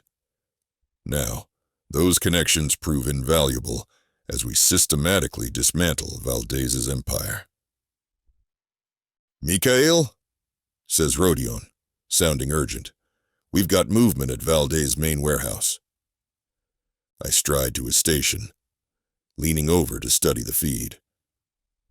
Smoke billows from the building as panicked figures scatter. A smile tugs at my lips. The explosives we planted have done their job. There's another few $1,000,000 of the corporation's profits lost, while the warehouse, whose location is top secret and supposedly known only to Valdez and his two closest captains, being attacked, will sow more discord as others in the Cuban Mafia start to question how this could happen on Valdez's watch. "Excellent. How are our losses?" "Minimal, sir," Rodion says. "2 minor injuries, but nothing serious." I nod, satisfied. The plan is unfolding perfectly, with each piece falling into place like a deadly game of chess. As dawn breaks, reports flood in from across the city. The corporation is in disarray, with their operations currently crippled. I allow myself a moment of satisfaction before focusing on the next phase. "Any word on Valdez?" I ask, scanning the room. Sergei shakes his head. "Nothing concrete. Our sources say he's gone to ground."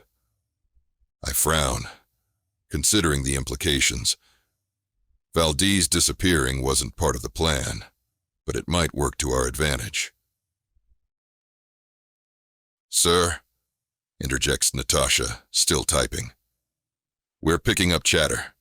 The corporation is planning an emergency meeting. They're talking about electing a new leader." A ripple of excitement passes through the room. I raise a hand, silencing the murmurs.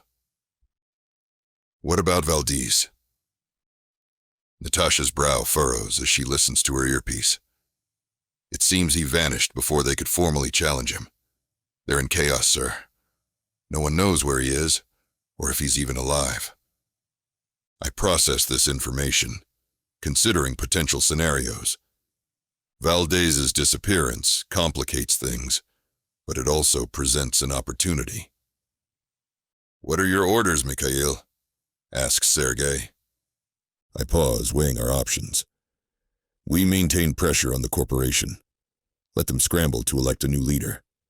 In the meantime, we solidify our position. I want eyes and ears everywhere. If Valdez surfaces, I want to know immediately. My captains nod. They understand the situation. We've dealt a crushing blow to our enemies, but we can't pretend there won't still be future risks and challenges. As the hours tick by, reports continue to flood in. The corporation is too busy cleaning up their own mess to even consider retaliation against us. "Mikhail," calls out Sergei, his voice cutting through the buzz of activity. We've intercepted some interesting chatter. It seems the corporation can't be certain we were behind the shipment theft or the other strikes against them. They're considering the possibility that other crime families were involved. I smile, cold satisfaction settling in my chest. This was part of the plan, to sow confusion and mistrust among our enemies. Excellent. Let them point fingers at each other. It will only weaken them further. As night falls again, I'm alone in the command center, nursing a glass of vodka. The city sprawls before me, and somewhere out there, Valdez is hiding, licking his wounds. The thought brings a grim smile to my face. My phone buzzes, and I glance at the screen. It's a message from Phoebe. My heart clenches, reading her words, full of warmth and concern. For a moment, I allow myself to imagine a different life, where I'm not orchestrating the downfall of rival crime lords, but that life isn't mine and never will be. This is the life I have, and I'll fight to make the most of it. I type a quick reply to Phoebe, assuring her I'm fine and will see her soon. It's not entirely a lie, but the guilt still gnaws at me. Turning back to the window, I fortify myself for what's to come. Valdez is gone, but the danger isn't over. The corporation will regroup eventually, and if they still want to come for my territory, I'll be ready. For now, I savor this victory. This is my domain now, won through cunning and strength. The night wears on, and I pore over maps and reports, searching for any sign of Valdez. His disappearance nags at me, a loose end in an otherwise flawless operation. Mikhail? Sergei's voice breaks through my concentration. I look up to see him standing in the doorway, his expression grave. What is it? I ask, straightening up. He hesitates, then steps into the room. We've received word from one of our informants within the corporation. It seems they're not just planning to elect a new leader. They're considering a complete restructuring of their organization. I frown. What kind of restructuring? They're talking about breaking into smaller, more independent cells. It would make them harder to track and dismantle. I nod slowly. This could complicate things significantly if we have to worry about multiple factions. But I'm not too worried.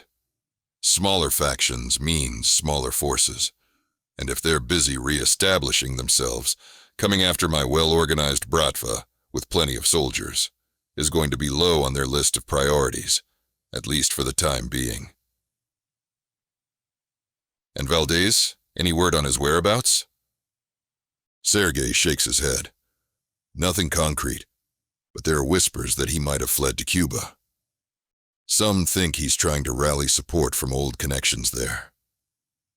I turn back to the window, considering our next move. The situation is evolving rapidly, and we need to adapt. Double our efforts to locate Valdez.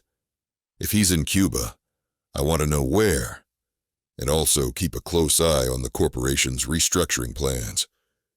We might need to adjust our strategy. Sergei nods and leaves to carry out my instructions. I'm left alone with my thoughts. My mind drifts to Phoebe again, and I wonder what she would think if she could see me now, orchestrating the downfall of rival crime lords. The contrast between my two lives has never been starker. My phone buzzes again, with another message from Phoebe. She's wondering when I'll be home. I close my eyelids, savoring the image of her waiting for me, even as guilt twists in my gut. Soon, this will all be over, and I can focus on building a life with you. Even as I say it aloud, I know it's not that simple. The world I inhabit doesn't let go easily.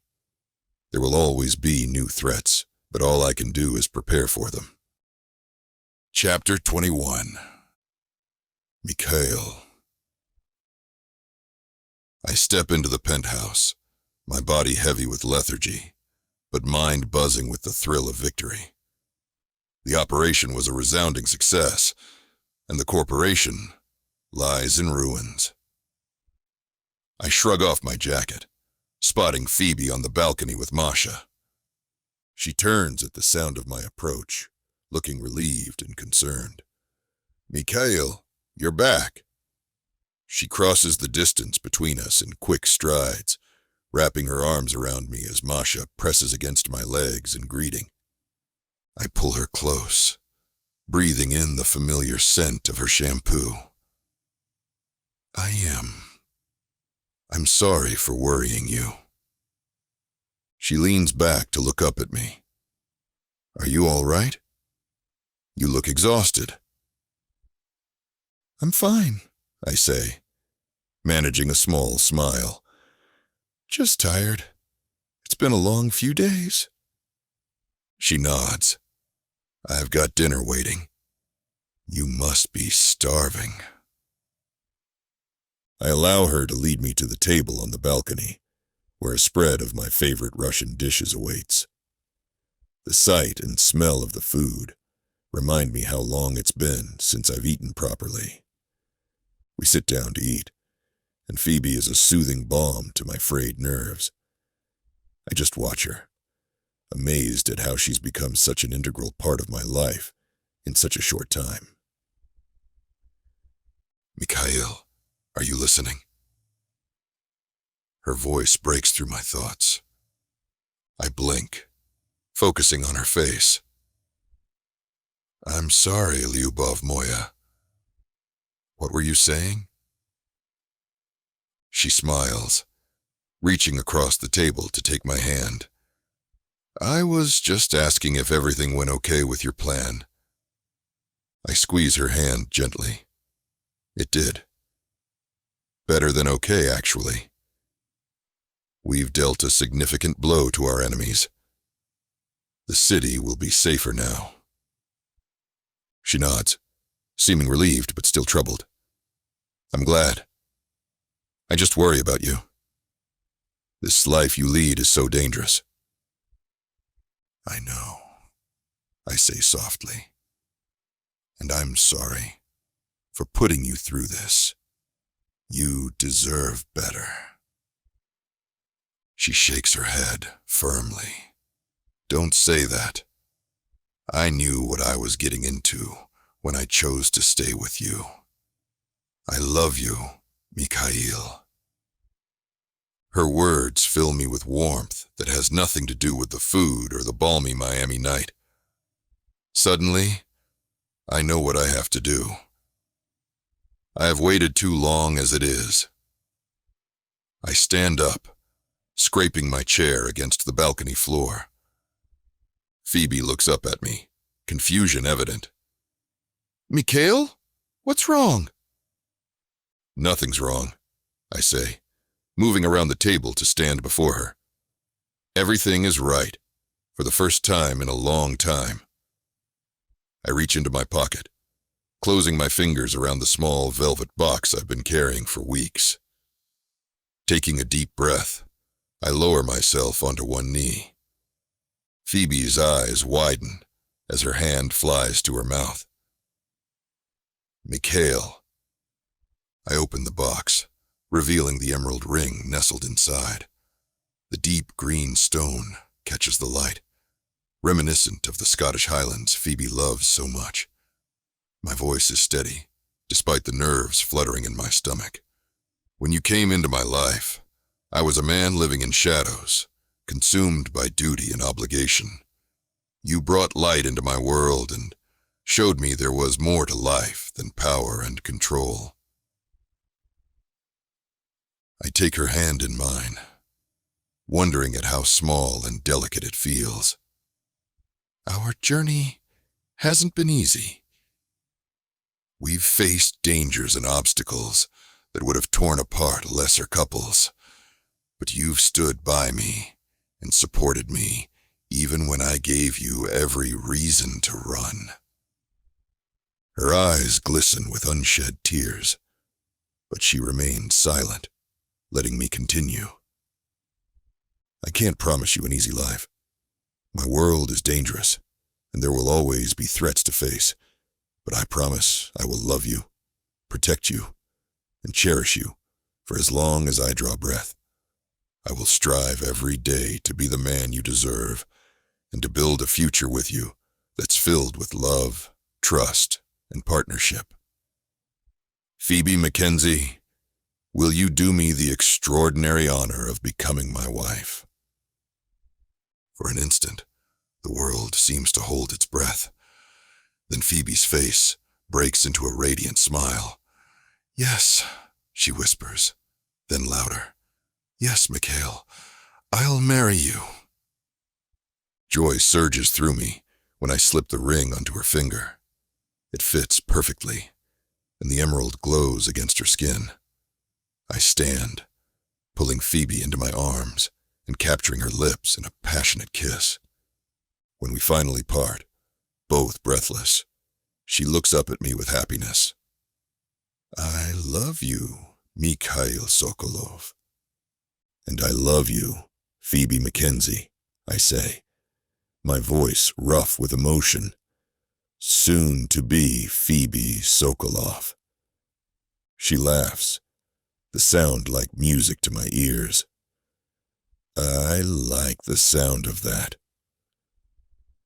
We stand there on the balcony, wrapped in each other's arms, the city sprawling out below us.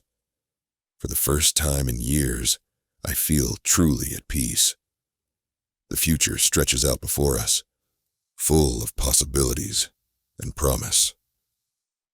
We return to our dinner, now a celebration, and I recognize how much my life has changed. The man I was when I first came to Miami seems like a stranger now. Phoebe has transformed me, softening my edges without dulling my strength. "What are you thinking?" she asks, her voice pulling me from my reverie. I smile, reaching across the table to take her hand. The emerald ring glints in the candlelight. I'm thinking about how lucky I am and how excited I am for our future together. Her answering smile is radiant. "Tell me about it. What do you see for us?"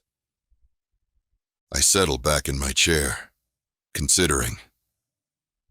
I see us building something beautiful together. Her expression is tender. We sit in comfortable silence for a moment, both lost in visions of the future we're planning together. The city hums below us, but up here on our balcony, we're in our own private paradise. "We should celebrate," she says suddenly with excitement. "Have a party to announce our engagement." I chuckle, amused by her enthusiasm. "Whatever you want, Lyubov Moya. This is your moment too." She grins, already starting to plan. We could have it here, on the rooftop terrace. Invite our friends and your associates. I could make some traditional Scottish dishes. I listen to her ideas, heart swelling with affection. This is the woman I've chosen to spend my life with, passionate, creative, and full of life. Swept up in the moment, I stand and pull her into my arms before sinking down onto the large sofa nearby. "I love you." I kiss her before she can reply. The following scene is too spicy to include in this version. To listen to the entire unedited audiobook, please visit the link in the description or go to bellakingbooks.com. That's a good girl. Your audiobook will now continue. Chapter 22. Phoebe. The sun rises over the horizon, shining brightly through the porthole in the dressing room of the Scarlet Siren. I stand in front of a full-length mirror, adjusting my flowing white dress. The fabric drapes elegantly over my mostly invisible baby bump, and I smile at the reflection. "You look beautiful, Phoebe," says Nastya, appearing behind me. She's wearing a pale blue bridesmaid dress with her hair swept into an elegant updo. I turn to face her, my heart fluttering with excitement and nerves. "Thank you. I can't believe this day is finally here." I'm a little sad that my parents can't make it, but they're on a long cruise and I wasn't willing to wait for them to return in 2 months. I'll have a lot of explaining to do then, but they'll be happy for me once they get over the shocks, a new son-in-law and a grandchild on the way. I don't plan to mention what Mikhail actually does for a living, of course. There are only so many shocks they can handle. Nastya squeezes my hand, and I'm glad she's here since my mom isn't. "Are you ready?" I nod, taking a deep breath. As ready as I'll ever be. We make our way to the deck, which has been transformed into a romantic wonderland. White flowers adorn every surface, their sweet fragrance filling the air. Twinkling lights are strung overhead, creating a magical ambiance even in the daylight. Our small group of guests is already seated, a mix of Mikhail's trusted associates and my closest friends, but we didn't bother dividing by bride and groom side. I spot Masha at the end of the aisle, wearing an adorable tartan bow.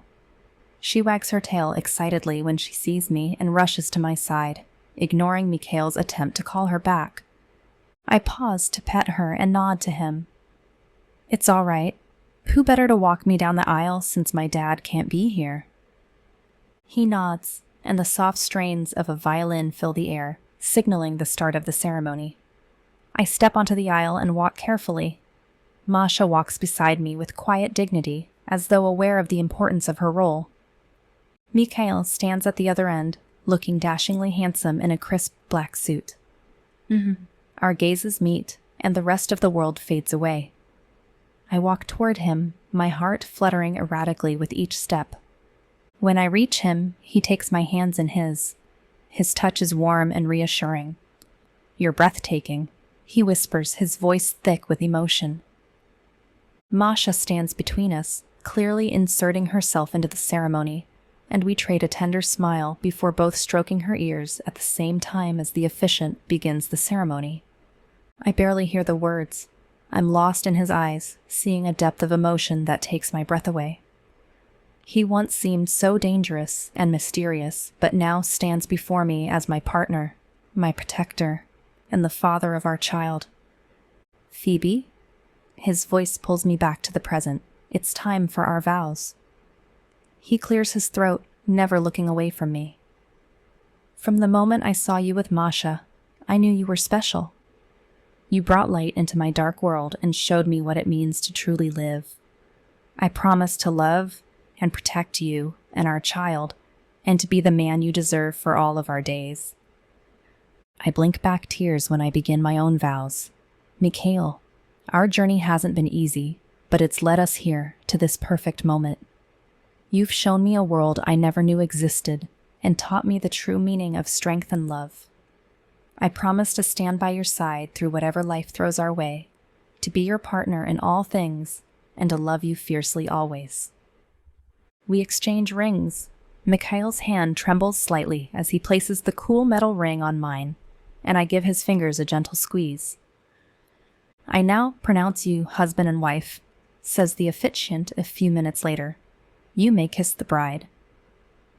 Mikhail pulls me close, one hand cradling my face as our lips meet in a kiss that's tender yet passionate, sealing our vows and our future together. When we break apart, cheers erupt from our guests. Masha barks excitedly, furiously wagging her tail. Mikhail and I turn to face our friends and family, hands clasped tightly together.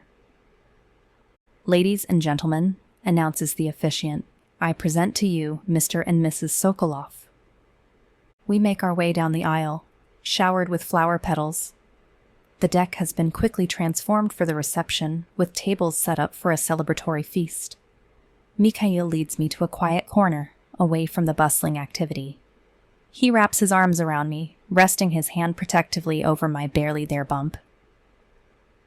How are you feeling, Mrs. Sokolov? He asks with a smile. I savor his embrace. Happy, overwhelmed, a little bit hungry, I say with a laugh.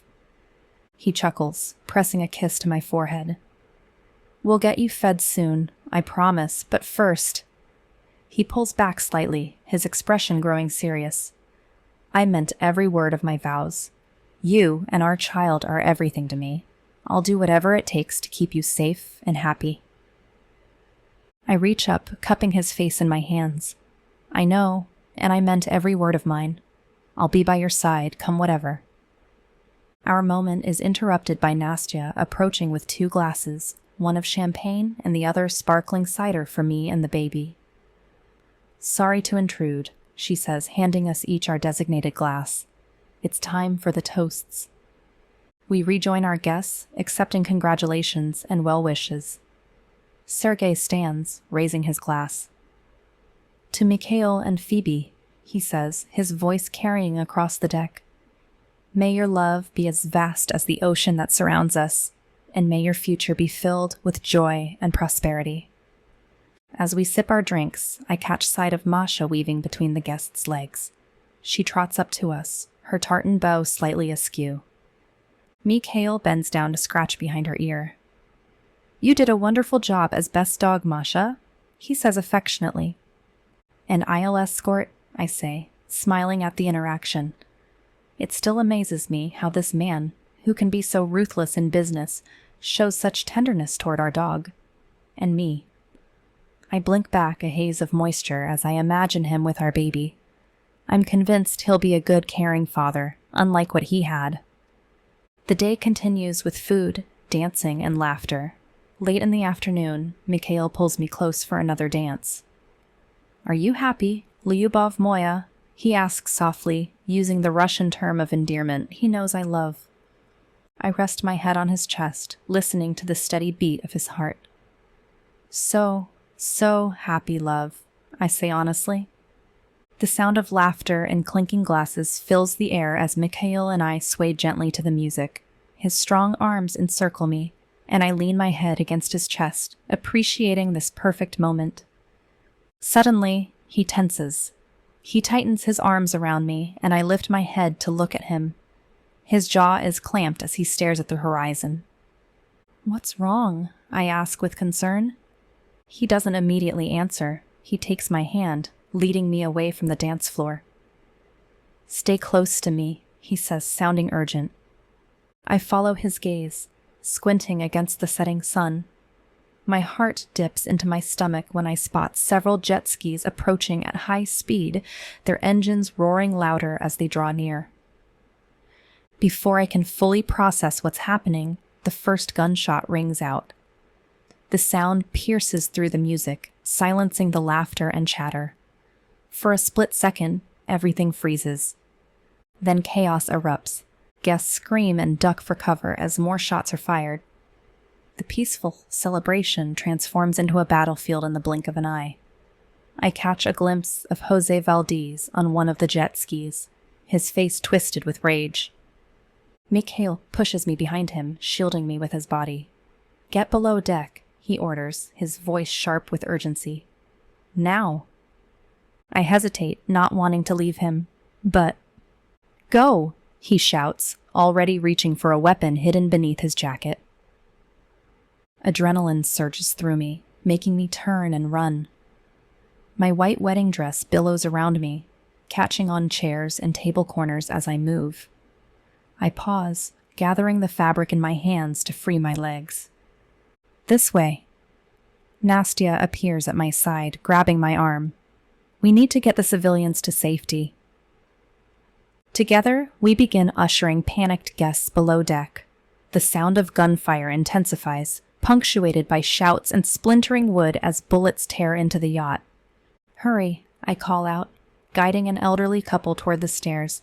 Get inside, quickly. As the last of the civilian guests disappear below, I turn back to the deck. The scene before me is one of utter chaos. Mikhail's men are engaged in a fierce gunfight with Valdez's crew, who are now boarding the yacht. I search frantically for Mikhail, and spot him near the bow, exchanging fire with two of Valdez's men. His face is set in grim lines, and his movements are precise and deadly. Phoebe, Nastya grabs my arm. We need to get you to safety, too. I shake my head. I can't leave Mikhail. I can't just hide while he's fighting. Her eyes narrow. You're pregnant. Your safety is paramount. While we argue, a man in a dark suit rounds the corner. His look straight at me, and a wicked grin spreads across his face. He raises his gun. Without thinking, I shove Nastya aside and dive behind a nearby bar. The bullet whistles past, shattering bottles and glasses above my head. Shards of glass rain down, stinging my exposed skin. I crawl along the floor, snagging my wedding dress on broken glass and splintered wood. My hand brushes against something solid, a heavy cast-iron skillet that must have fallen from the outdoor kitchen setup. Footsteps approach. I stand up and press my back to the makeshift galley wall, gripping the skillet so tightly my knuckles turn white. The man's shadow falls over me as he rounds the bar. Time seems to slow. I see his finger tightening on the trigger. In that moment, all my fear and anger crystallize into a single, powerful surge of energy. I swing the skillet with all my might. The heavy iron connects with the man's head with a sickening thud. His eyes roll back, and he crumples to the ground, unconscious. I stand there panting, the skillet still clutched in my trembling hands. What I've just done hits me, and I stumble backward. He's probably not dead. Probably. Phoebe? Mikhail's voice cuts through the chaos. He appears at my side, his eyes wild with concern and relief. Are you hurt? I shake my head, unable to form words. He pulls me closer, wrapping his arm protectively around me. We need to move, he says urgently. It's not safe here. He clasps my hand tightly while we weave through the chaos on the deck. The acrid smell of gunpowder fills the air, mixing with the salty sea breeze. My heart is galloping like a racehorse, and my wedding dress, once pristine and flowing, now clings to my skin, damp with sweat and sea spray, not to mention tattered and torn in places. We duck behind an overturned table, the white tablecloth now stained with spilled champagne and flecked with blood. He looks around, assessing the situation. A muscle twitches in his cheek. Stay low, he says, his voice hard to hear over the gunfire. We need to get you to safety. I nod, unable to form words. My throat is constricted by fear. We start to move again, but a figure suddenly appears before us, blocking our path. Jose Valdez stands there, his dark eyes glittering with malice. His wet suit is wrinkled, and a streak of blood mars his left cheek. He levels a gun at us, curling his lips into a sneer. Going somewhere, lovebirds? He asks, his voice dripping with sarcasm. Mikhail pushes me behind him, shielding me with his body. Valdez, this ends now. Valdez laughs, a harsh, grating sound. Oh, I think it's just beginning, amigo. In a blur of motion, Mikhail lunges forward, knocking the gun from Valdez's hand. It skitters across the deck, disappearing under a nearby lifeboat. Phoebe, stay down, he shouts, never taking his gaze off Valdez. I remain behind the sturdy wooden table as my pulse skyrockets.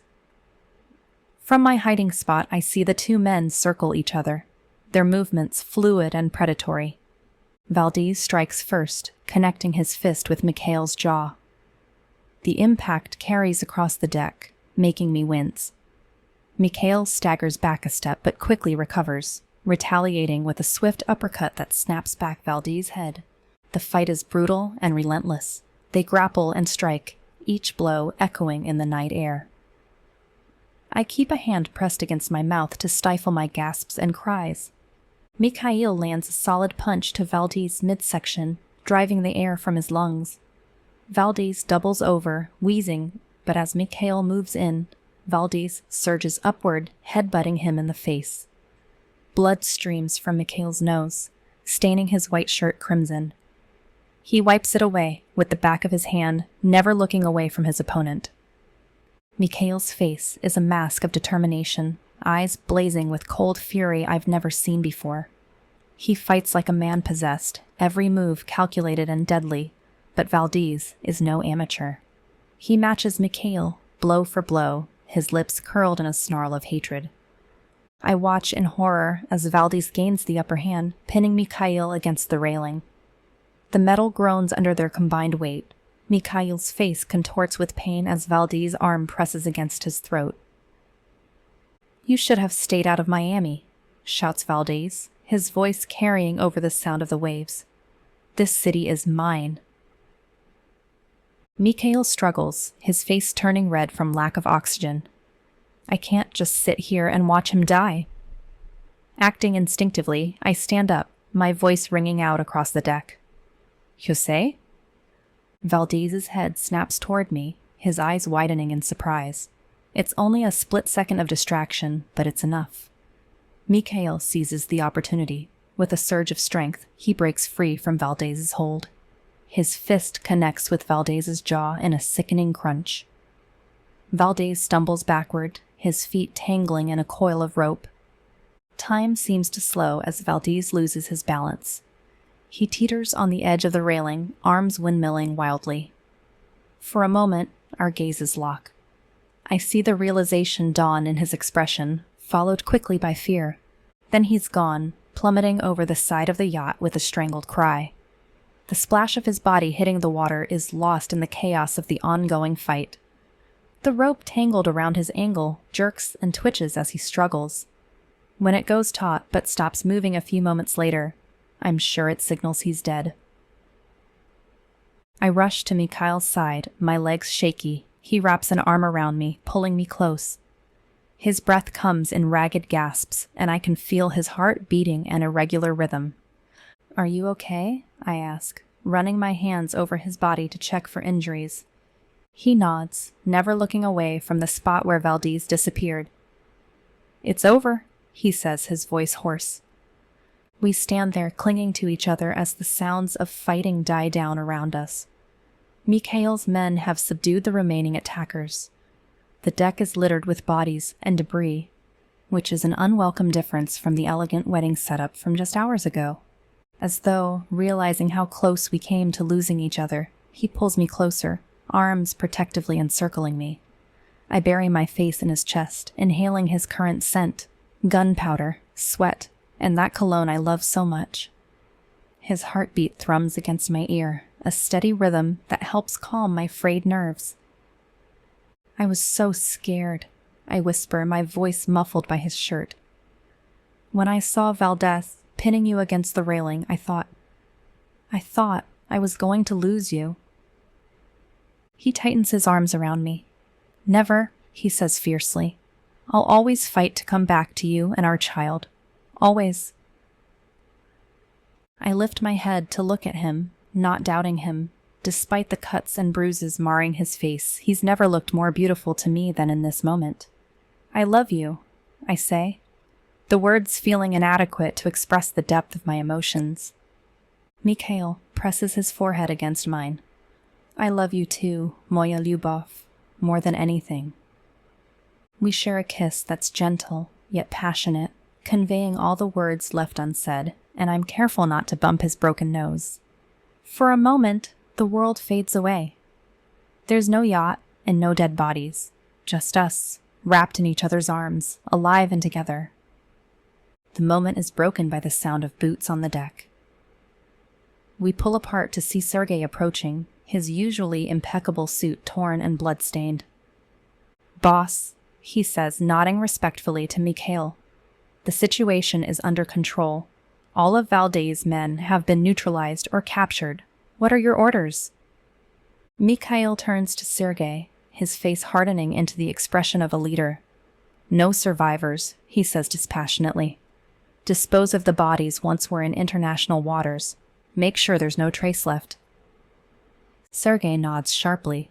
"Understood, boss. We'll take care of it." "We'll retire to our stateroom in a minute," he says to me. Calmly, he crosses to the side of the yacht, where the rope still hangs tautly. Methodically, with no expression, he reels it in. It seems to stick at one point, resisting his efforts, and I move forward to help him. Together, we drag in the last few feet of rope, bringing up Valdez's body along with it. "He's dead," I say with satisfaction. "Yes." Still, he kneels and checks for a pulse before his shoulders completely relax.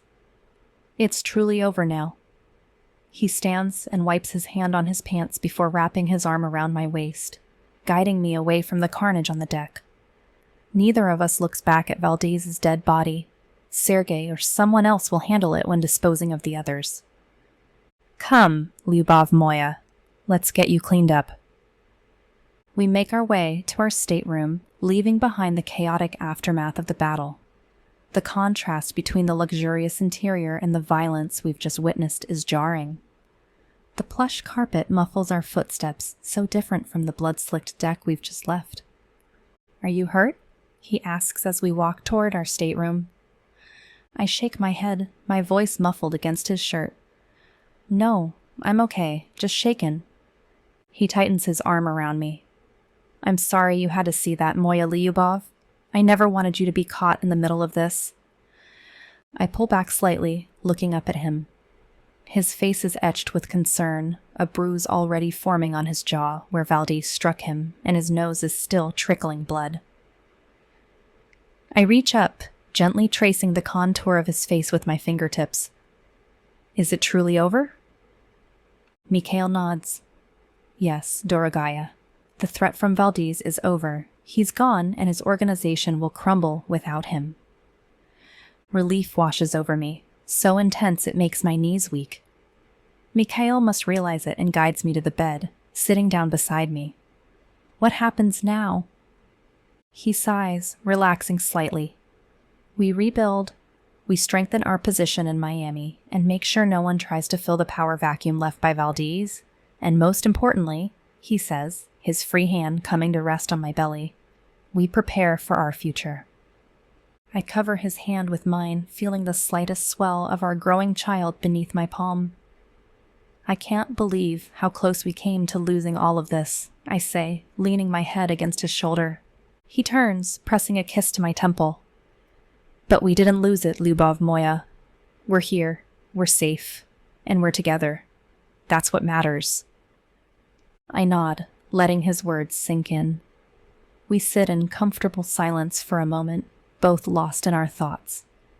The gentle hum of the yacht's engines and the distant lapping of waves against the hull create a soothing backdrop. I convince him to come with me into the bathroom to clean up. I wince when he almost casually wrenches his nose back into alignment. "Ew." He laughs. "It's not the first time I've had a broken nose, and I'm not wasting half the night waiting for Dr. Falkov to get to me." He methodically cleans his face as he shares that. "Fair enough, but still, ew." He laughs again as I take his hand and lead him back to the bedroom. Once on the bed, I say, "This isn't exactly how I imagined our wedding night would go." Mikhail chuckles. "No? You didn't envision a shootout and a dramatic showdown with a rival mafia boss?" I laugh, the tension of the night finally starting to dissipate. Strangely enough, no, I was thinking more along the lines of sparkling cider and rose petals. Mikhail stands, pulling me up with him. "Mrs. Sokolov, the night is still young. How about we start with getting you out of this ruined wedding dress?" He moves his hand to the zipper at the back of my dress, slowly sliding it down. The tattered fabric falls away, pooling at my feet. He looks at me, his eyes darkening with desire. "You're beautiful." I shiver at his touch, my skin tingling. "So are you, Mr. Sokolov. Although," I say, reaching up to loosen his tie, "you're a bit overdressed for the occasion." He grins. "We can't have that, can we?" We undress each other slowly, savoring each touch and each kiss. It's a reaffirmation of life and our love after coming so close to losing it all. When we finally come together, it's with a passion born of relief and joy, and the promise of a future together. Afterward, we lie tangled in the sheets, my head resting on his chest. He traces lazy patterns on my back, sending pleasant shivers through me. "What are you thinking?" he asks, his voice soft in the quiet room. I prop myself up on my elbow, looking down at him. In the dim light, his eyes are a deep, mesmerizing blue. I'm thinking about how surreal this all is. A few months ago, I was just a girl working in a coffee shop, dreaming of opening my own Scottish cultural center. Now, I'm married to the head of the Russian mafia, pregnant with his child, and I just survived a shootout on our wedding day. He cups my cheek, brushing his thumb across my lips. "Do you regret it?" he asks, a hint of vulnerability in his voice. I press against his touch, shaking my head. Not for a second. It's been dangerous and terrifying at times, but it's also been the most exhilarating, passionate time of my life. I love you, Mikhail, danger and all. A smile spreads across his face. I love you too, Phoebe. He pulls me down for a soft and tender kiss. When we part, I settle back against his chest, listening to the steady beat of his heart. "What's next for the Sokolov family?" I ask. He touches my belly again, resting his hand protectively over our child. "First, we need to finish our honeymoon. We'll need to start planning the nursery." I smile at the thought. I can't wait to see you as a father. You're going to be amazing. "We both will be," he says, pressing a kiss to the top of my head. "We're a team, Lyubov moya, always." As we lie there, wrapped in each other's arms, I let myself embrace contentment. The danger probably isn't gone forever. I'm not naive enough to believe that. But for now, we're safe. We're together, and we have a future to look forward to. The gentle rocking of the yacht and the warmth of his body lulls me towards sleep. As my eyelids drift closed, I send up a silent prayer of thanks for this man, this life, and the adventures that lie ahead. Epilogue. Phoebe, 1 year later. I stand behind the counter of Thistle and Shamrock, my heart swelling with pride while I survey the bustling cultural center and shop. It's been almost 6 months since we opened our doors, and the place has become a beloved fixture in Little Havana. The unlikely combination of Scottish and Russian cultures has proved to be a hit. Tourists and locals browse through the colorful tartans and intricately painted Russian nesting dolls. The aroma of fresh-baked scones mingles with the scent of strong Russian tea wafting from the cafe. Patrons line up, eager to try my latest fusion creation, haggis piroshki. I chuckle, remembering Mikhail's initial horror at the idea. His face had scrunched up in disgust when I first proposed it. "Haggis? In piroshki? Lyubov moya, are you trying to start an international incident?" But his expression had quickly changed to surprised delight upon tasting them. "Bože moi," he'd exclaimed, eyes widening. "It's actually good. How did you do this?" The memory warms me while preparing for my sold-out Scottish-Russian fusion cooking class. I gather ingredients, setting out oats, spices, and ground lamb alongside flour and yeast for the piroshki dough. As I work, my mind drifts to the changes in our lives over the past year. Mikhail has forged alliances with other mafia families, creating a network of mutual protection and cooperation. It's a delicate balance, but one that's made us all safer. I'm proud of his efforts, knowing how hard he's worked to create a more secure world for our family. True to his word, he's shielded me and our daughter, Elsa Nadezhda, from the darker aspects of his world as much as possible. The shop's bell chimes, and I look up to see Nastya enter, pushing Elsa's stroller. Our daughter, now 5 months old, gurgles happily at the sight of me. "Dobry den, Phoebe." Nastya greets me with a warm smile. "How are preparations for the class going?" I wipe my hands on my apron and move around the counter to scoop up Elsa. Everything's ready, just waiting for the students to arrive. I pepper my daughter's chubby cheeks with kisses, relishing her giggles. "How's my wee lassie today?" Nastya chuckles. "She's been an angel as always. We had a lovely walk in the park this morning." I nod, grateful for Nastya's presence in our lives. More than just my personal bodyguard, and now Ilsa's, she's become a trusted friend and a vital part of our unconventional family. Phoebe, she says, her tone turning serious. Mikhail called. He's running late for dinner tonight. Something about a meeting with the Cardenas family. I sigh, familiar worry and resignation settling in my stomach. I understand. Did he say? How late? Nastya shakes her head.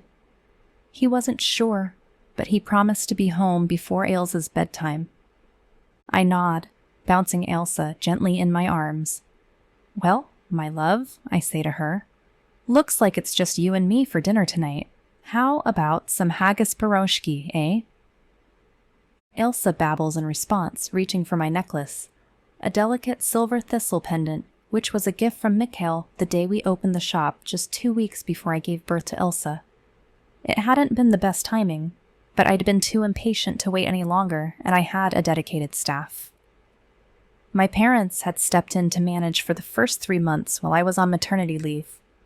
The shop's bell chimes again, and I look up to see my first students arriving for the cooking class. I hand Ilsa back to Nastya, giving her a quick kiss on the cheek. Wish me luck, I say with a wink. Nastya smiles. You don't need it, but udachi visi ravno. I turn to greet my students, catching a glimpse of myself in the mirror behind the counter. The woman reflected, there is a far cry from the naive girl I was a year ago. My hair is pulled back in a neat bun, and my green eyes sparkle with excitement at the forthcoming opportunity to share my knowledge. The apron I wear bears the Thistle and Shamrock logo, a thistle intertwined with a Russian firebird. I inhale deeply, savoring the mingled scents of my two worlds, the earthy aroma of haggis and the yeasty smell of rising dough. This is my life now, a fusion of cultures, of danger and domesticity, of love and responsibility. Fortunately, my parents were quickly won over by Mikhail's charm and their doting grandparents when they're in Miami. Since Mikhail gifted them a small yacht of their own as a thank you for running the shop for 3 months, I haven't seen much of them, but I love that they're living their best life, as am I. I welcome my students and begin the class, amazed but pleased at how far I've come, from a simple barista to the wife of a mafia boss and owner of a thriving cultural center. It's not the life I ever imagined for myself, but it's exactly where I want to be. The class flows smoothly, filled with laughter and the satisfying sounds of cooking. While waiting for our pierogi to bake, I share stories of Scottish and Russian folklore, weaving together the threads of our two cultures. In Scotland, I say, we have a legend about the Loch Ness Monster, but did you know Russia has its own lake monster? It's called the Brosno Dragon, and it's said to live in Lake Brosno. My students listen as I spin tales of Kelpies and Rusalki, of Selkies and Domovoy. It's moments like these that make all the challenges worthwhile, the opportunity to share and celebrate our diverse heritage. As the rich, savory smell of baking pierogi fills the air, I'm thinking of Mikhail. I wonder what he's doing right now, and what dangers he might be facing, though it should be just a routine meeting. I push aside those thoughts. We've made a pact. He doesn't bring his work home, and I don't let my worries interfere with mine. The timer dings, and I pull the golden brown pierogi from the oven. The class erupts in applause when I distribute the steaming pastries. Let's see if we can convert you all to the joys of haggis. As the evening winds down and the last of my students leave, clutching recipes and leftover pierogi, I begin to clean up. The rhythmic motions of wiping down counters and washing dishes are soothing and familiar. The shop's bell chimes one last time, and I look up, expecting to see Nastya. Instead, Mikhail stands in the doorway, a bouquet of thistles and sunflowers in his hand. "Surprise, Lyubov Moya," he says with a grin. "I managed to finish early." I rush into his arms, inhaling his familiar scent of cologne and leather. "I thought you had a meeting with the Cardenas family." He chuckles. "I did, but I told them my wife makes the best haggis pierogi in Miami, and I couldn't possibly miss dinner." I pull back, searching his face. You didn't really say that, did you? His grin widens. Of course I did. Why do you think I'm home early? They couldn't wait to get rid of me after that. I laugh, the tension I didn't even realize I was carrying melting away. This is my Mikhail, the man who can navigate the dangerous waters of the mafia world and still make me laugh. Come on, I say, taking his hand. Let's go home. I've got a fresh batch of pirozhki waiting, and a wee lassie who'll be thrilled to see her da before bedtime. Mikhail squeezes my hand, and I look up to see him watching me, his expression soft. What are you thinking about, Mo Krieg? He asks, using the Gaelic term of endearment I taught him. I smile, leaning into him as we walk. Just how lucky I am, how lucky we all are. He nods. We both know the precariousness of our situation and the constant threats that lurk in the shadows, but we also know the strength of our love, the bonds we've forged, and the family we've created. The next afternoon, I step onto the deck of our yacht. The gleaming white surface is immaculate, now a far cry from the chaos of gunfire and blood that marred it a year ago. My chest constricts with emotion when I take in the scene before me. Mikhail stands near the railing, cradling our daughter in his strong arms. His usually stern face is softened by a smile as he makes exaggerated expressions, eliciting giggles from our little girl. Elsa's curly auburn hair, so like my own, bounces with each laugh. There are my two favorite people, I call out, unable to keep the joy from my voice. Mikhail turns, grinning at the sight of me. Ah, there you are, Lyubov moya. We were wondering when Mama would join us. I cross the deck, appreciating the sight of my little family. Masha lounges nearby, her scarred body relaxed but eyes alert, ever watchful of her human charges. Sorry I'm late, I say, reaching out to stroke Ailsa's chubby cheek. The new shipment of tartan fabric arrived at the shop, and I got caught up sorting it. He chuckles. Always the businesswoman. You'd give some of my associates a run for their money. I laugh, knowing he's only half joking. It's been a challenge balancing my new role as a business owner with motherhood and the complexities of being married to the head of the Russian mafia in Miami. But I like to think I've found my groove, and I appreciate him noticing. How about we have a seat? He nods toward the elegantly set table nearby. Dinner should be ready soon. We settle into the plush chairs with Elsa nestled comfortably in Mikhail's lap, and I take a moment to admire the setup. The table is draped in crisp white linen, adorned with a centerpiece of thistles and sunflowers, a nod to our Scottish and Russian heritage. Fine china and crystal glasses gleam in the late afternoon sun. This is beautiful, Mishka. You didn't have to go to all this trouble. He reaches across the table to take my hand. Of course I did. It's not every day we celebrate our first wedding anniversary. I squeeze his hand, remembering the day we chose our daughter's name. We'd been sitting in this very spot. What about Ailsa? I'd suggested. It means fairy rock in Gaelic. It's the name of an island off the coast of Scotland. Mikhail had tested the name, his accent giving it a unique twist. Elsa, he'd repeated. I like it. Strong, but beautiful, like her mother. We should give her a Russian middle name, to honor your heritage, too. He'd thought for a moment, then smiled. Nadezhda, he'd said softly. It means hope in Russian, because that's what she is to us. Hope for a better future. Now, watching him bounce Elsa on his knee, making silly faces to keep her entertained, I'm impressed but not surprised by how naturally he's taken to fatherhood. It's a side of him I never expected to see when we first met, the feared mafia boss, reduced to baby talk and diaper changes, but I saw the precursor to him in every interaction with Masha.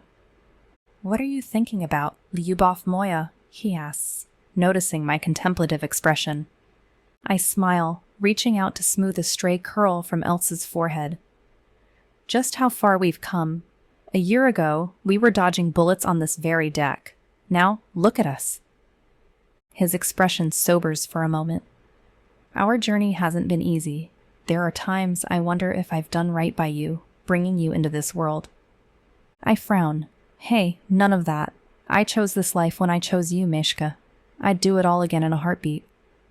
He turns his head to press a kiss to my palm. What did I do to deserve you, Mo Cree? I grin at his use of the Gaelic endearment. You learned to make a proper haggis, for one thing. He laughs heartily. Ah, yes, how could I forget? The great haggis debacle of last Burns night. I join in his laughter, remembering the disaster that was Mikhail's first attempt at making the traditional Scottish dish. You have to admit, it was pretty impressive how quickly you put out that fire. I still maintain that recipe was faulty, he grumbles good-naturedly. Sure, blame the recipe, I tease. It had nothing to do with you trying to substitute vodka for whiskey. Ilsa, not wanting to be left out of the fun, lets out a squeal and reaches for the centerpiece. Mikhail deftly intercepts her chubby hand before she can grab a fistful of flowers. Not so fast, little one, he says, tickling her tummy. You're as mischievous as your mama. I raise an eyebrow. Oh, really?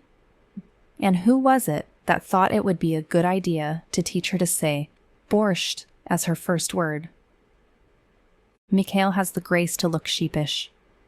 I was hoping you'd forgotten about that. Not likely, I laugh, especially since she now demands it at every meal even though she can't eat it yet. She's still breastfed at this point in time, but she already has a deep interest in food, which I take credit for her inheriting from my side. As if on cue, Ilsa babbles something that sounds suspiciously like bosh, her little face scrunching up in concentration. See what you've started, I say, shaking my head in mock exasperation. Mikhail grins, unrepentant. Just wait until she's old enough for piroshki lessons. We'll make a proper little chef out of her yet. I smile, imagining our daughter in the kitchen, flour dusting her cheeks as she learns to make the Russian pastries alongside her father's borscht and my haggis. It's a beautiful vision of the future we're building together. A gentle sea breeze ruffles my hair, carrying with it the salty tang of the ocean.